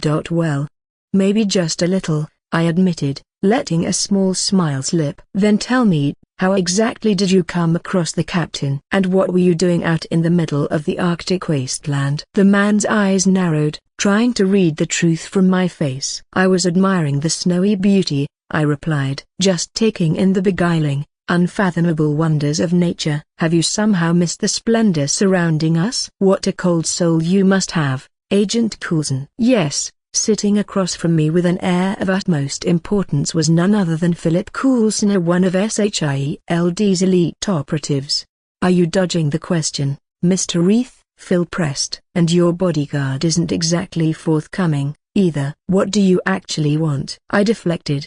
Look, we were exploring the Arctic like any adventure seeker might when we stumbled across a man frozen in the ice. Someone who looked alarmingly like the legendary World War II hero, Captain America. Even then, the man's pulse was discernible. In situations like that, every second counts. You need help right away. So, as any law-abiding citizen would, we called in the emergency services. But then, out of nowhere, a bunch of strangers appeared, said they were agents of some SHIELD organization, and started interrogating us as if we were criminals, not concerned explorers. Not a hello or a thank you. They could have at least offered us a cup of hot tea. Apologies for the rough treatment, but you must understand we're dealing with a matter of the highest national significance, Coulson said with sudden intensity. A missing American icon, found alive? Think about what that means to this country. I could see how much it affected him. Captain America, his childhood hero. I'd even noticed trading cards peeking out from his pocket. The idea that the legendary super soldier wasn't just discovered, but resurrected from the ice, had clearly shaken Coulson to the core. Of course, given the gravity, it was no surprise that Sasha and I were being interrogated by a government agency. Every detail needed to be sorted, every question swiftly answered. I understand the significance, Agent Coulson, and I know how explosive this news will be for the public. That's why your attitude towards me confuses me. Usually in cases like this, people hand out medals, maybe certificates of honor, at the very least some gratitude for rendering a major service to the country. In exchange for restoring our greatest defender, all I've received is suspicion and exasperation. Would you care to explain why you're so biased against me? I assure you, I'm a thoroughly law-abiding citizen. What brought you to the Arctic? Interrupted a calm yet commanding female voice. A short-haired brunette stepped around the corner, her eyes like glaciers, calm, sharp, and utterly devoid of warmth. I met her gaze, curiosity piqued. Since you've joined our little gathering, Shouldn't you introduce yourself? I asked, attempting to study her face for any tell. Agent Maria Hill, she replied, a cool, precise, and instantly familiar. Even without Coulson's introduction, I recognized her, SHIELD's deputy director, Nick Fury's closest confidant, known as the Commander. She wasn't someone who wasted time on pleasantries or emotions. Maria. A beautiful name for a beautiful woman, I offered, hoping to break the ice, pun intended. Her unmoving face made it clear, my attempt at charm had missed its mark. Don't waste your breath, Mr. Reith, Coulson muttered in my ear. Winning her favor is impossible. It sounded like he'd tried and failed her, and I couldn't help but smile at the thought. I repeat my question, what brought you here? Hill asked, closing the distance between us. The enigmatic vastness of the Arctic has always called to me, I said, waxing poetic about nature again. I dreamed of exploring its glaciers, encountering its wildlife and witnessing the northern lights. These lands are filled with mysteries waiting to be unearthed, and as you can see, fortune smiled on me. Fortune indeed, Hill replied dryly, seating herself across from me. First visit and you discover this. Quite the odds. What can I say? Luck seems to follow me. I grinned brighter, noticing how it irritated everyone in the room. You're not a nobody, Mr. Reith, or a minor celebrity, even, Coulson reminded me. Oh come on, I'm only just starting out in the entertainment world. Trust me, there's plenty of room to grow, I replied with modesty that was only half feigned. Be that as it may, you're in a position to create a public spectacle, and that's what we'd like to delay, he said. Therefore, we ask her not to reveal my discovery to anyone, I finished for him. Exactly. For now, it must stay confidential. I understand. You have my word. So what are your plans now? More Arctic trekking? Maria asked. No, Miss Hill. I think I've trudged through enough snow for one lifetime. I'm heading home, I replied, then added, though who knows? In time, I may revisit or maybe find something else incredible. On behalf of SHIELD, let me thank you for your actions. What you've done won't be forgotten, she said, her tone grave. Sure, I replied, awkwardly scratching my head. By the way, if you get the chance, let the captain know who freed him from his icy prison. Trying to put Captain America in your debt? Coulson said, half admonishing. Of course, who wouldn't want an ally like that? Hill shook her head, amused despite herself. And who knows, I continued, drawing out my words dramatically, one day, maybe Steve and I will be friends. You know the captain's real identity? Phil seemed genuinely caught off guard. Any true fan of the first super soldier knows. It's not exactly a state secret. You of all people should know that. Phil glanced at Maria, searching her face for a reaction. It makes sense, she said at last, still scrutinizing me. You don't have to worry, I'll make sure he knows his benefactor's name. Perfect. So, am I free to go? The agents exchanged a silent look and finally nodded. Hill rose and strode out, while Coulson offered me his hand. It was a pleasure, Mr. Reith. Again, sorry for the disturbance. You understand the situation is highly irregular. Please don't take it personally, and best of luck to you. By the way, I'm a bit of a fan, myself. All's well, I replied, shaking his hand firmly. In that case, until next time. Take care. See you tomorrow, perhaps. Third person Poff. What's your impression? Coulson asked after Alex had left, turning to the brooding brunette. There's something off about him, Hill admitted, voicing the doubts that plagued her. I don't believe a word he says. So he's lying? Not exactly. More like he's holding something back. What are the odds that someone just stumbles on a super soldier lost for over 70 years in a god-forsaken place like this? So we stick with the theory, he came to the Arctic for a specific reason, to find Captain America. But why? He didn't take the shield or Rogers himself. And how did he know where to look? Did he already know Steve Rogers was alive? Coulson ran through the possibilities aloud, frustration creeping into his voice. It doesn't add up. If he was really targeting Captain America, why report his discovery? Why not simply vanish once he got what he wanted? Instead, he inserted himself right into the center of the situation, almost inviting scrutiny. And the way he's treated you, Broken Bar. Hill nodded, her expression troubled. There's still too much we don't know. For now, Let's watch him closely. If he really has some connection to Captain Rogers, it could be vital or dangerous. She glanced one last time in the direction Alex had left, her suspicion unswayed by his easy answers or quick smiles. Third person Poff. What's interesting is this: if he was targeting Captain America, why report his findings? After accomplishing his goal, he could have just walked away and no one would have ever known. No questions would have been asked, no loose ends to tie up. But he chose the opposite openly, almost theatrically, announcing his involvement to the entire world. He put himself under a spotlight he could have easily sidestepped. All of that, and the way he's dealt with us. It just doesn't add up. He wasn't afraid of anything,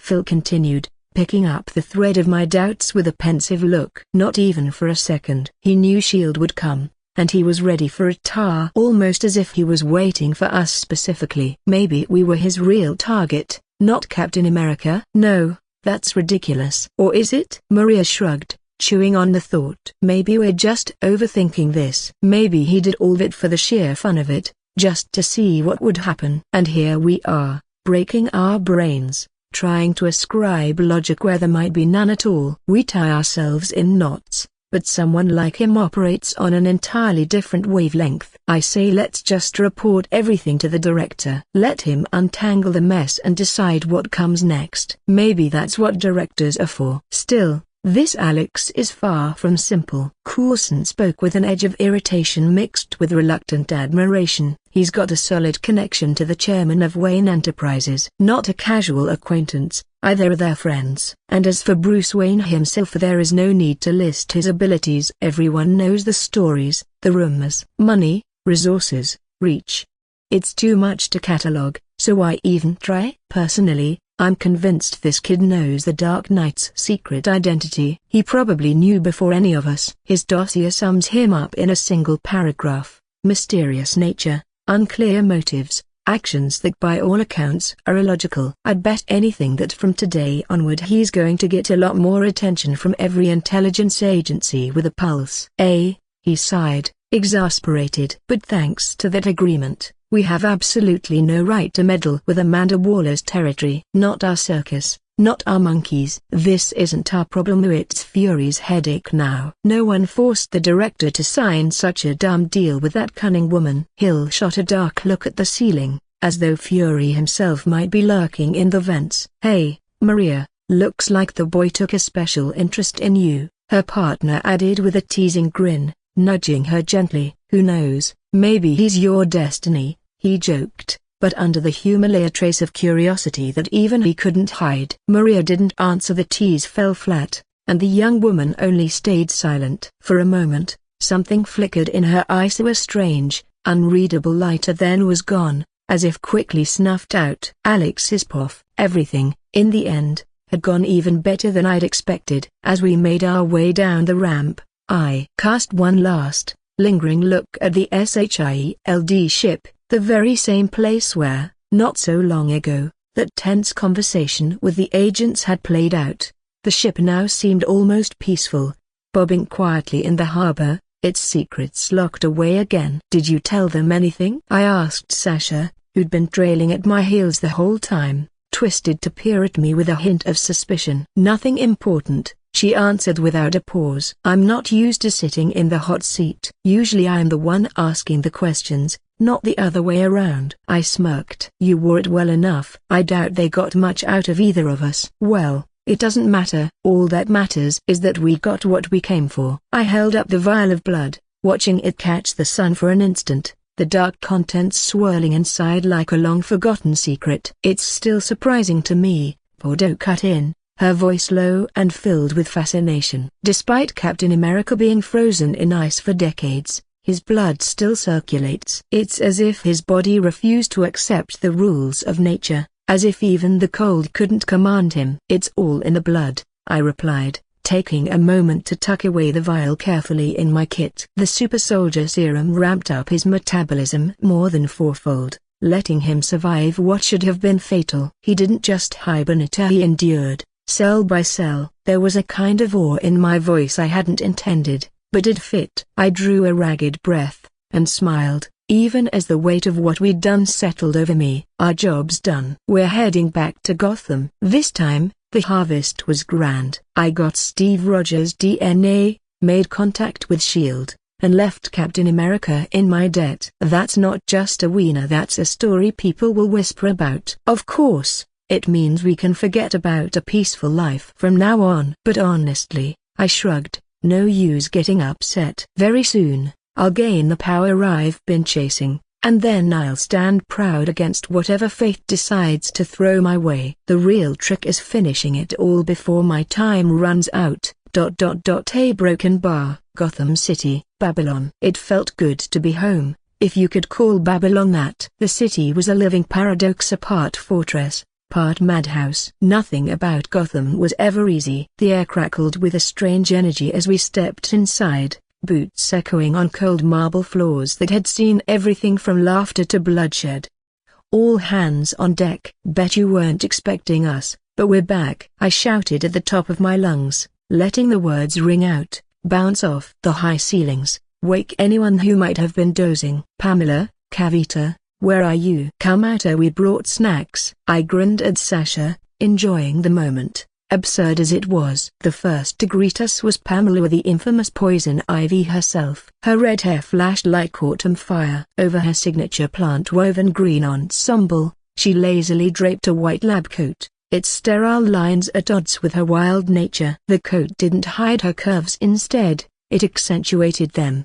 She strolled over, almost a queen in her own jungle, pace unhurried, an unreadable look on her face. No one could tell if she was pleased to see us, or simply resigned. Welcome, Ivy stated, her tone cool but gentle. Mere words, yet they held the weight of the forest itself. As she spoke, every plant in the surrounding area began to gently sway, not from wind, but because Ivy willed it so, her powers as subtle as they were absolute. There was peace in it, a kind of blessing only she could grant. The kids are also happy to see you, she murmured, one hand moving in a slow, affectionate caress across the leaves of a nearby bush. The plant shuddered in delight, trembling as if it could recognize our voices. Funny, I quipped, raising an eyebrow. Sometimes I get the feeling your plants are happier to see us than you are. I just try to maintain balance around here, Ivy answered with that distant, far-away look she often wore. You'll find out soon enough just how much Kavita missed you. I almost feel sorry for you, she added cryptically, her lips twisting into a sly smile. What a broken bar? I didn't get a chance to parse her meaning. Suddenly, a blur shot across the room, a wild-eyed woman darting toward us at breakneck speed. For half a heartbeat I thought we were being ambushed, my body tensing for a fight, my mind racing for an escape. But then I caught the unmistakable gleam of Professor Rao's glasses, and I realized the danger was of a different sort. She bounced off the slick marble, slipped past us entirely, her momentum unstoppably, then, gaining her footing, doubled back and lunged straight at me. You're back? Quicker, show him to me, right now. She nearly screamed, eyes burning with manic excitement. Whoa, settle down. Didn't know you'd be this hyped for a care package, I said, and from my bag, I dumped an extravagant variety of deep-sea fish onto the gleaming kitchen table, grayling, trout, Nelma, even a sesame. Fresh fish, straight from the Arctic, caught and stored on the spot, perfectly preserved. Tada! What do you think? Are you trying to die? Kavita growled, her voice emerging from somewhere deep within, low and menacing, as if death itself had come to collect me. Instantly, icy goosebumps prickled up my arms. Hey, easy there, don't freak out, I cried, throwing up my hands in surrender. I brought the real prize here, I haven't forgotten. Hand it over. Rao's voice was taut, almost desperate, her fingers flexing with anticipation. With a sigh, knowing I had no real choice, I slipped the vessel containing Steve Rogers' blood from my pocket and offered it to her with the kind of reverence the occasion deserved. Rao took it with trembling hands, treating the vial as if it was a sacred relic, her entire body reverberating with the magnitude of the moment. She's been obsessed, honestly, Pamela explained, a gentle smile playing on her lips as she watched her revived friend cradle the blood. You especially, and the mission. She hasn't stopped dreaming about studying super soldier DNA, recreating Erskine's formula, She seemed fine at first, but the last few days were a nightmare for all of us. She went off the rails. Didn't sleep, couldn't rest, just lived and breathed the idea of the serum. Obsession drives us, but sometimes obsession is the only thing that moves us past the impossible. Still, thanks to that madness, our research just took a leap 100 steps forward. So every cloud really does have a silver lining, huh? I mused, watching Rao clutch the vial like a lifeline. I suppose so. Then I frowned down at the generous pile of fish. This is great, sure, Buta broken bar. I looked up, genuinely confused. What do I actually do with all this seafood? You're impossible, Pamela and Sasha declared in perfect unison,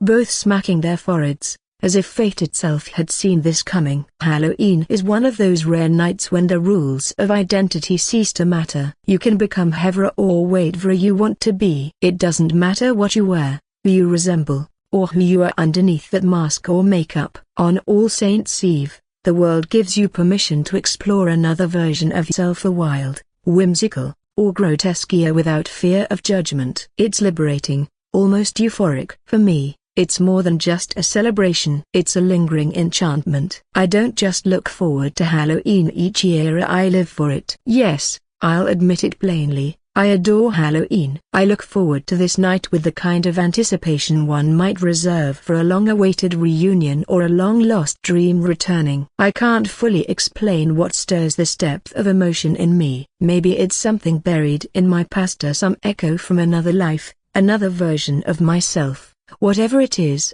Halloween has its hooks in my soul. There's something intoxicating about the ambience, the shiver of the unknown, the shadows lurking under moonlight, the strange, familiar smell of leaves, fog, candles, candy. The air itself carries a sense of mischief, as if the night whispers secrets it would never share on any other date. Horror and delight dance hand in hand. Ghost stories waft alongside laughter. The terror of imagined horrors softens into something playful. Streets are aglow with jack-o'-lanterns, their toothy smiles casting flickering, golden grins upon doorsteps. There's something uniquely cozy about the chaos. I've always been enchanted by the parade of children in the most fantastical and curious costumes: the tiny witches, miniature werewolves, skeletons, pirates, and creatures that defy explanation. Their bags, embroidered with spiders and bats and other unholy motifs, bulge with sugary treasures collected house by house. And though I now walk the world with the weight of adulthood on my shoulders,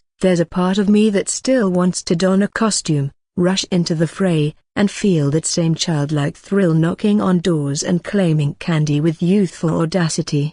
But I digress. Where was I? Ah yes, the point of all this, Halloween is nearly upon us. In fact, it's already peeking through tomorrow's keyhole, just on the other side of midnight. And naturally, that means I've been planning an extravagant celebration to honor it. If you know me, you know I don't do things halfway. The guest list is long, the anticipation is higher, and I want this night to be perfect, memorable, epic. Of course, pulling off a truly unforgettable Halloween bash requires two things above all else: inspiration and space. The inspiration? That part one've got covered. The space? Now that's the rub. My apartment, although moderately spacious, simply won't suffice. I've hosted smaller get-togethers before, but this year demands something far grander. Madame Alexandra's restaurant, my usual fallback, has lost its charm for this particular occasion. It's too polished, too refined. Halloween demands something darker, older. A place that breathes weary character. Luckily, there's one particular location I can't stop thinking about. It's been looping through my mind like a haunting melody: the mansion at the edge of Gotham, a sprawling, ancient estate built over 2 centuries ago, standing tall and still in its magnificent neo-Gothic glory. Imagine a structure so perfectly preserved it looks as though it stepped straight out of 19th century Europe, bypassing time entirely. It doesn't just resemble a castle, it is a castle. And it sits, brooding, only minutes outside downtown Gotham. It exudes mystery. Its stonework sighs with history. Its empty corridors whisper secrets no one dares speak aloud. It's a place made for secrets, for shadows, for masquerades and monsters. Truly, it couldn't be more perfect for a Halloween gathering. There's only one problem: It belongs to Bruce Wayne. Wayne Manor. But hey, what's friendship for if not to ask impossibly large favors? No time like the present. So let's head there. Wayne Manor. Alex, you always seem to show up at the most inconvenient moments, Bruce said dryly, eyes locked onto a glowing cluster of monitors. Bat computer screens flickered around him, showering the cave with blue light. You'll love this one, I said, trying to sound breezy. Can't talk now, he continued without looking up. Joker's escaped Arkham again. So, about your party? Count me out. What? I blinked. Are you serious? Now, with Halloween literally hours away? Seems like he's planning a little citywide trick. Or more likely, a treat for himself, he said, scrolling through security footage. Unbelievable. Panic crept into my voice. Do you realize this ruins everything? My plans are ruined. My party are jeopardized. And of course it's him. Of course the Clown Prince would want to turn Halloween into his personal stage. Working on stopping him, Bruce muttered. Not easy. Well, not fast enough. I folded my arms. At this rate, he'll crash the festivities himself, just in time for the big finale. Bruce said nothing. You made a promise, Bruce, I reminded him. You said you'd be there. And I was kind of hoping we could host the party at Wayne Manor. That made him stop. Slowly, Bruce turned to me, fixing me with that unmistakable bat glare. Give me one good reason I should say yes. Gladly. In fact, I've got two, I said, smirking. First, let's address the public image. Bruce Wayne, a billionaire, philanthropist, larger-than-life bachelor. Gotham sees you that way, and you've got to keep the illusion alive. Unlike certain armored billionaires in other cities, no one knows who you really are. Maintaining your extravagant, party-loving persona is half the battle.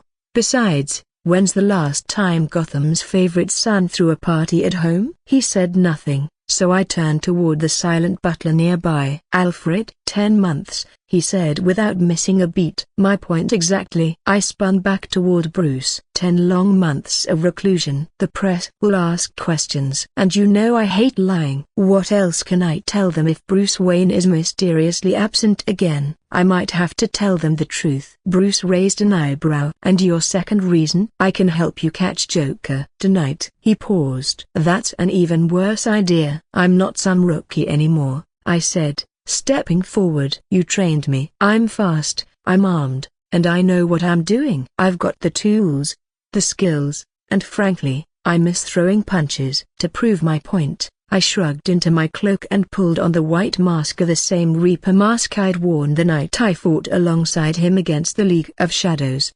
Besides, who else do you have? Grayson's out of town until tomorrow night. Barbara's stuck prepping that game launch. It's just you and me, Bats. So, you handle Joker, I'll handle his lackeys. It's a win-win. Bruce gave a resigned sigh and finally leaned back. You really know how to twist my arm. I know. It's a gift. I grinned.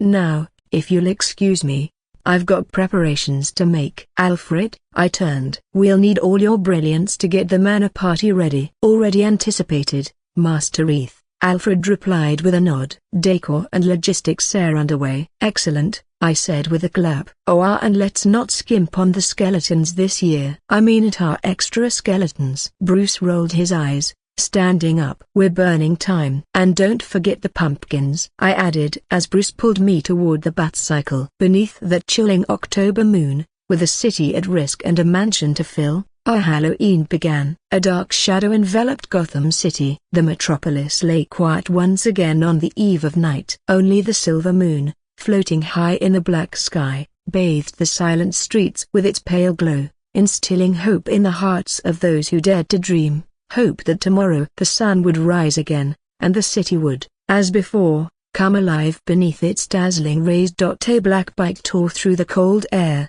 slicing the light fog as it raced down empty avenues. Where to next?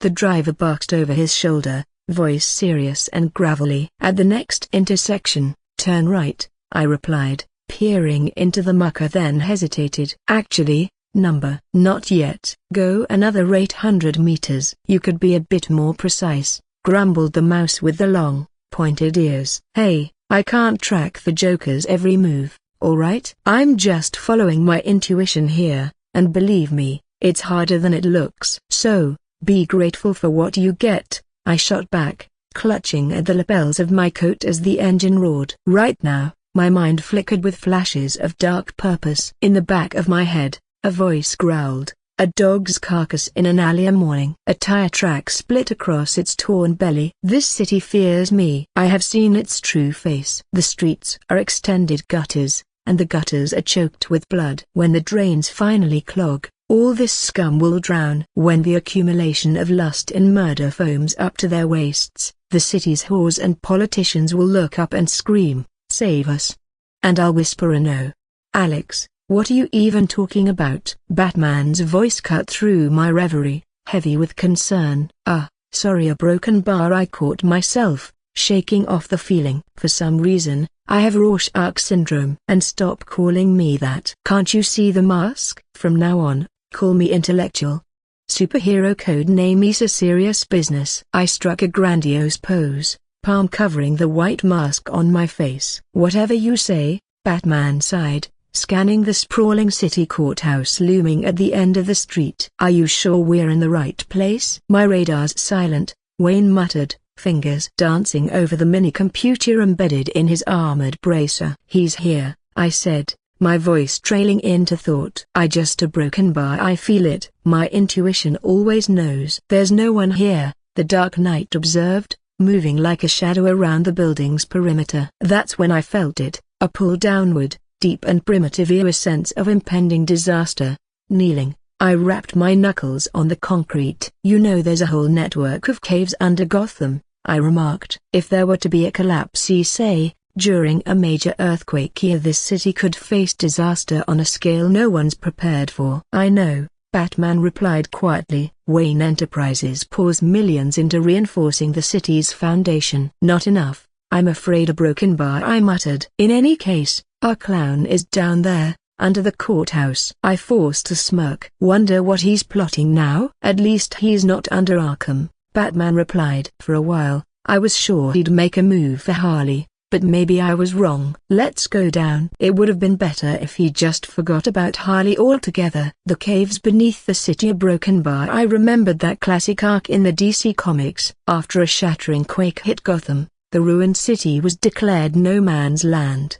By government order, the population was evacuated. Those stubborn enough to stay were walled off or abandoned, left to fend for themselves. For months, Gotham rotted, ignored by the authorities, until, at last, the combined efforts of Bruce Wayne and even Lex Luthor, who, of course, schemed to take it over himself, brought the city back from the brink. The infrastructure was rebuilt, but the scars endured. I couldn't let such catastrophe strike now. Gotham was meant to be the home base for my company, Alratex Entertainment. The city's not just any city, it's the solid foundation for everything I intend to build. Widespread destruction does not fit my business plans. I'd have to rack my brains to prevent the coming small apocalypse. Luckily, time was still on my side. We found the Joker's gang quickly. They'd set up camp directly beneath the courthouse. The Joker himself was nowhere to be seen. No doubt he was off somewhere, scheming his next twisted plot. After conferring with Batman about a plan, I strode out into the open, ready to make an entrance. "Hey, Joker," I called, voice echoing in the cave. "Want to talk about a humane life here, about semolina porridge?" The cavern fell so silent that even the scurrying of mice echoed. The goons, dressed in garish clown get-ups, took a baffled moment to collect themselves, then snapped to action, raising their rifles toward me. In an instant, a hail of bullets ripped through the air. But just as the first rounds neared, a concrete wall erupted before me, a solid, unyielding, and summoned from nowhere. My infantry was a terrible weapon, especially when wielded by someone with experience. The thugs flanked me, moving around both sides of the barrier, ready to continue their assault. But I wasn't about to surrender. Another thought, and 4 whole walls sprang up in an impenetrable barricade around me. Back when I'd cleaned out an abandoned factory, I'd stashed everything I could fit into my spatial pocket, swept the place clean. Today, I reap the rewards. "Hey, fellas," I called, rapping my knuckles against the helmet that had popped onto my head. "You wear helmets?" "Hope so. You'll need them for today's meteor shower. Take notes from the smart folks." As I finished, heavy, Spherical objects appeared mid-air, glossy black bowling balls, and rained down with force. Agony and curses filled the air as the balls met flesh. I couldn't blame them. When a bowling ball lands on your head, who can keep quiet? This inventory is truly divine. I can summon any item that's ever been absorbed into my spatial pocket, within a 50-meter radius, with little more than a thought. The only limitation now is my intelligence stat, which passed 54 long ago. Danger. My spider sense tingled to a sharp intuition honed by more than comic books. I swept away the wall behind me back into storage and dove aside just as a grenade exploded where I'd just been standing. Hey! Now it was getting interesting. I charged into the nearest henchman, my fists moving almost on their own. A sharp jab to the china, down he went. Another alarm or a warning from somewhere deep in my head. I conjured another stone wall, absorbing another bullet volley. Then I spun on the next opponent, a punch to the throat, hook to the liver. He dropped, groaning. The endless attacks from these half-baked clowns were getting old. Time to show them a real storm. I conjured another brick rain. Instantly, the enemy ranks thinned out. One survivor stepped on a clear disc. His body tensed, shuddered, then crashed to the cave floor, a grotesque smile frozen on his lips. Never underestimate a 300-volt shock mine. By now, I'd managed to arrange plenty of surprises. The battle soon indeed, and no melodrama, no clever one-liners, just an empty, echoing cave. Myself standing atop a mound of groaning bodies. Duty done, I leaned against the wall and waited for Batman. Sure enough, within seconds, his shadow loomed, dragging Gotham's main madman trussed and defeated behind him. Finished? Bruce asked, surveying the carnage. Some mess. My bad, my bad. I grinned, and with a gesture, all the debris, brick, concrete, even the bowling balls have vanished into my storage. Once an object's been in my inventory, I can summon it again whenever I wish. Practical. Who are you? The Joker slurred, eyes wide with something like curiosity. Batman's new lapdog. Another hero, crawling out of the woodwork. Where do you all come from? Swarming like flies after rain. We need slippers to squash you. Just one whacker, problem solved. He glared at me through strands of green hair. I'm the intellectual, I announced with a bow. And I'm pleased that, on my first day, I caught such a grade A criminal as yourself. My mask filtered my voice, so naturally, the clown prince of crime couldn't place my true identity. It'd be a disaster if he realized his old friend Alex was behind his capture. Secrecy is everything. I smiled, the mask swelling the gesture to grotesque effect. What a polite hero. Joker cackled, voice warbling with mania. Did you really think it would be that easy? Ha! You think the Bat would be able to find me before I was ready? That's why I planted a bomb. My darlings are right under your precious courthouse. Soon as you stormed in, I hit the switch. Tick-tock,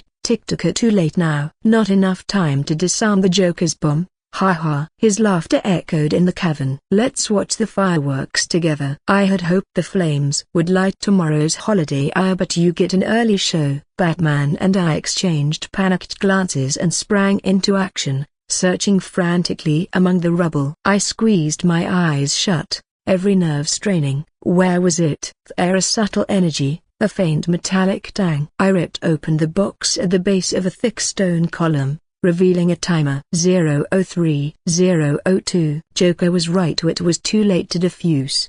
In less than a second, Gotham's fate would be sealed. If Batman were here alone, this would have been game over. But I was here. Acting instantly, I willed the bomb into my spatial inventory. Time doesn't flow inside my storage. That's why you can keep food there forever, always fresh. The bomb, suspended now in timeless stasis, would never detonate unless I took it back out. Let it gather dust in my warehouse. What happened? Where's my boom? Joker shrieked, eyes wild and disappointed. Batman and I exchanged a relieved sigh. So, what now? I teased with a crooked smile. Glad you brought me along? Maybe a broken bar, just a little, Wayne admitted, a rare grin flickering across his mouth. Hey, you! The Joker interrupted, always stubborn. Spill your secrets. What are you, a magician? But his words faded as the distant blare of police sirens wound down the corridors. The city above was stirring, alive again despite everything. Light filtered weakly through the cracks in the cave ceiling as Batman and I remained in the gloom, our work nearly done. The heat of adrenaline faded as I regarded Gotham, bruised but breathing, still standing because of the strange partnership formed tonight. Above us, the police combed the courthouse, and below, the echo of the Joker's laughter faded, replaced by the slow, measured breathing of a city that refused to die. "See you tomorrow, partner?" I asked Hedda, half joking, half hopeless. Batman nodded, eyes lost in the flicker of the pale city lights, the ever-present shadow of the bat stretching long and dark across the restored, haunted streets. Gotham would sleep easy tonight, while it could. A luxurious mansion nestled on the outskirts of Gotham, the crown jewel of the city. An imposing, antique edifice here once solemn and silent all year was now bathed in brilliant orange hues and brought to life in honor of Halloween. The ancient halls, shrouded in centuries of secrets and dust, suddenly buzzed with laughter, music, and the rustling of costumes. People had gathered from every corner of the city, and soon the mansion pulsed with cheer.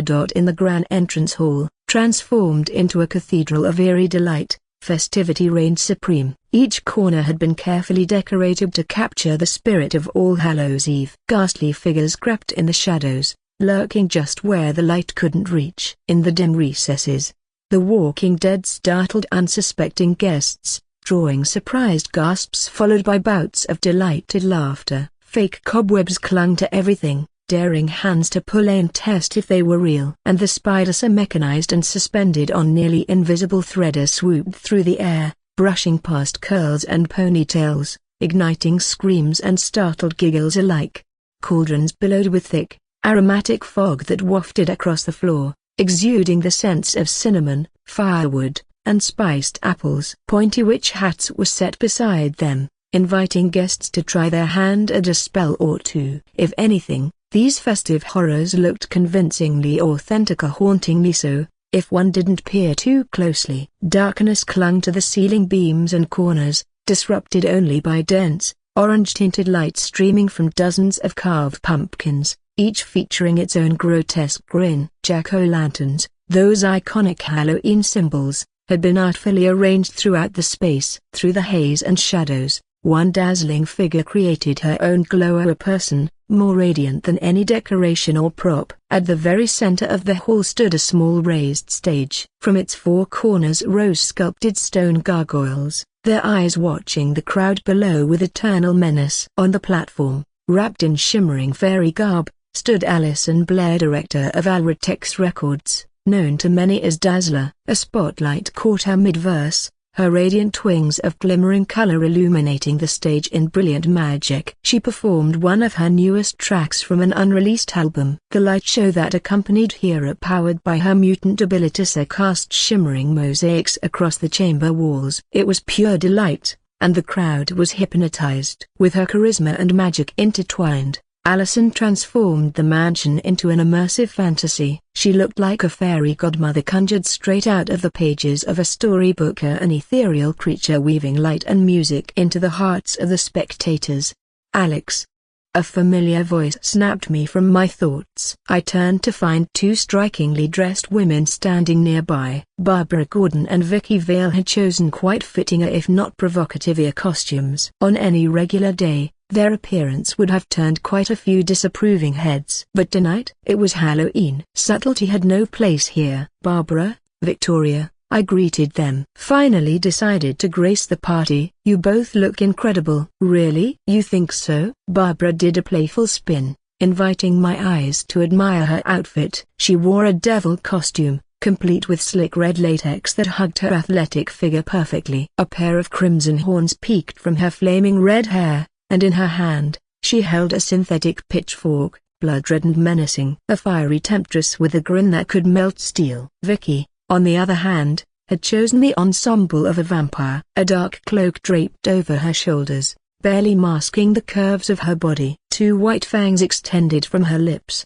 a clear nod to her costume's inspiration. What caught me off guard wasn't the elegance of the outfit, but the historical weight behind her choice. In the DC universe, I remember all too well what had happened to Vicky. In the animated film Batman vs. Dracula, She had been kidnapped by the ancient vampire himself to be turned into his eternal bride. Thankfully, Batman had saved her from damnation. But the memory lingered. A part of me worried. Maybe dressing like this was playing with fire or fangs. The last thing I wanted was to summon more trouble to Gotham. One bat is quite enough, and I had little desire to see a second appear. If some lucky timing or mystical coincidence did awaken the Count at her appearance, well, he'd have to go through me first. I wasn't giving up Vicky Vale to anyone. Alex, where did you get that suit? Barbara's eyes narrowed at my attire. I gave a casual shrug, brushing imaginary lint from my shoulder. This old thing? Whipped it up last night. Oh really? Barbara raised a skeptical brow. Funny. I could swear I've seen it before. I cleared my throat theatrically. Well, maybe I borrowed it. Does he know? She asked, voice dropping a tone. He'll be here any moment, I replied, watching a shadowed figure approach from across the room. 2 meters away, he stopped. The tuxedoed man's eyes fixed on me, his glare seemingly penetrating flesh and soul alike. It felt like the ground opened and buried me under the Mariana Trench. Is that what I think it is? Bruce's voice was slow and controlled. Too controlled. You like it? I asked, admiring my own outfit. I think it's smashing. You stole my suit. I borrowed it, I corrected with a grin. Without asking. But I was going to return it. Yep, there I was in the very first Batsuit. The original one Bruce designed back when he was just starting his journey as Gotham's silent guardian, long since retired. It had been preserved in the Batcave enshrined behind thick glass with the others, as Tony Stark did with his prototypes. And now, it was my Halloween costume. Because what better way to celebrate Halloween than by cosplaying the Bat himself? The look on Bruce's face? Completely worth it. My soul practically purred in satisfaction. How the hell did you get the costume? He snapped. Someone helped me, I said cryptically, crossing my arms. Alfred? He guessed without missing a beat. I gave a firm nod. Grayson was out of town. Barbara was busy. I had to pull every ounce of charm I had to convince Alfred to grant me this one little indulgence. Bruce's scowl deepened. How do you talk him into it? Because, I said, throwing an arm dramatically into the air, I am Batman. Barbara and Vicky laughed softly behind me, and Bruce groaned audibly, pinching the bridge of his nose like a man who had completely lost control over his domain. Let's talk about you for a moment, I pointed at him. You're not even wearing a costume. This is a sacred night. You ignored tradition. He rolled his eyes. I am wearing a costume, he retorted, tugging at his black tie. Allow me to introduce myself. A Bond. James Bond. You cunning devil. I whispered with mock defeat. Fine. That's fair. You wore a suit and gave it meaning. The embodiment of Agent 007 existed in this world too? Interesting. And unlike Alice from the realm of fiction, this one wasn't necessarily needed to shape any character constructs. So why was Bond an exception? I had no clue. His existence here was a mystery, but it didn't faze me one way or the other. As far as I was concerned, there were stranger things in Gotham. And tonight, under blood orange lanterns and flickering shadows, among vampires and demons and ghosts, even nostalgia got to wander. The Batsuit clung snugly to my frame, a totem of legend embodied by a man who, right now, just wanted me to hang it back up. But that was for tomorrow. Tonight, I was the Bat, and I planned to savor every second of it. While we had been deep in conversation, Dazzler Alison Blair finished her magical light-infused performance and gracefully stepped off the stage. Applause followed her like ripples on a still lake, echoing through the mansion's grand halls as guests clapped with genuine enthusiasm. But the stage didn't remain empty for long. The next performer to ascend the platform was impossible to ignore. A woman jumped up with glittering confidence, dressed in a costume so flamboyant, so dazzling, that even in a mansion filled with centuries-old opulence and rooms crawling with energetic spirits, she managed to capture everyone's breath. Adorned in spiked silver, latex panels, and a sheer lace veil, Lady Gaga herself, or iconic and unbethroda, took center stage. Or at least, someone dressed as her. To be honest, I still couldn't quite decipher who or what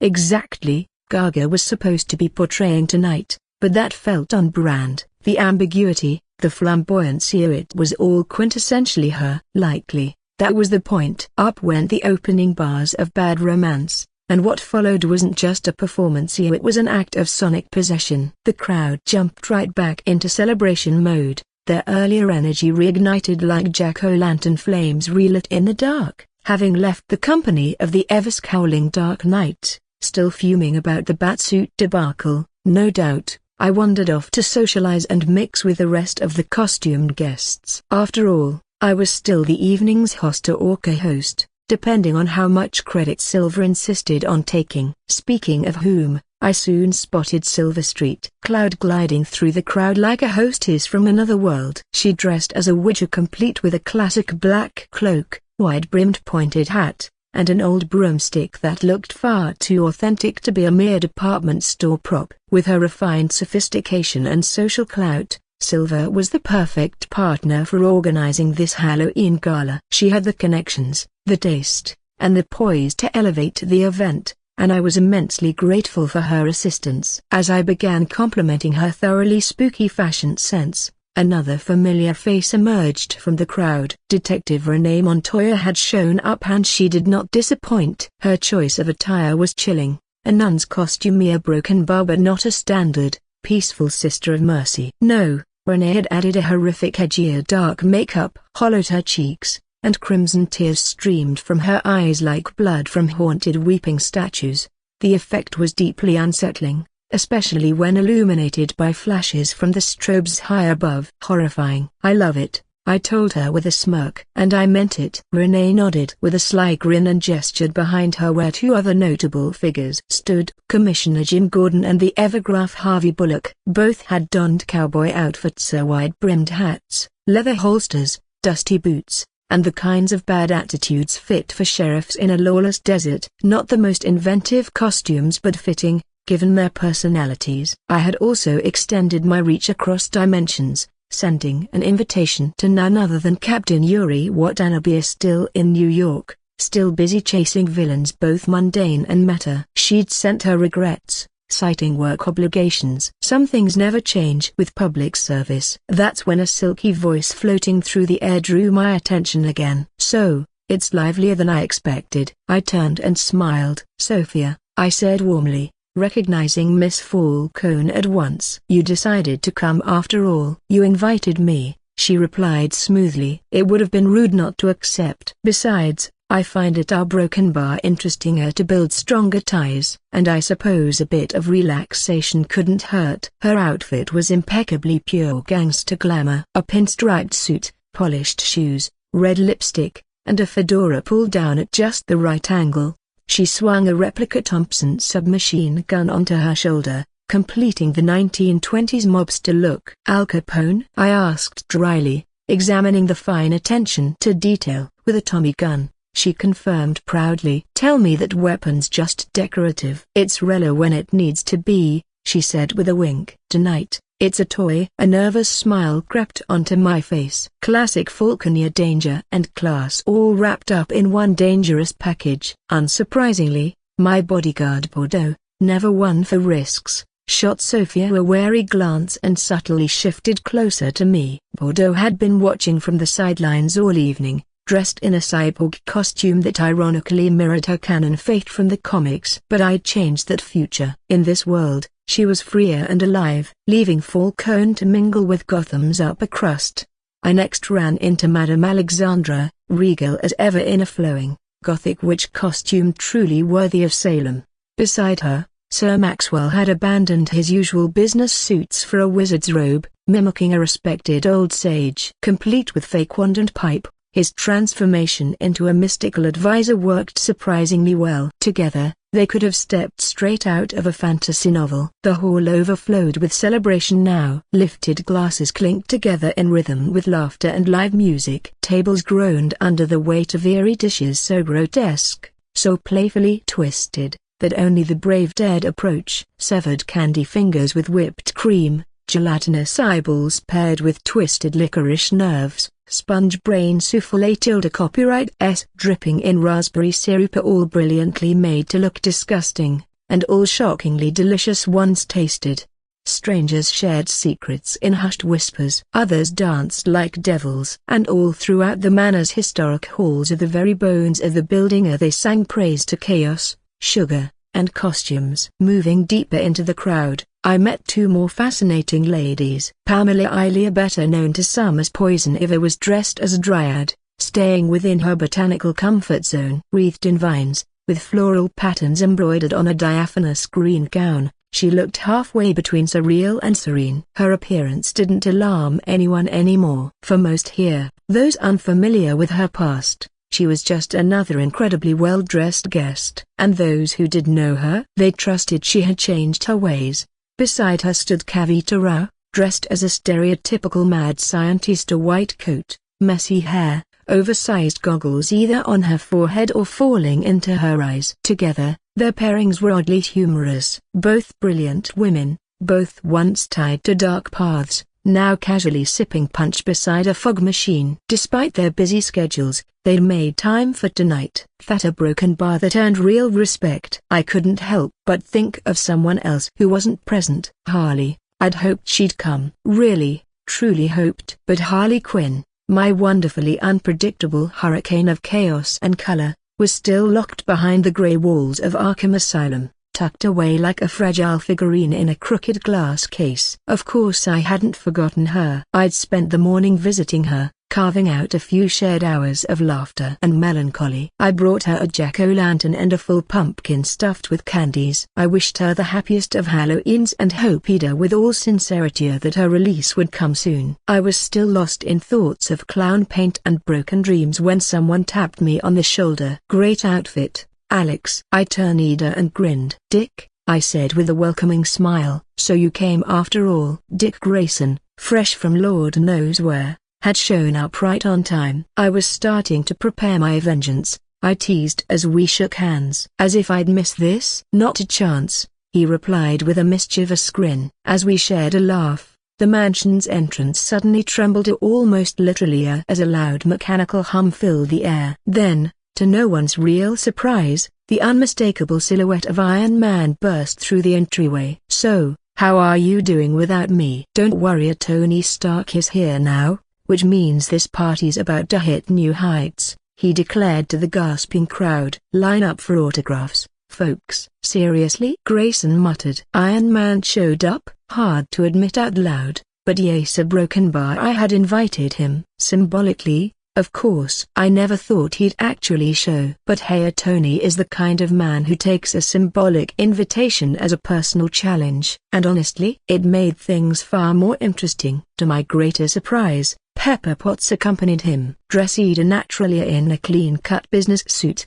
not anything festive. Still, her presence called for respect. "Did Tony drag you here?" I asked, smiling as I walked over to greet her. "On the contrary," she said, "I came of my own accord." "Your invitation offered too much potential." And I brought the TS component you needed." That alone nearly made my heart leap. I wanted to hug her then and there, but thankfully stopped myself. Some news is too good for formality. Together, Pepper, Grayson, and I turned and caught sight of Stark now face to face with Gotham's Dark Knight. A layered conversation, tense but quiet. "Whoa," I muttered. "That's a showdown worth watching." Check latest chapters at n0.575z.net. "Let's not get involved," I added with a smirk. "Let natural selection play out. We'll decide later who it's smarter to side with." They nodded in agreement, to all of us staring ahead like kids watching titans argue over chess. The night wasn't over, and surprises still waited in the shadows. Bruce flashed a grin as he greeted his old adversary. "Bruce, long time no see," Stark said, his trademark smirk firmly in place. "How's everything in Gotham?" "All good?" Wayne didn't bother to mask his cynicism. "Not by your efforts," he replied, voice low. His eyes flicked across the crowd, perpetually watchful. Tony shrugged nonchalantly. "I was invited." "Figured you knew." "Keep thinking it's supposed to be good for you," Bruce quipped, letting the edge in his words do the talking. Tony changed the subject suddenly. "So, rumor has it there's a Batman loose in this city, terrorizing Gotham. People seem to live in fear." "Any thoughts on that?" Bruce barely suppressed a sigh. "Don't believe everything you hear," son. His tone was pointed. Tony pressed on. He thinks he's above the law. Do you think that's right? The irony was too rich. Bruce's lips curled into a half smirk. It's a little hypocritical to hear about someone above the law from you, Stark. You bask in every newspaper article that comes out after you save yet another kitten from a tree. But you could be tackling real problems. Plenty would disagree with you, Wayne. Maybe it's just the Gotham in me talking, Bruce said, his gaze steely. We've had our share of psychos dressed as clowns. He kept his eyes locked on Stark, a subtle display of rivalry and mutual respect. Tony, never one to dwell, leaned in. How about dinner? Let's talk about world peace. When? In 1,000 years. Too early. Before tensions escalated further, someone had to step in. Otherwise, they'd have reduced the place to rubble by the end of the night. Just as I was about to interrupt, a striking figure materialized before me, a vision of an angel, no less. Her platinum hair glowed under the lights, large wings arching gracefully from her back. "Hi, Karen," I called out with genuine warmth, stepping forward to hug her. "How was your flight?" I asked. "Perfect." Power Girl giggled. "No accidental collisions, if that's what you mean." Her laughter was light and infectious. I couldn't resist. "This outfit really suits you. You honestly look like a real angel tonight." My compliment was sincere. Karen, known publicly as Power Girl, always stood out, her powerful presence and radiant beauty impossible to ignore. Tony was quick to take notice. "Wow, baby, what's your name?" he asked, momentarily dazzled by her dazzling smile and bold costume. This text is hosted at novel.eodegreesire.net. Karen snorted, unimpressed by Tony's bravado. Ignoring Iron Man completely, she closed the distance to me, her arm effortlessly entwining around mine. Her presence was confident and unapologetic, a two Kryptonian mounds pressing lightly against my shoulder as if to make it clear whose side she was on.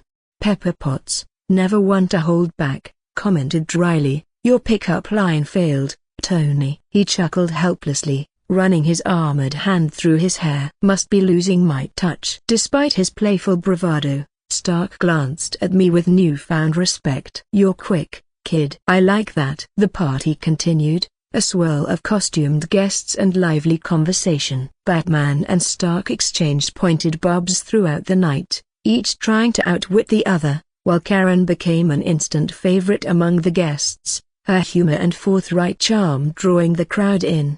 In the midst of revelry, my secretary Heather approached, her costume as a nine-tailed fox both peculiar and surprisingly flattering. Leaning in, she whispered, "It's time." Thus summoned, I extricated myself from the gathering and strode straight to the stage. "Boo!" I shouted into the microphone, capturing the crowd's attention. "Let me welcome everyone again. In case you haven't noticed, tonight is a special holiday Halloween. Dance, scare, intrigue, enchant, and let yourselves be swept up in the spirits roaming free. This is your night to let the darkness shine." The crowd responded enthusiastically. Inspired, I added, "Tonight, be ghosts on the prowl for joy, witches on speeding brooms, vampires poised to drink the blood of your enemy. So have fun and then make sure you leave your mark. But don't forget the golden rule, the show must go on." On a whim, I continued. "Since I've already invaded the stage, it would be indecent to leave without performing at least one song." My fingers found the bass guitar. Tonight, nothing suited better than the classic anthem Highway to Hell by AC/DC. I nodded to my band,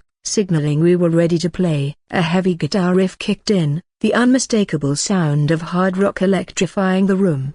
"Life is simple, life is free. It's a one-way ticket for the season. Don't ask for anything. Leave me alone. I've come to terms with everything that comes my way. I don't need a reason, I don't need a meaning. There's nothing I'd rather do than relax and party. That's where all my friends will be. I'm on the highway to hell." The song's raw energy pulsed through the crowd. Highway to Hell, an anthem for living on the edge, for the rock and roll lifestyle that AC/DC embodied. For some, the song is about the grueling road of touring. For others, it symbolizes the wild ride into the unknown, a refusal to be slowed down by anyone or anything. Bon Scott's lyrics evoke living with abandon, pushing boundaries, and facing consequences without regret. No brake lights, no speed limits, no one can stop me, I'm spinning like a wheel. No one can mess with me. Hey Satan, pay my debts, playing in a rock band. Hey mommy, look at me, I'm on my way to the promised land. I'm on the highway to hell. The performance ended on a high note. The last strum of the guitar fell away into electric silence.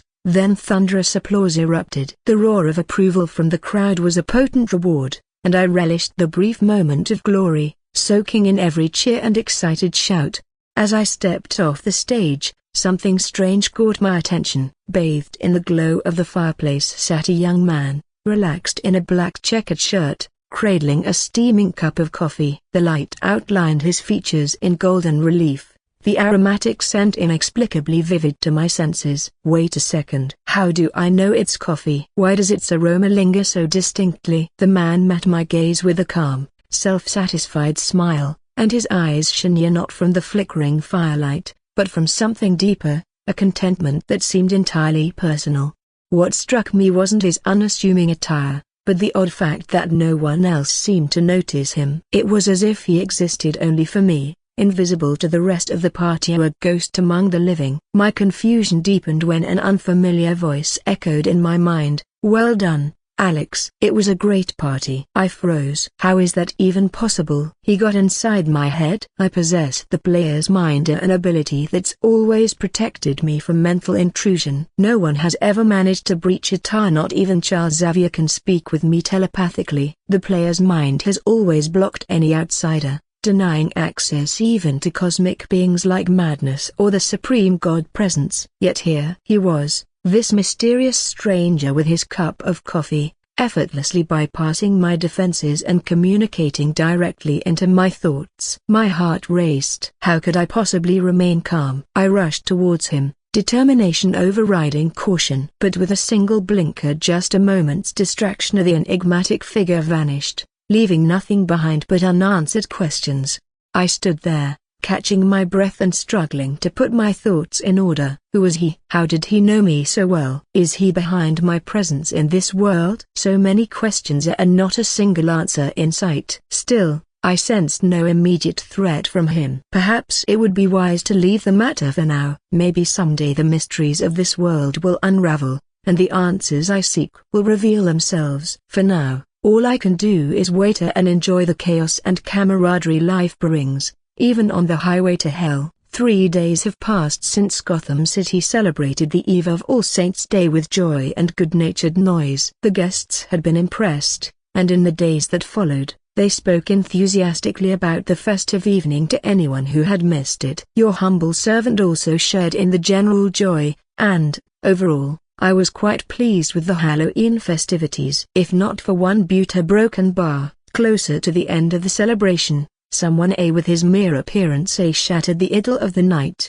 and it left me unsettled. For the past 3 days, I've been trying to organize my thoughts and build a logical chain in my head to explain it. I admit, it's been difficult. So, let's think about this together, because I can't solve this alone. Who was it? Or rather, who could it have been? The man in the checkered shirt appeared out of nowhere, and bypassing the barrier of my player's mind, sent words of approval directly into my consciousness. I was absolutely sure of it. He was smiling, yet he didn't speak a single word aloud. His lips never moved. And yet, I heard him. The voice rang crystal clear in my head. There was no doubt. This immediately leads to the most important question. How could he overcome the impregnable barrier of my passive skill? I had always been convinced of its impenetrability. Even such a powerful force as madness had failed to bypass it. More disturbingly, my intuition, which had never once led me down,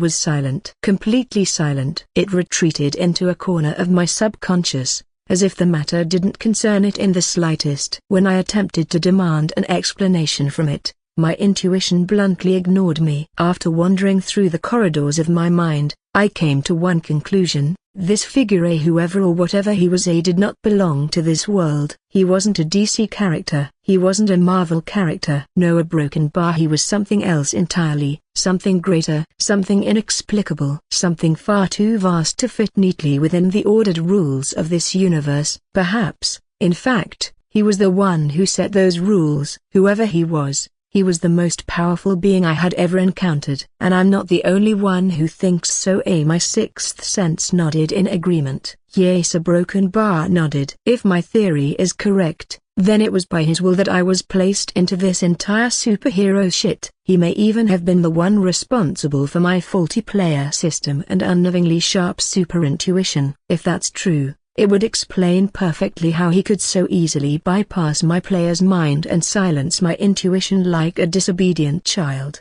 For now, I want to believe he isn't my enemy. Maybe not a patron, a broken bar, but certainly not an enemy. An observer, perhaps? I don't know. Time will reveal the answer. I took a deep breath. For the moment, there was nothing I could do. I decided to return to my routine. The questions could wait. I was certain I'd get my answers when the time came. Just as I was about to put an end to my musings, there was a knock at the door. Two lovely women entered my office, their sheer beauty effortlessly dispersing the heavy atmosphere that had settled over me. "Alex," Barbara said with concern. "Are you okay? You've been out of sorts since that night at Bruce's mansion. Did something happen?" "You won't believe this," I replied, "but I still haven't figured it out myself." "Should I be worried already?" "Better not." "Did you want something?" The two businesswomen sat across from me, spreading out a stack of documents on the desk. "Here's the report for the third day," Secretary Brooks said as she handed me the papers. "Wow." Things just kept getting better. Our second game, Angry Birds, had successfully reached mobile users, a roaring success. On the first day, more than 5 million people downloaded it. On the second, that figure rose to 8 million. By the third day, downloads had crossed the 10 million mark. In total, within the first 3 days of its release, Angry Birds had been downloaded by more than 23 million users. This was several times greater than the results of our first game, Subway Surfers. Our reputation was growing faster than we were. To be honest, I didn't expect the game to be received so enthusiastically, Miss Gordon admitted smugly. But I still don't completely understand the secret of its huge success. "Watch Hillary Young's video," I said. She analyzed the reasons pretty accurately and showered the game's genius creator that would be me with praise. Listening to her is a pleasure. Not for nothing I'm subscribed to her channel. "Do you like hearing other people praise you that much? Maybe tone down your self-importance a little," Barbara teased. "Let me bask in the rays of glory for just a while." "What's wrong with listening to compliments addressed to me?" "Just make sure you don't lose yourself in other people's opinions." "You don't have to worry about that. I always stay true to myself," I said, leaning back in my chair, hands behind my head. Heather interrupted my comfort by sliding another folder under my arm. "The financial report for last month," she said in answer to my unspoken question. "It's quite heavy," I remarked, weighing it in my hands. "Maybe just give me a summary now, and I'll read through the papers later." "All right, then listen." A broken bar. From Heather's report, I learned that Alratex Entertainment had a total of $623 million sitting in its accounts. Last month, Subway Surfers had been downloaded by another 73 million users. Of those, 56 million purchased subscriptions, and in-game purchases amounted to about $15 million. In total, Subway Surfers brought in $43 million in net profit last month, and judging by its ever-growing popularity with a total of 233 million downloads in 3 months, there was no reason to worry about stagnation. The company had also received $30 million for the 5 best-selling novels I had published, which continued to storm the global literature charts. Another $25 million came from the album Marriage d'Amour. But the largest profit came from one of the most useless things ever invented, the spinning fidget spinner. My design. According to Wayne Enterprises' financial report, the spinner had generated $1.25 billion in just a single month. Since I owned a 50% share, I was entitled to about $625 million. However, having previously taken a $100 million advance from Bruce, I received only $525 million. Add it all together, and you get the $623 million total Heather mentioned. Plus, An additional $38 million in my personal accounts meant my total disposable funds sat at roughly $661 million. Impressive? Yes. But compared to how much I'd need to spend in order to follow through with my long-term plans, it was just a drop in the ocean. Life is pain. The thought of parting with a large sum again in the near future made me shudder. And all that money had been earned through back-breaking labor. A broken bar. Enough grieving. Money comes and goes. Only people, and yourself, remain. Money means nothing if you don't know how to use it wisely. In my case, I must turn it into power. In this world, it doesn't matter how much money you have, if you don't have the strength and intelligence to protect it, then it's better not to even start earning it in the first place, especially not in such large amounts. Alex, you've gone into oblivion again, Batgirl called out, cutting through my profound musings. Better think about the company's future. What should we do next? What do you mean? Of course, we'll start creating a new game, and also develop a sequel to Angry Birds. We have plenty to do. A new game? Gordon's brows rose in interest. A sequel? Heather chuckled, a note of skepticism in her voice. I hate to sound tedious, but at this pace, we won't even have space to move around. Apparently, we'll need to expand our staff again. The premises we're currently renting aren't big enough, and that's a problem we'll have to solve somehow. So, should we move? I asked rhetorically. In principle, it was inevitably Broken Bar. Do you have any options in mind? None, Miss Brooks replied flatly. I suggest we don't waste time buying an existing building, but instead commission the construction of a new one, designed and developed specifically for our company's requirements. What? Are you serious right now? I shot my secretary a puzzled look. How could someone as brilliant as Heather suggest something so unreasonable? How long would we have to wait? A year? 2 before the design is ready, and then another year or so for interior work? Is there something in my words that triggers such a violent reaction?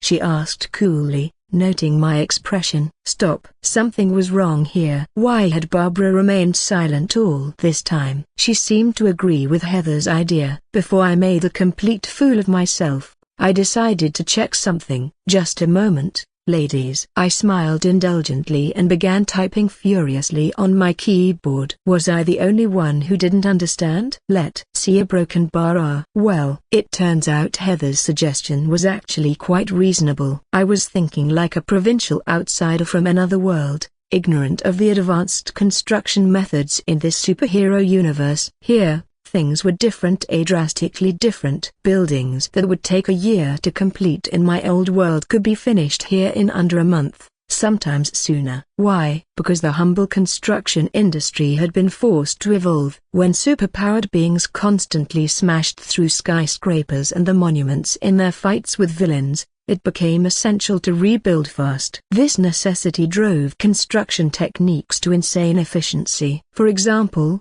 when Superman fought General Zod, destroying half of Metropolis, the city's buildings were restored in 6 months. 6 months. If that's not evolution in action, I don't know what is. Sorry, Heather, I didn't fully understand the situation earlier. Great idea. Hire a reliable construction company and get them started immediately. Any ideas for the architecture? Barbara asked. How about an inverted pyramid? I suggested. I don't mind, Barbara said thoughtfully. Original, Brooks remarked curtly. First, we'll need to secure land and finalize the architectural design. There's much to do. Broken Bar. Well then, I'm ready to run a marathon. I cracked my knuckles. Looks like I'll be tied up with company affairs for the next few days. A Broken Bar. By the way, Heather, I added with a sly grin, remember our bet? The one where your kiss was the prize? You see, I made quite a pile of money. You lost. So it's time to pay your debt. I'm busy,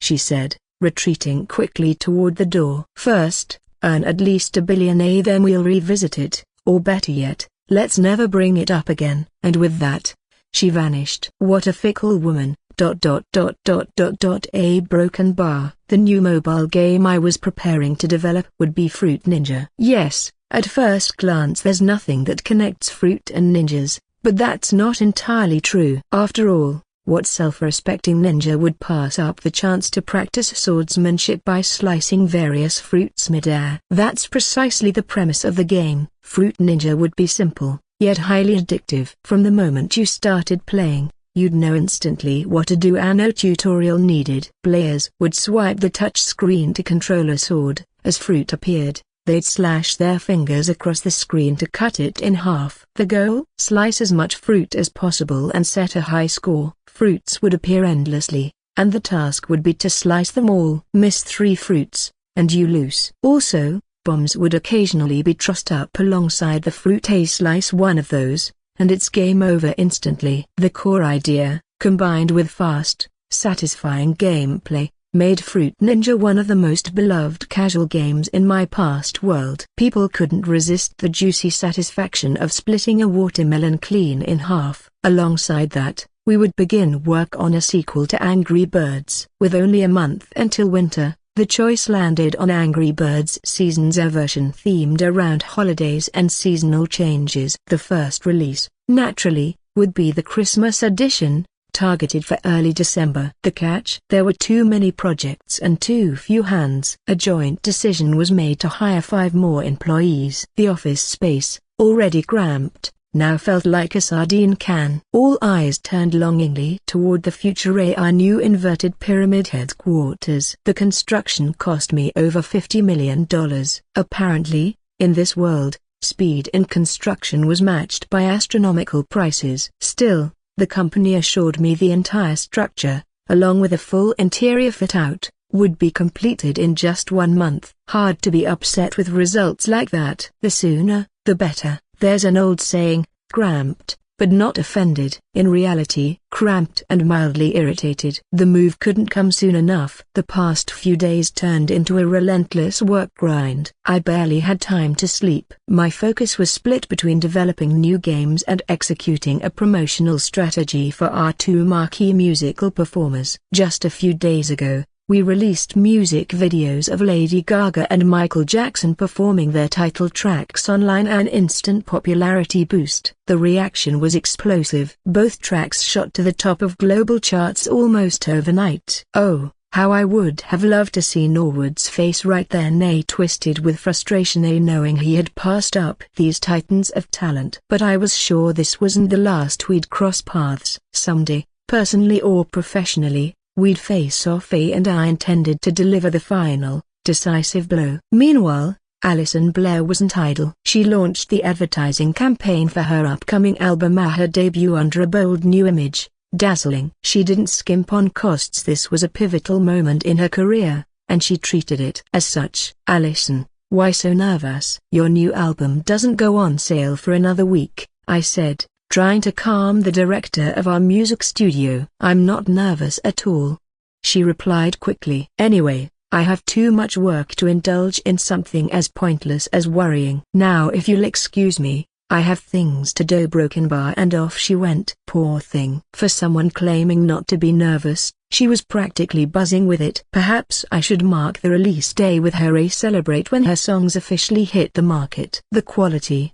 I had no doubt, would carry her even higher, making her career shine brighter than the name she'd chosen for herself. Bzzz, a broken bar. Bzzz, a broken bar. My phone vibrated. Who was it this time? Alex Reith speaking, I answered. Mr. Alex, I hope I'm not disturbed, came a familiar, aristocratic voice. Discover more novels at novelascensefire.net. Alfred, I greeted, immediately at ease. You could never disturb me. What's going on? Do you recall me mentioning my goddaughter, Tatsuyama Shiro? I recommended her to you as a potential bodyguard. Of course I remember. She arrived in Gotham today. If you still wish to hire her services, I believe now would be an excellent time to meet her. Where and when? This evening, at the Wayne family mansion, Alfred replied in his usual reserved manner. I understand, a broken bar. Tatsuyama Shiro, a broken bar katana, I repeated thoughtfully once the call ended. I wondered if she had brought along her legendary cursed blade Athasotaka. Its reputation alone made it one of the most fascinating artifacts I could imagine seeing in person. Something told me a broken bar, it was going to be quite a night. Evening. The Wayne family mansion, a broken bar. An elderly butler,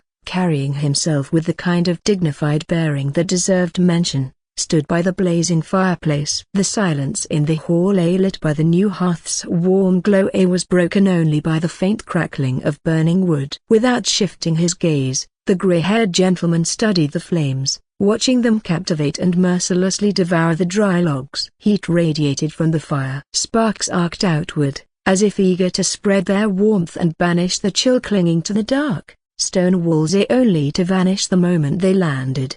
How could anyone willingly bring something so dangerous and untamed into their home, a broken bar into their life? Because virtue, perhaps, outweighs vice. After all, fire is capable not only of destruction, but also of creation. In skilled hands, it can even revive and restore. That is likely why we love to bask in its glow, blissfully ignoring its destructive potential in those moments of comfort. We gratefully accept its warmth without thinking about its cost. Sparks leapt again from the hearth. Alfred closed his eyes briefly, and when he opened them, his gaze wasn't on the flames anymore, but on the silent silhouette sitting in the far corner, just beyond the heart of the light. A lonely girl sat in a chair, her eyes fixed on the smoldering coals. "Major," the guest addressed him quietly. "This nickname again?" The butler sighed. "I told you, call me Alfred. Or at the very least Uncle." "Uncle, remind me again why I should agree to your request." "Because it is my request." "No, a broken bar." She shook her head. "Of course, I owe you much, more than I can ever repay. But you know I had my own plans. And babysitting some star was not among them." "Alex Wreath," Pennyworth reminded her gently. "I don't care what his name is. They're all the same to me, a broken bar." "I'm afraid Mr. Alex is somewhat different from the men you're used to dealing with," Alfred said, his voice calm. "Really? And how is that?" Tatsuyama Shiro chuckled, amused. "There's no single answer," he admitted. "I can't say exactly what it is that makes him a broken bar special, but I can guarantee that he's an extraordinary man, with his own worldview, his own way of thinking, and a perspective on life I've never seen before. He can change people simply by being present." "For the worse, I suppose?"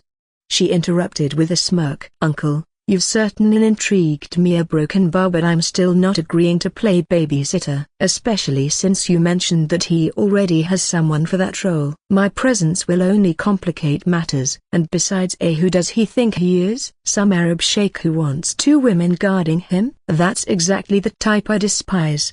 "I'm sure you'll change your mind once you meet him," Alfred replied. "I sincerely doubt it," Tatsu said flatly. "I'm only here for one reason. You're the major. I agreed to this meeting solely for you." Her grip on the cloth-wrapped blade in her hand tightened. At that moment, the door to the hall opened, and the newly arrived guests stepped inside. Alex Ispoff. Thus we arrived at the castle on the outskirts of Gotham City. The surrounding landscape still had the power to stir the imagination, blending so perfectly with the ancient neo-Gothic estate. A broken bar. Perhaps one day, I'll build myself something similar. "Will you ignore my question much longer?" Bordeaux asked, her irritation barely hidden. "Regarding what?" "The tape recorder." I feigned innocence. "Why do you need this, Yamashiro? Am I not enough on my own?" "Sasha, you work 24/7 without a single day off. I thought it might be nice to have someone take over for you from time to time. I do care about you,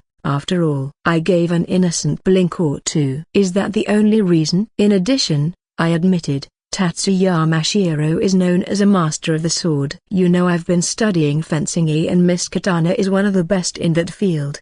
Having such a skilled master guide my training could be invaluable." "And won't you strain your back? You're already barely holding up under the load, Bruce, and I put you through. Now you want to add to that?" "I can handle it," I cut her off firmly, leaving no room for argument. "I don't have time to waste. I have to grow stronger as quickly as possible." "We'll save caution for later. I can rest in my next life, assuming I'm not thrown into an even more dangerous world." Opening the door, Sasha and I stepped into the Wayne living room. Alfred greeted us warmly, offering tea and cookies. I never refused tea brewed by the Wayne family butler. I had yet to taste anything more aromatic or satisfying. While sipping, I let my eyes roam the room. In the shadowy corner sat a young woman with the air of a rebellious Asian warrior. Even with poor lighting, It was impossible to miss the aura that followed her, one of heavy hopelessness, a deep-seated grief that clung to her like a second skin. She didn't rush to greet me. The oppressive energy in the room put Alexandra instantly on guard. "Tatsuyama Shiro, I presume,"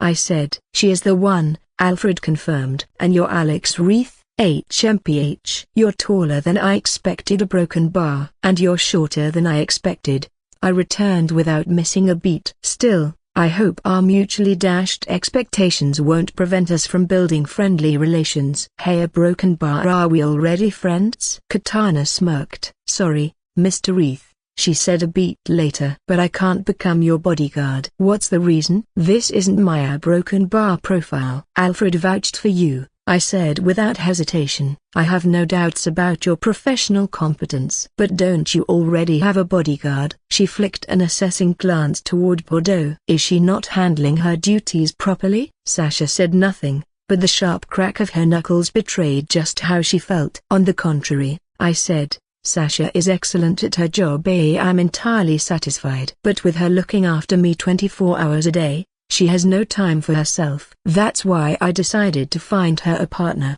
The link to the Origi superscript AN. This information ra STSE superscript AN novel E circumflex ZI.net. "A partner, a broken bar. Why not a male partner?" "Do you have some problem with that?" "Of course I do. My problem is that I prefer the company of a lovely woman over some unfamiliar man, and being under the constant watch of the opposite sex is far more pleasant than enduring the irritating gaze of a man I barely know. Don't you agree?" Miss Yamashiro ignored the question. Shifting her cloth-wrapped scabbard from one hand to the other, she instead asked, "Are you sure you need me specifically?" "There are plenty or professionals who could protect you." "Why are you so intent on me?" "Because I trust you, and that's what matters most." "Trust? Just because I'm Alfred's friend, you place your faith in me?" "How do you know whether you can trust me or not?" "If I had $1 for every time I've heard that question," I said dryly, "I'd be as rich as Bruce Wayne by now." "Don't exaggerate, Mr. Alex," Alfred murmured as he arrived, setting down the tea and cookies, the air filling with their rich aroma. "My fault," I replied, raising my hand in mock surrender. "If I had $1 for every time I heard that, I'd be as rich as Bruce Wayne," I quipped. "Don't exaggerate, Mr. Alex," the butler Pennyworth corrected me calmly as he entered, bringing a tray of tea, cookies, and that impossibly enticing aroma that always seemed to follow him. "My fault," I said, raising a hand in a conciliatory gesture. "The truth is, Miss Yamashiro, I'm not basing my trust solely on the fact that you're Alfred's goddaughter. I can trust you because I know you as a person." "Will broken bar know me?" Tatsu's brows furrowed. "No, that's impossible. I'm sure we've never met." "Where?" "That's one of his peculiarities," the elderly aristocrat interjected smoothly. "Mr. Alex knows far more about his interlocutor than it might seem at first glance." "Not exactly," I corrected. "I don't know everything about everyone, only about a select few." "And you, Miss Yamashiro, happen to fall into that category." "Oh? How curious." Her fingers tightened around the bundle in her lap, the subtle movement not lost on me. Bordeaux, too, noticed and instantly tensed, ready to spring into action at a moment's notice. To me, she seemed overly primed for confrontation with Katana. Normally,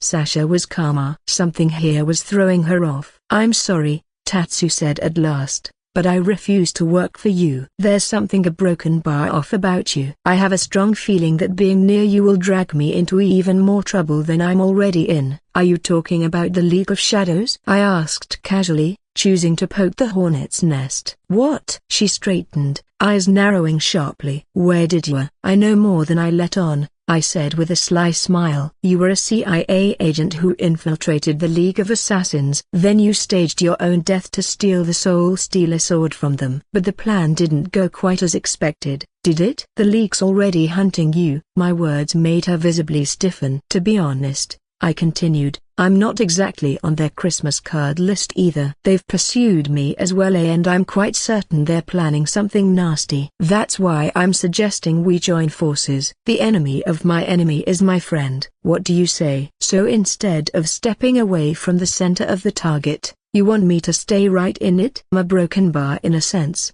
Yes, I admitted with a little nod of mock approval. And how exactly could you help me fight such a dangerous enemy? Your talk of unification is ridiculous. In the end, I'd be responsible for keeping you alive. True, I conceded, but think about this. If I were as simple as you seem to think, could I have attracted the personal attention of such a powerful enemy to my modest self? Think on that. My words seemed to dig in. She sank into her own whirlpool of thoughts, her expression distant. Clearly, she was weighing all the options. I leisurely sipped the fragrant tea and didn't hurry to break the silence. Suddenly, the quiet was broken by the faint but unmistakable sound of boots, their echo skating across the walls of the mansion's high-ceilinged hall. Well, now a broken bar. It seemed the Dark Knight himself had decided to grace us with his presence. Am I interrupting?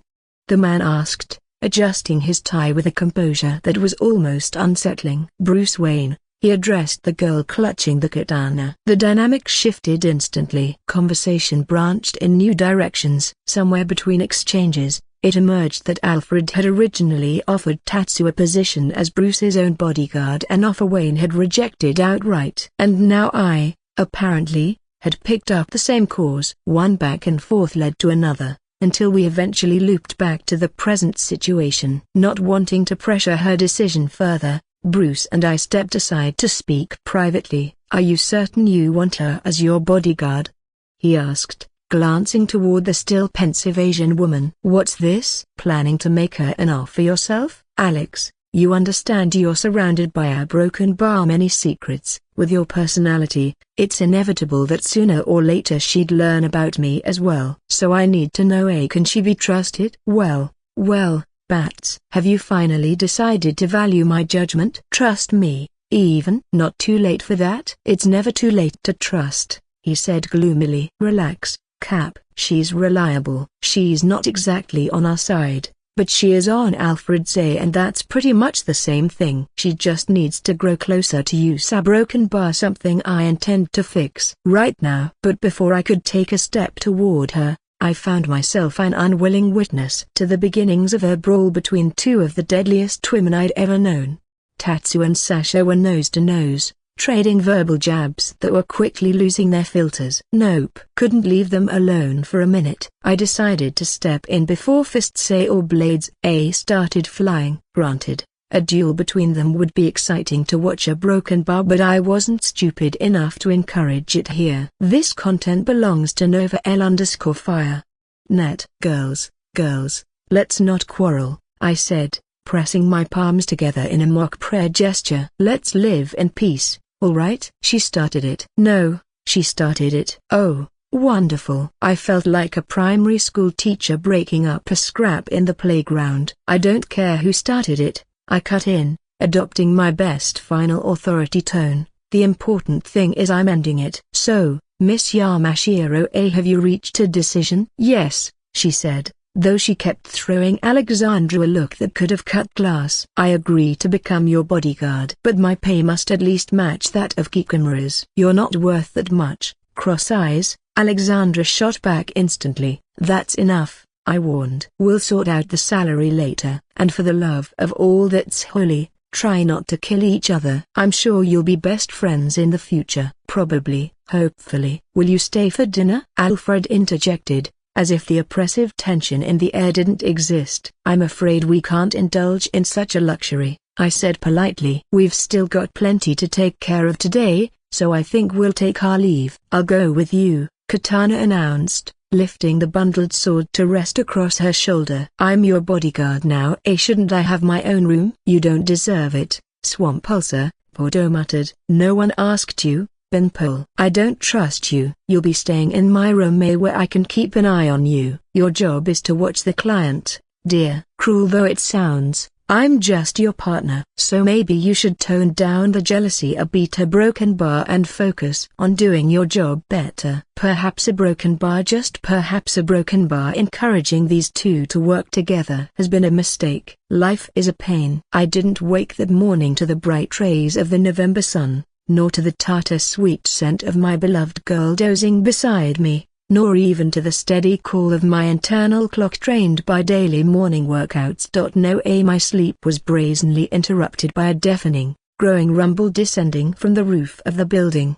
A bad feeling crept down my spine. Without wasting a second, I threw the blanket aside and rushed toward the source of the noise. Above, I found something that instantly riveted my gaze. For a moment, I was afraid to even blink, terrified that the scene before me would dissolve like a mirage. It was mesmerizingly beautiful, a broken bar, and murderously dangerous. Two women in combat gear were locked in what could only be described as a gladiator duel. I gathered myself, intent on intervening, but my curiosity and the hypnotic grace of their movements held me rooted. It is rare to see such beauty in motion, and every rarity draws the eye. What I was witnessing was a level entirely apart from my own. It struck me like a slap just how far away my current skills were from theirs. Mediocre, by comparison. If I ever wanted to rise to such heights, I would have to study harder, train harder. Bordeaux fought bare-handed. Katana wielded a sheathed blade. It only took a short observation to judge the situation. Alexandra was good but outmatched. My intuition pegged Tatsuya Mashiro's combat ability at around 85 points,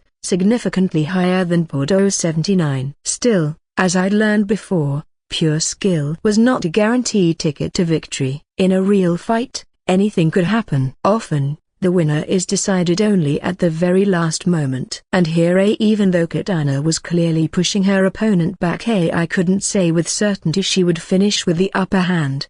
But enough was enough. I wasn't going to let this carry on any longer. Get full chapters from Nivify.et. Girls, it's 4 in the morning, I called out in my most reproachful tone. Normal people are sleeping at this hour, myself included, by the way. So tell me, which unfortunate soul woke you so early? No answer. They stood frozen, silently burning each other with fierce glares. Something was clearly amiss here. Broken bar. What was the reason for such raw hatred? Was I missing something obvious? My eyes fell on the weapon in Yamashiro's hands. Wait, hold on. This sword, a broken bar. All this time I'd assumed that the aura of tension and despair around the girl was simply her detached, cold demeanor. But now it dawned on me, perhaps it wasn't Tatsu's personality at all.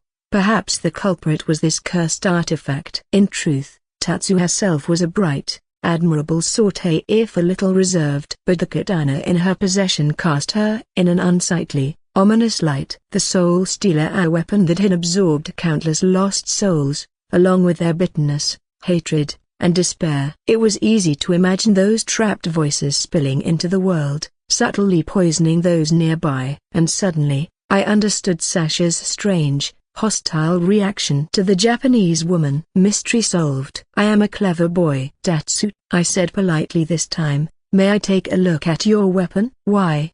She shot back, more curtly than politely. If my theory's correct, your sword is the real cause of your disagreements with Sasha. What? That sounds like nonsense. Her skeptical gaze immediately flitted toward Bordeaux. Why nonsense? This isn't just a blade, it's a cursed artifact, home to imprisoned souls who radiate malice into the living world. Even now, they gnaw at those around it. That is why Sasha's been so unfriendly toward you. Really? And why don't I believe you? Oh right, a broken bar may be because you, unlike this lady, are actually crazy. Bordeaux ignored the jab, mulling over my words. Instead, it seemed she was beginning to grasp the absurdity of her own behavior. Indeed, she had been utterly unlike herself these past days, illogical, uncharacteristically reactive. Tatsu, I said with a sigh, sensing the awkwardness settling over the scene. For my part, I'm immune to such mental broken bar emissions. The sword's influence doesn't touch me,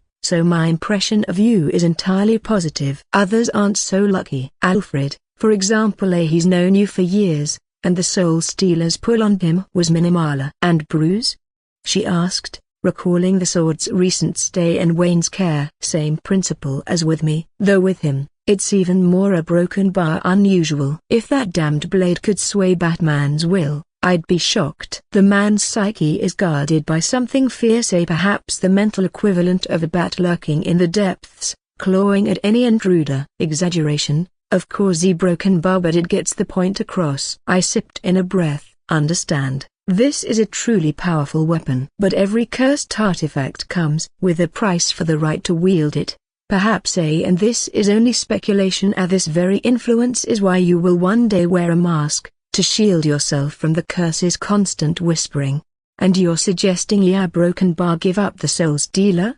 She asked, slowly drawing it from its sheath. The blade left its scabbard with a faint, metallic sigh, and the air thickened instantly. Tension coiled in the room like a living thing. It was as if hundreds of trapped souls were crying at once, to kill, to save, to annihilate, to raise the world in an instant. The chorus pressed against the skin, against the mind. To me, it was merely an interesting curiosity, nothing more. But Bordeaux stiffened visibly. To her credit, she didn't attack or even speak. She was actively wrestling her emotions into submission, as any professional should. Tatsu seemed unaffected, but that much was obvious. She was the blade's chosen wielder, and a true samurai. Hiding emotion was practically an art form to her. Frankly, I couldn't imagine a more suitable guardian for such a capricious artifact to Broken Bar. Well, except for me, of course. How about giving me the blade for safekeeping? I suggested. I have a secure place,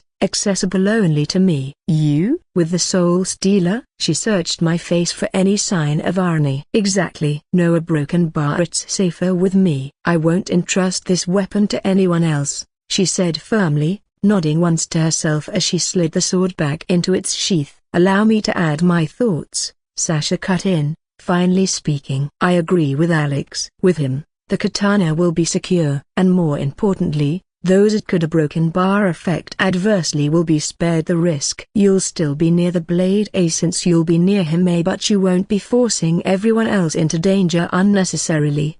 Tatsu's eyes narrowed. But the sarcasm I half expected never came. She seemed to weigh Bordeaux's words for a long moment before speaking again. And this place you're both talking about, a Broken Bar, what is it? So then you agree to give me the sword? I asked, extending a hand. Only for safekeeping, and only if I can reclaim it at any time, she replied at last, passing me the katana. The moment the hilt touched my palm, it vanished completely. Not even a shadow remained. Yamashiro's eyes widened. She scanned the air around us as if expecting it to be floating somewhere overhead. Where is it? Where did you put it? Relax. No need to flare up, I said calmly. It's locked deep in my spatial storage. Perfectly safe. See? I said after a moment, letting the weapon reappear in my hand, still sheathed, and passing it back to her with a faint, knowing smile. Is these a Broken Bar magic? The samurai woman asked quietly, watching the katana vanish and reappear again. I handed the katana, scabbard and all, back to Tatsu and gave her an indulgent smile at the look of bewilderment on her face. Is these a Broken Bar magic?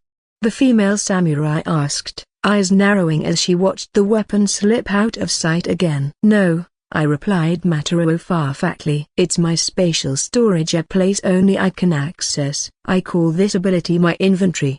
If you ever want the Soul Stealer back, you can ask me at any time. But for now, the safest choice is to leave it inside. Stored there, it's cursed or can't harm anyone. And that's it. Just like that? A Broken Bar, you're right. I frowned, scratching my chin in mock contemplation. It does sound far too simple. And now that I think about it, it's not entirely fair. If I do all this for free, you'll have to pay rent for the cell it's occupying in my storage. I wasn't talking about that. And what do you mean by cell rent? I'm your bodyguard. This service should be free for me.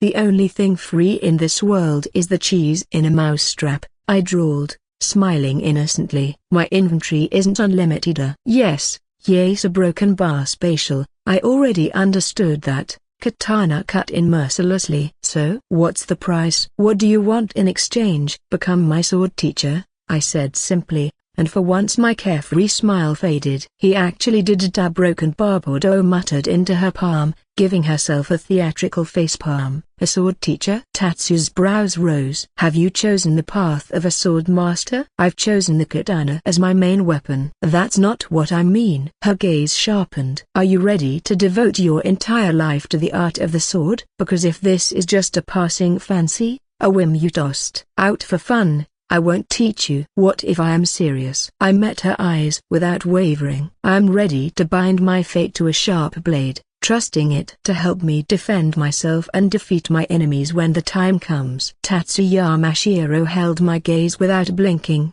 her eyes searching deeper and deeper, as if she could pierce through my words and read the truth directly from my soul. A broken bar, so be it. Congratulations. Achievement unlocked, Sword Master. Additional characteristic unlocked, Sword Mastery. Sword Master, you have chosen to dedicate your life to mastering the path of the sword. The way of the blade is one of the most ancient roads to understanding the world and yourself. Your rate of learning in all sword disciplines is doubled. Reward, plus 10 free characteristic points. I can't say I was shocked by this twist. If anything, I'd been expecting something like it. The longer I lived with this strange system, the better I understood its inner workings. Without hesitation, I invested all 10 points into intelligence. Status window. Name, Alex Rith. Race, human. Age, 21. This content belongs to not 3LFE superscript A.et. Strength, 29. Speed, 30. Dexterity, 29. Stamina, 36. Intelligence, 64. Wisdom, 105. Charisma, 22. Combat proficiency, 23. Fencing proficiency, 12. King's Wives, 4. Free points, 0. Skills, passive, player's mind. Active, none. Achievements, Batman's Apprentice, Harem King, Sage, Sword Master. Not bad. A broken bar better than good, I thought. Sword Mastery at 12 points, higher than I expected. Was nice, but the real prize was my boosted intelligence. The additional mental bandwidth, 4 independent streams of thought now, was invaluable. All the same, I pushed the thought aside. There was something more urgent to do, probably greet my new teacher. Master. I performed the classic fist in palm bow, leaning forward respectfully. No one's called me that before, Tatsu said with an amused grin. You are my first student, so don't expect leniency. Did she think I'd be intimidated? My eye didn't even twitch. I'd endured training so brutal most people wouldn't dare to imagine it. I was more than ready to face the ancient discipline of the blade. Laboratory A Babylon. Thanks to Pepper Pot's generosity in procuring the rare chemical element TS, my hologram glasses project was at last in its final phase. The first working prototype was only hours away. I could hardly sit still. This was my first original tech creation, my brainchild, my baby, my broken bar. Well, you get it. Eva, I called to my tireless virtual assistant. Initiate first test run. Introduce element TSA slow and steady. Let's start with 15% output. There was a faint humor. Bar shift. A puff of smoke curled up. Cough or broken bar. Yeah, maybe 15 was too ambitious. I waved the smoke away. Alright, second test run. Let's go with 5%. Before I could start the next round of bombardment, scientific experimentation, my progress was a broken bar politely restrained by green vines coiling around my legs like lazy snakes. Pamela, did you need something? I asked the source of this botanic interruption. Kavita and I have news, the eco-dryad replied coolly, retracting the vines. Alright then, let's hear what two great scientific minds have to say. We have a problem, Dr. Kavita Rao began. Straight to the point. Of course we do, I sighed. In our line of work, how could it be otherwise? Go on. We've examined Steve Rogers's blood and reverse-engineered parts of Dr. Erskine's formula, she reported. We now have a good idea of the components used to create the super soldier serum. That, I said, actually sounds like good news. Kavita exchanged a look with Poison Ivy, who spoke next. Among those components, Pamela said, clearly pleased, we identified one very rare and interesting ingredient. She was smiling far too much for this to be bad news. My curiosity spiked. We are confident, almost certain, that this is the key element around which Erskine built his formula. So you found the main component? I grinned. Even better news. What is it? A plant, Ivy said, her smile widening. More precisely a flower. Rare, difficult to cultivate. My mental gears started spinning wildly. A broken bar number. It can't be. This plant appears to be directly responsible for the serum's stability, Kavita explained. Without it, the formula would degrade rapidly. The serum would be defective. You're sure? Quite sure. Well, a broken bar. 90% sure. 85, at worst, Rao joked lightly. You can't be absolutely certain in this kind of work, but every researcher we've consulted agrees. Even our independent expert, the one who joins the calls only by audio, concurs. Bruce, no doubt. If even he agreed a broken bar, then their conclusion was solid. So what's this flower called? Where do we find it? A beat of silence passed. A broken bar. We don't know its name, Kavita admitted, her voice a little unsteady. Or where to obtain it. My broken bar, but Pamela here has assured us she can recreate it, Rao added, so long as she's provided with a. You can recreate a living plant from just a fragment dissolved in blood? I asked, honestly impressed. Of course, Ivy replied, her tone brimming with maternal pride. Plants are a part of me. She laid a hand over her chest. But there's a broken bar. One complication we mentioned earlier. This flower will only grow under very specific natural conditions. It requires constant contact with air and nourishment from a metal that absorbs vibrations. The words hit me like a cold wave. A broken bar. Vibranium? What in the hell a broken bar? Could the famed super soldier serum really be based on a flower cultivated in vibranium-rich soil? For a moment, my thoughts tumbled together in disbelief. Impossible. Erskine couldn't have had access to Wakanda's most jealously guarded treasure, which meant a broken bar. It had to be another plant entirely, a one he'd found somewhere. Vibranium had seeped into the environment. The vibranium that later became Captain America's shield. Perhaps the Black Panther's heart-shaped herb could simply be another evolutionary branch of such a plant, mutated over centuries by the vibranium-infused soil of Wakanda, becoming hundreds of times more potent. If a stray fragment of the metal had landed elsewhere in the world, over time it might have spawned a related flower, albeit weaker. That would explain why Erskine still had to enhance it with other components before it could match, or even rival, the properties of the Wakandan herb. The result was the super soldier serum, equally legendary, but born from science and improvisation rather than mystical tradition. And now I finally understood why my intuition had been screaming at me from the beginning, that poison ivy was essential to this project. Only she,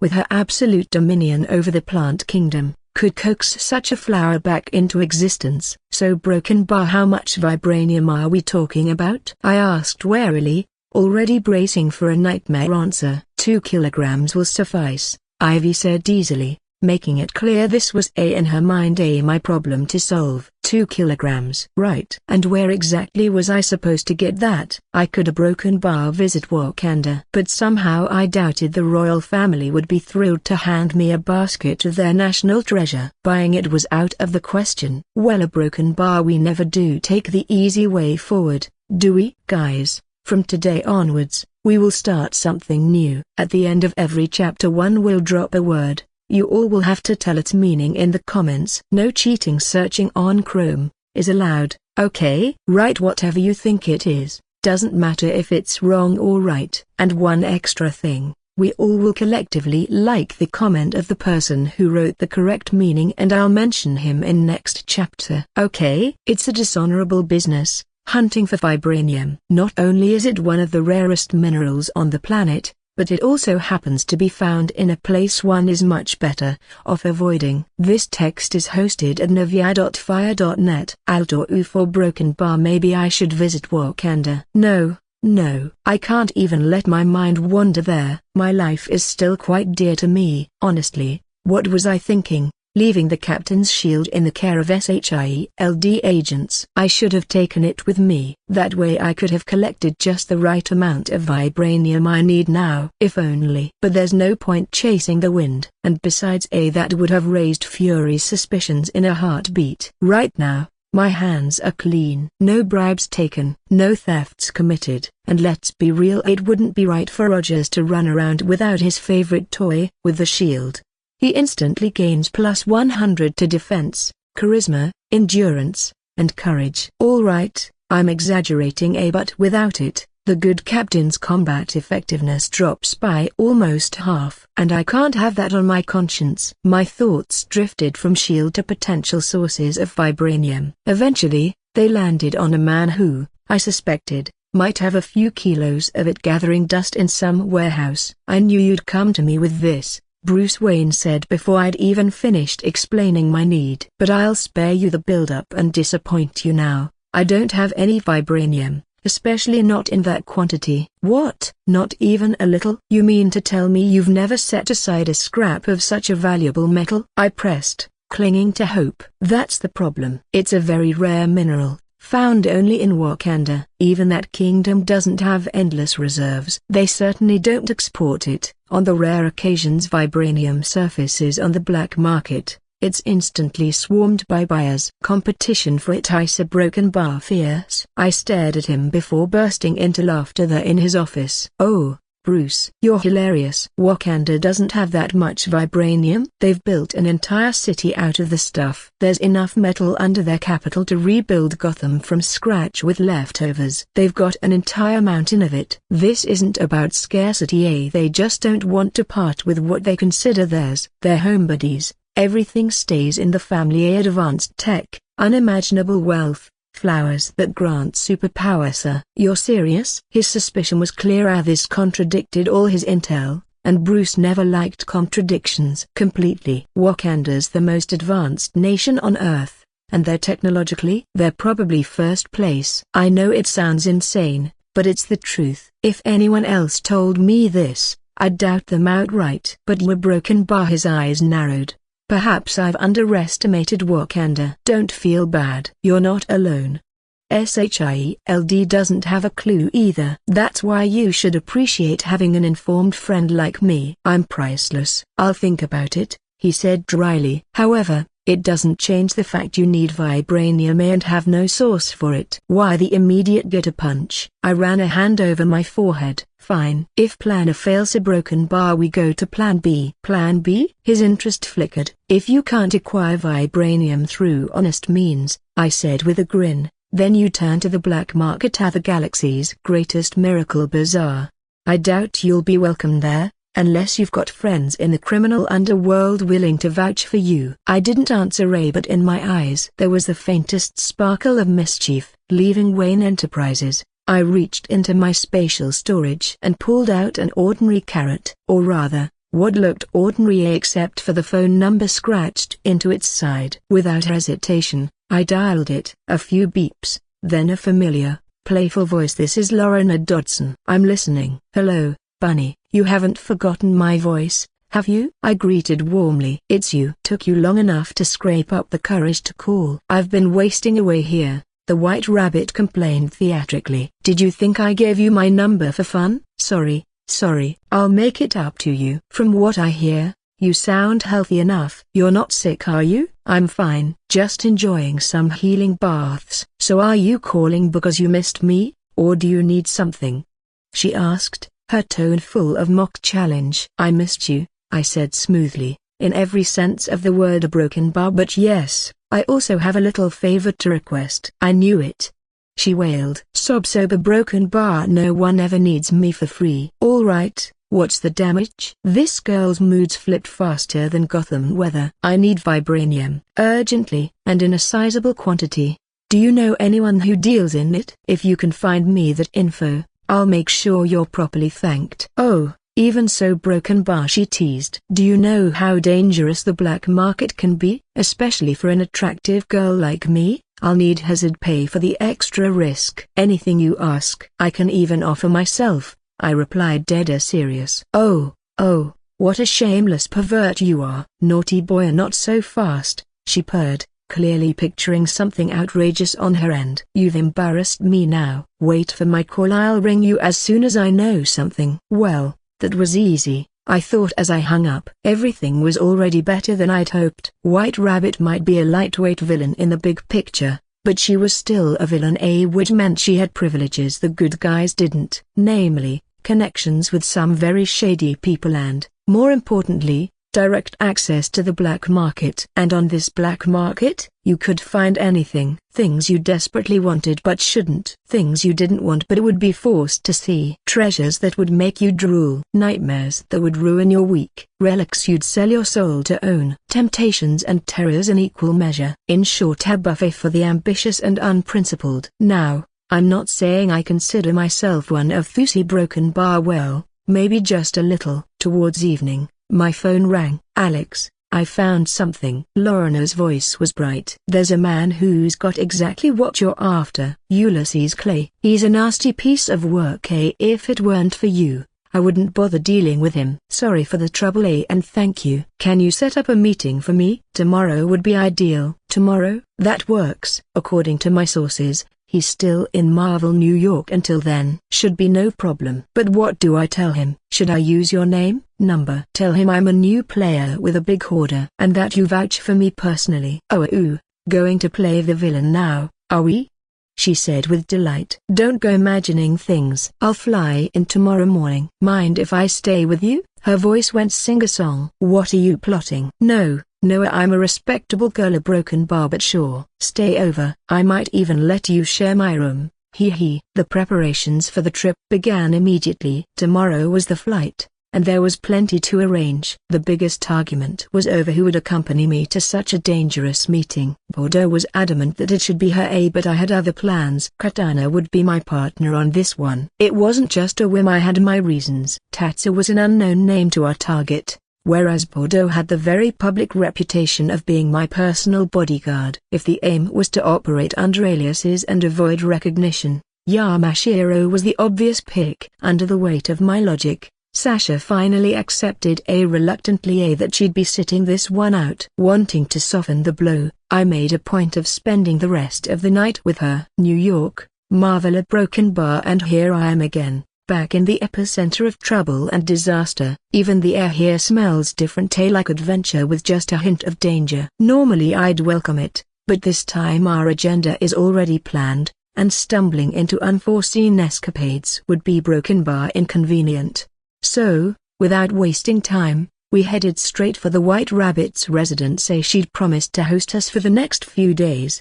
The address she'd given led to a luxurious villa with a sprawling facade, the sort that could make an unprepared jaw hit the pavement. But this wasn't my first rodeo. It takes more than size and polish to impress me, and frankly, Wayne Manor could swallow this place whole. Still a broken bar, I had to admit. It was cozy in its own way. "Villains live well these days," Tatsu remarked, taking in the property with a measured gaze. "No comment," I said, though a smirk tugged at my lips. Lorna Dodson had inherited her late husband's entire multi-million-dollar fortune, which instantly turned her into a very rich woman. But why, I often wondered, would someone with that kind of wealth choose to rob banks and dabble in other dirty schemes? The answer was simple. She was absolutely, unapologetically insane. Villainy was not a career path for her. It was her raison d'apostrophe tilde superscript atra. Once, she had been a nobody, insecure, lonely, insignificant. And now, in her mind,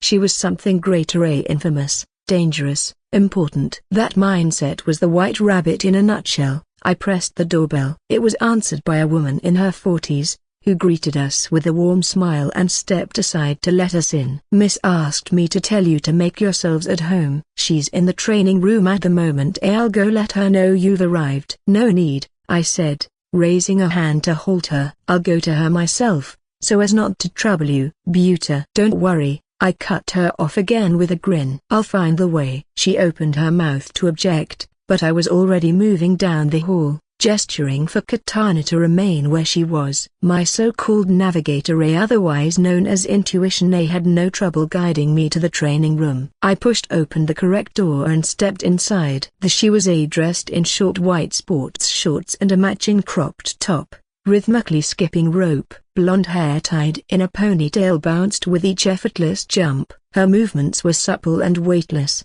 her body perfectly balanced. The moment our eyes met, Lorna slowed, then stopped entirely, letting the rope fall. Her bright blue eyes locked on me with almost playful intensity. So this was the White Rabbit without her mask. Last time, I'd never seen her face, but I'd guessed she would be beautiful. Turns out I'd underestimated A. She wasn't just beautiful, she was glorious, and strangely a broken bar. She reminded me of someone. It hit me. Lola Bunny. Yes, A. Bugs Bunny's animated girlfriend, only made human. Don't judge me, I call it as I see it. Alex, you came? She exclaimed, bounding toward me. Before I could reply, she threw her arms around me, hugging tight. Since when were we this close? We'd met only once before, and under less than pleasant circumstances. The answer, of course, was my inescapable charm. Lorena Dodson had grown up in a loveless home full of orders and criticism from unkind parents. Later, she'd been pushed into marriage with an aging millionaire. Her life until then had been filled with pain, threats, and belittlement. So when someone finally treated her kindly and helped her in a moment of need, it left a mark. That someone, apparently, was me. And after I'd helped her slip from the police's grasp, her fragile, impressionable heart had latched on. Just a little. Lorena, you're going to strangle me, I said, trying to extricate myself, and truthfully, if she'd held on much longer, I might not have been able to guarantee a broken bar restraint. I'm so glad to see you again. When you said you'd come, I started training. Had to get in shape. I think I put on a little weight, she added, patting her perfectly flat stomach. If other women heard you say that, they lynch you on the spot. You look incredible. Remember, you've got a stunning figure. I reached out and tousled her fringe. Here, broken bar, do you really mean that? She asked shyly, turning her head to hide the pink in her ears. All right, I'll believe you. We chatted a bit longer, then made our way back to the living room. Oh, who's this? Rabbit asked, pointing straight at Katana, who sat calmly in an armchair. She's my bodyguard, I explained. A broken bar funny? Last time you had a different one. Why do you need these women? Hire me instead. I'll protect you. I'm afraid that's not ideal. Imagine the reaction if a respectable citizen like me was guarded by a wanted criminal.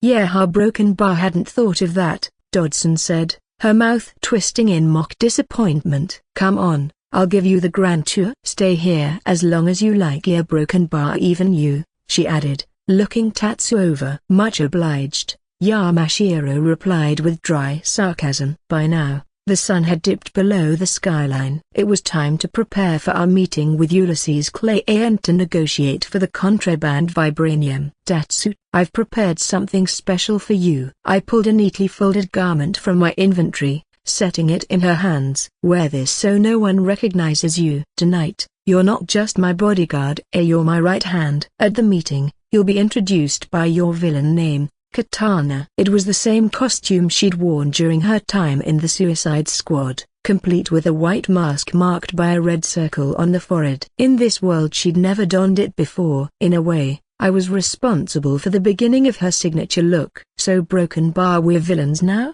She asked, studying the mask. Hey, good villains, I corrected. Good villains, a broken bar. Do you hear how absurd that sounds? What do you know?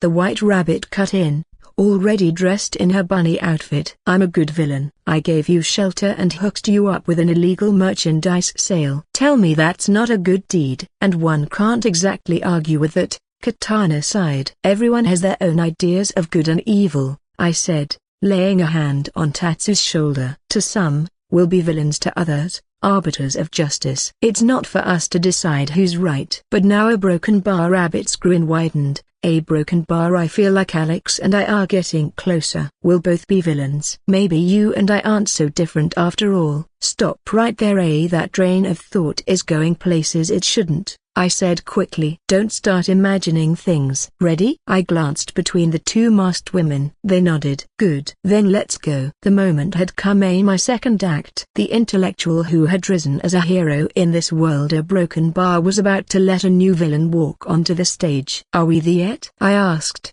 peering out the car window. The scenery answered for me. Hooray! It's so ugly here, broken bar. I want to go back. The White Rabbit had brought us to an old, abandoned building on the city's outskirts. This was where today's little illegal meeting was to take place. And when it comes to vibranium, one name inevitably comes up: Ulysses Clay. Perhaps the single biggest headache for Wakanda and its ruler, the Black Panther. How exactly Clay manages it, I don't know but for several years he's been the leading supplier of the world's most expensive mineral on the black market. The fact that he's still alive, still brazenly stealing vibranium from under Wakanda's nose, is both surprising a broken bar and, in its own twisted way, commendable.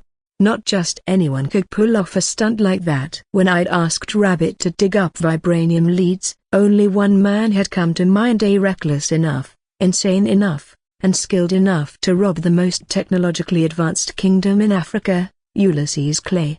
I'd prepared for this meeting carefully. First impressions mattered here. This was my debut in the villain world, and I had no intention of looking like a discount street thug. I stepped out in my chosen persona, a red-crimson robe flowing all the way to my boots, concealing every line of my body. My face was hidden behind a white mask, traced with intertwining swirls of amber and scarlet. A golden, hexagonal brooch with 5 embedded rubies clasped the robe at my chest. Metal-clawed gloves glinted on my hands, and beneath the robe, segmented armor in tin gray bristled with small spikes. My eyes glowed an unnatural fiery red thanks to special lenses. I had borrowed the core of the look from Jack of Shadows, the main antagonist in Fable, but adjusted the cloak length to sweep to the ground. It was a figure designed to fascinate and unnerve, to project cold detachment, calculated mystery, and age-old menace. I wanted this image to stand shoulder to shoulder with the costumed predators of this universe, not be mistaken for another dime-store lunatic.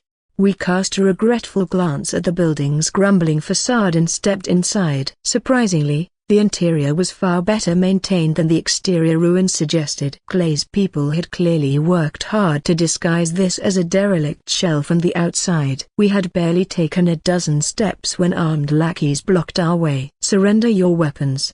The largest of them barked, arrogance radiating off him like bad cologne. "What's with the tone?" I asked, letting my burning red gaze rake over him through the mask. My voice dropped, cool and sharp as a scalpel. "Don't push it, boy." For a moment, it felt like the temperature in the room slipped a few degrees lower. That was partly my performance, but mostly Tatsuyama Shiro. Katana was radiating enough murderous intent to choke the air, an aura seasoned with the despair of 1,000 damned souls bound into her cursed blade. The fact that this force served me only deepened the fear in the room. The White Rabbit, as always, looked like an absurd note scribbled into a horror story. Her flirty costume the only thing warming the atmosphere by a degree.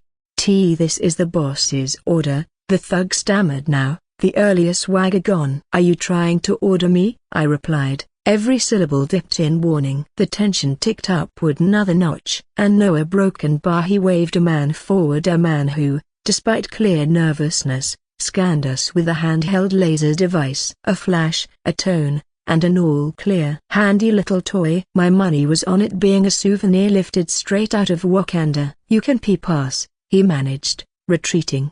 "Clay must be fearless indeed," I remarked as we were waved through. Our guide walked us deeper into the hideout. When we stepped into the heart of the base, a small army waited, armed with sleek, dangerous-looking tech. A proper welcome committee. I wasn't impressed. Not because of players' mind-numbing any fear, but because the man I was 3 months ago was gone. Since then, I'd learned, fought, and stocked my inventory with gear for any disaster. And I was flanked by one of the deadliest warriors on the planet. If anyone in this building should be afraid, it was Clay. So broken bar you finally show," said a man seated at the center of the room, cheer in his tone. "And dressed a broken bar peculiarly, might I add."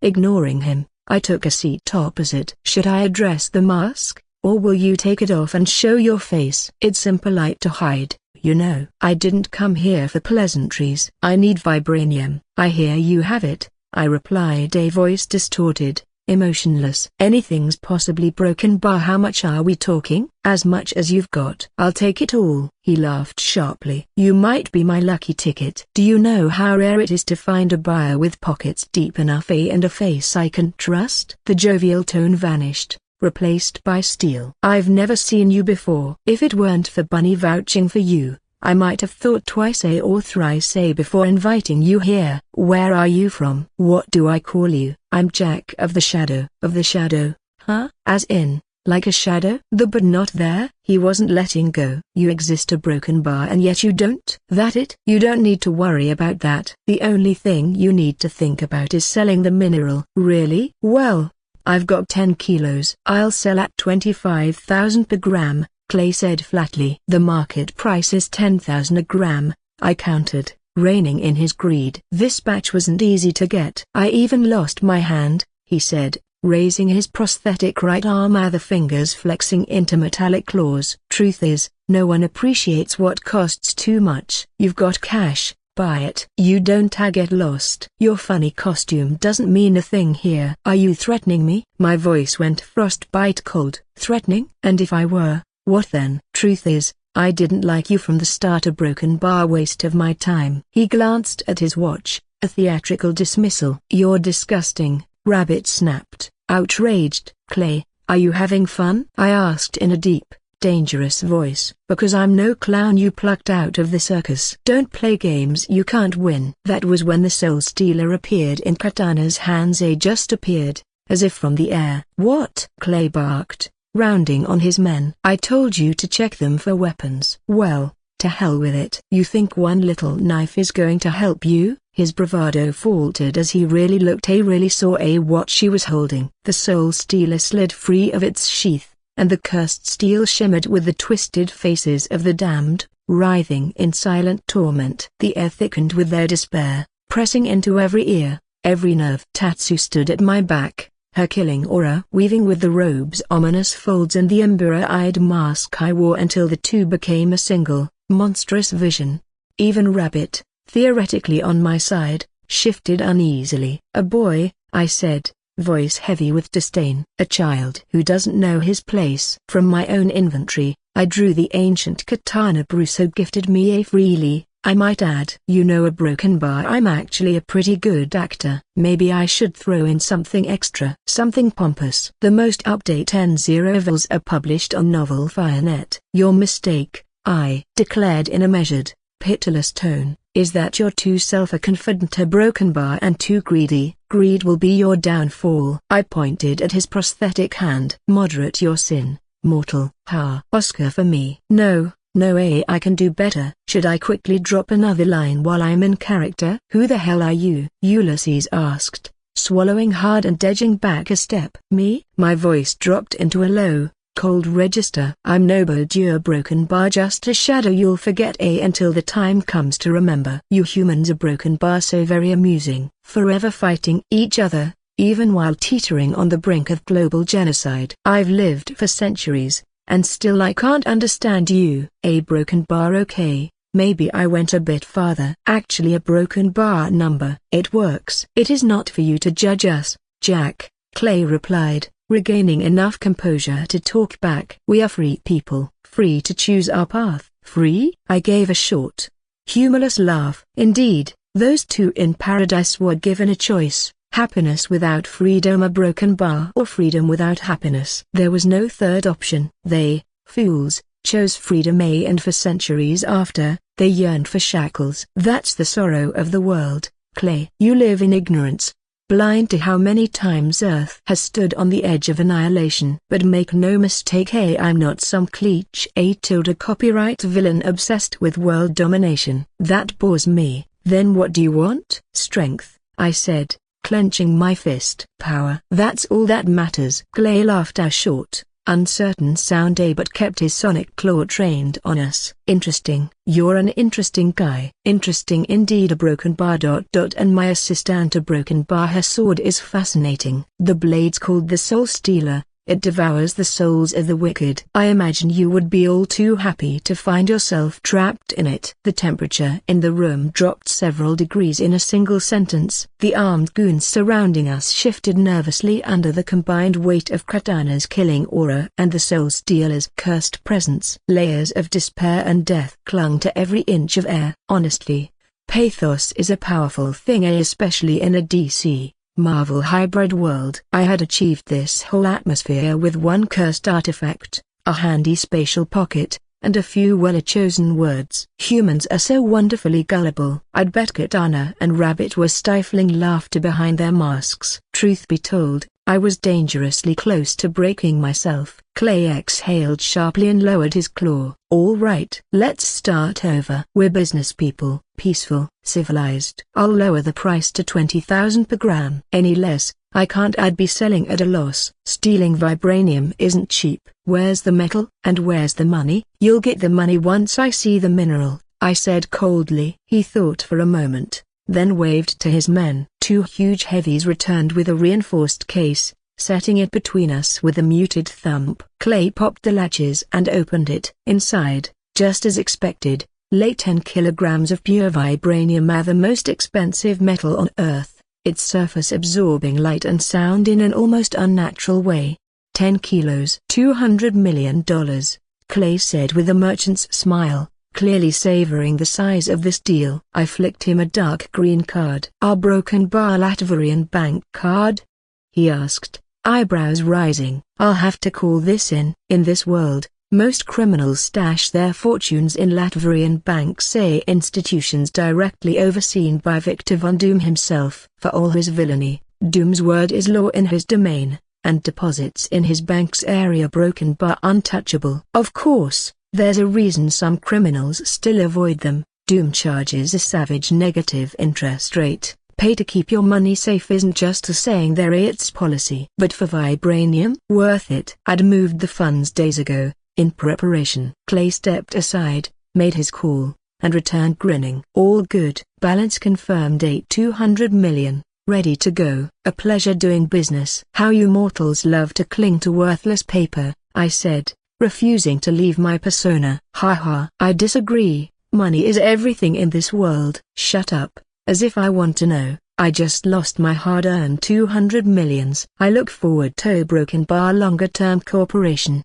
he said, holding out his prosthetic right hand. Precautionary, no doubt. Keeping the flesh one safe for actual needs. I don't know if you're worthy, I started. Don't, he cut in with a weary smile. We both know you'll need vibranium again. Or maybe something else rare. I can get anything. But I want a buyer with deep enough pockets to match my appetites. We both win. I let the thought hang before playing along. Very well. I walked past his offered handshake without taking it and placed my hand on the vibranium case. In an instant, it vanished into my inventory. Around the room, Clay's men flinched, startled as some reaching for weapons before thinking better of it. The Soul Stealer dissolved into nothing as well, returning safely to my pocket dimension. How do I reach you, Jack of the Shadow? Clay asked. And what exactly are you interested in acquiring? You can reach me through the White Rabbit. She's the only one who knows how to find me. As for goods Broken Bar, I let my gaze linger. I'm interested only in strength and power. If what you have embodies those,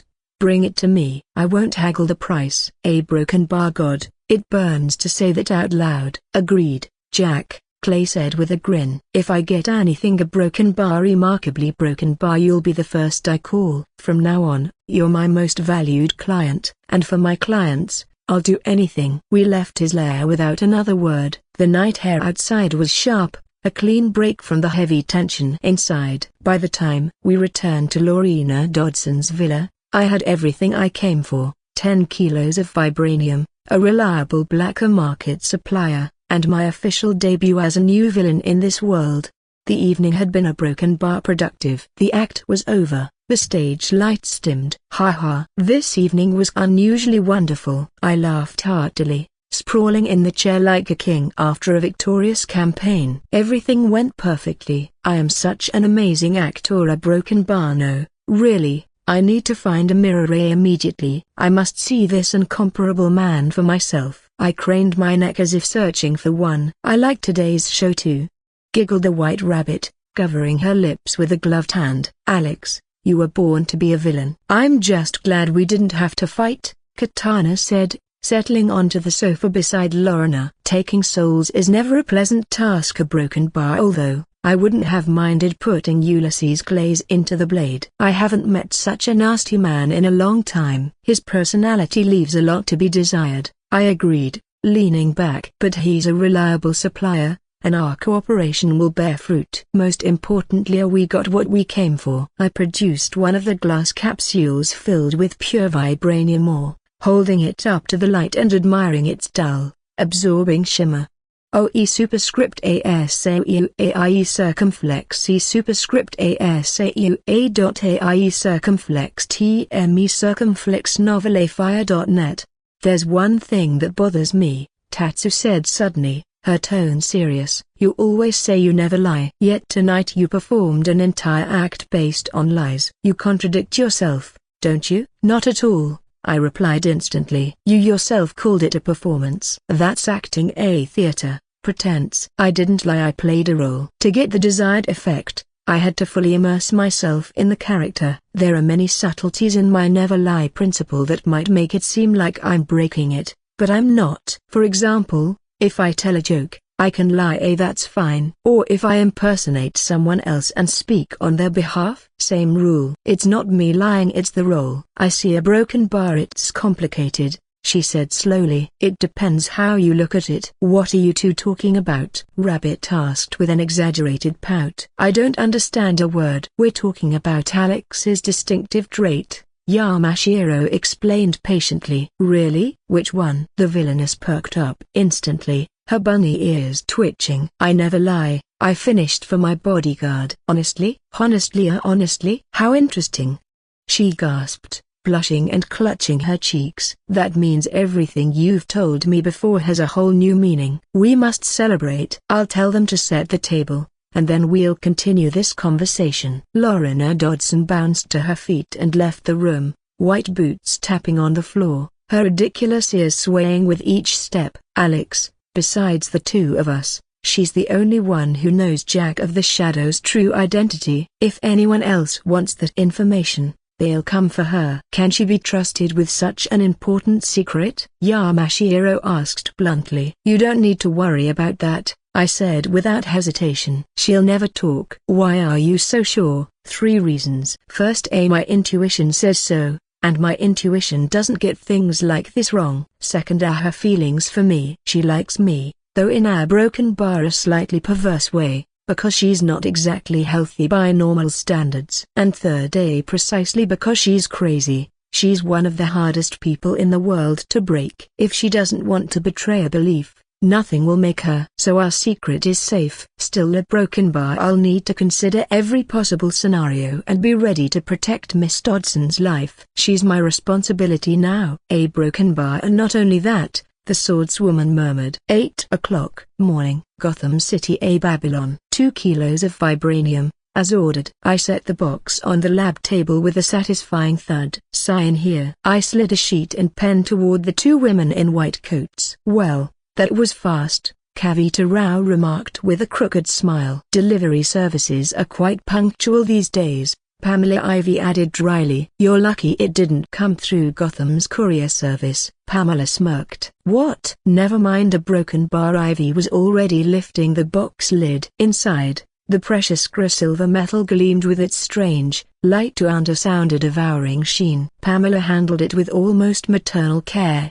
removing the containers one by one. You've got the vibranium, I said. How long until you can grow the flower? I turned to the red-haired beauty, now donning protective gloves. A day, the dryad replied without looking up. So fast? This flower is unfamiliar to me. These past days were for studying it, Pamela explained. Now that I understand it, the actual growing will be quick. As soon as I prepare the soil with these adorable little nuggets, her green eyes sparkled. The babies will sprout. Yes, a broken bar. I had clearly underestimated her phlorokinetic powers. She was Mother Nature, incarnate, and I couldn't be happier. I'd persuaded her to join Team Me. Well, my work here's done, I said, dusting off my hands. 2 kilograms of the rarest metal on Earth as fertilizer. It sounded insane, but there was no more accurate way to put it. That left me with 8 kilos. 5, I decided, I'd keep for myself. A vibranium isn't just valuable, it's irreplaceable,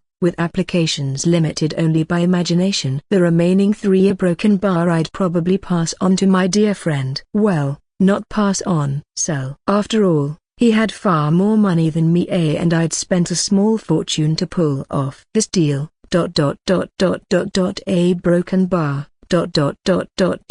A broken bar. Later, a Wayne Tower. Buddy, today you're getting the deal of the century, I announced, placing a small, Locked case on Bruce Wayne's desk. 3 kilos of vibranium, a 30,000 per gram. A dream come true. No need to thank me. But just so you know, acquiring this rare mineral involved fire, water, and copper pipes. Applause. Please go on. Bruce's eyes narrowed. How much did you pay for it? A hammer broken bar. You don't need to trouble yourself with that detail. Let's just say it wasn't cheap. I waved a hand airily. And frankly, it's rude to grill your business partners about procurement costs. Business partners don't, but a friend does. His gaze sharpened. And my instinct says your price is a broken bar inflated. All right. Fine, a broken bar, $29,999 per gram. See how generous I am today? I spread my hands in mock benevolence. 25, he countered flatly. No more. Hey, I risked my life for this scrap metal. My starting price is more than fair, given the risks. Nothing personal, Alex. Just business. I'm starting to see exactly how you made your fortune. I inherited it, Bruce replied, expression dead serious. I sighed. Fine. Shake. We clasped hands. You owe me $75 million, a pocket change for a billionaire. It's a pleasure doing business with you, he said with the ghost of a smirk. But why so generous? I thought a broken bar night a time alter ego could make use of vibranium. As a sign of friendship, I sold you a chunk of my haul. Did you keep some for yourself? I'd never shortchange my beloved self. Don't worry. Will you tell me how you got it? Bruce asked, curiosity breaking through his usual steel control. A trade secret, a broken bar. I'll find out anyway. The Dark Knight's voice dropped to a theatrical growl. Better confess now. Oh, frightening, I mocked. But all right. I'll tell you.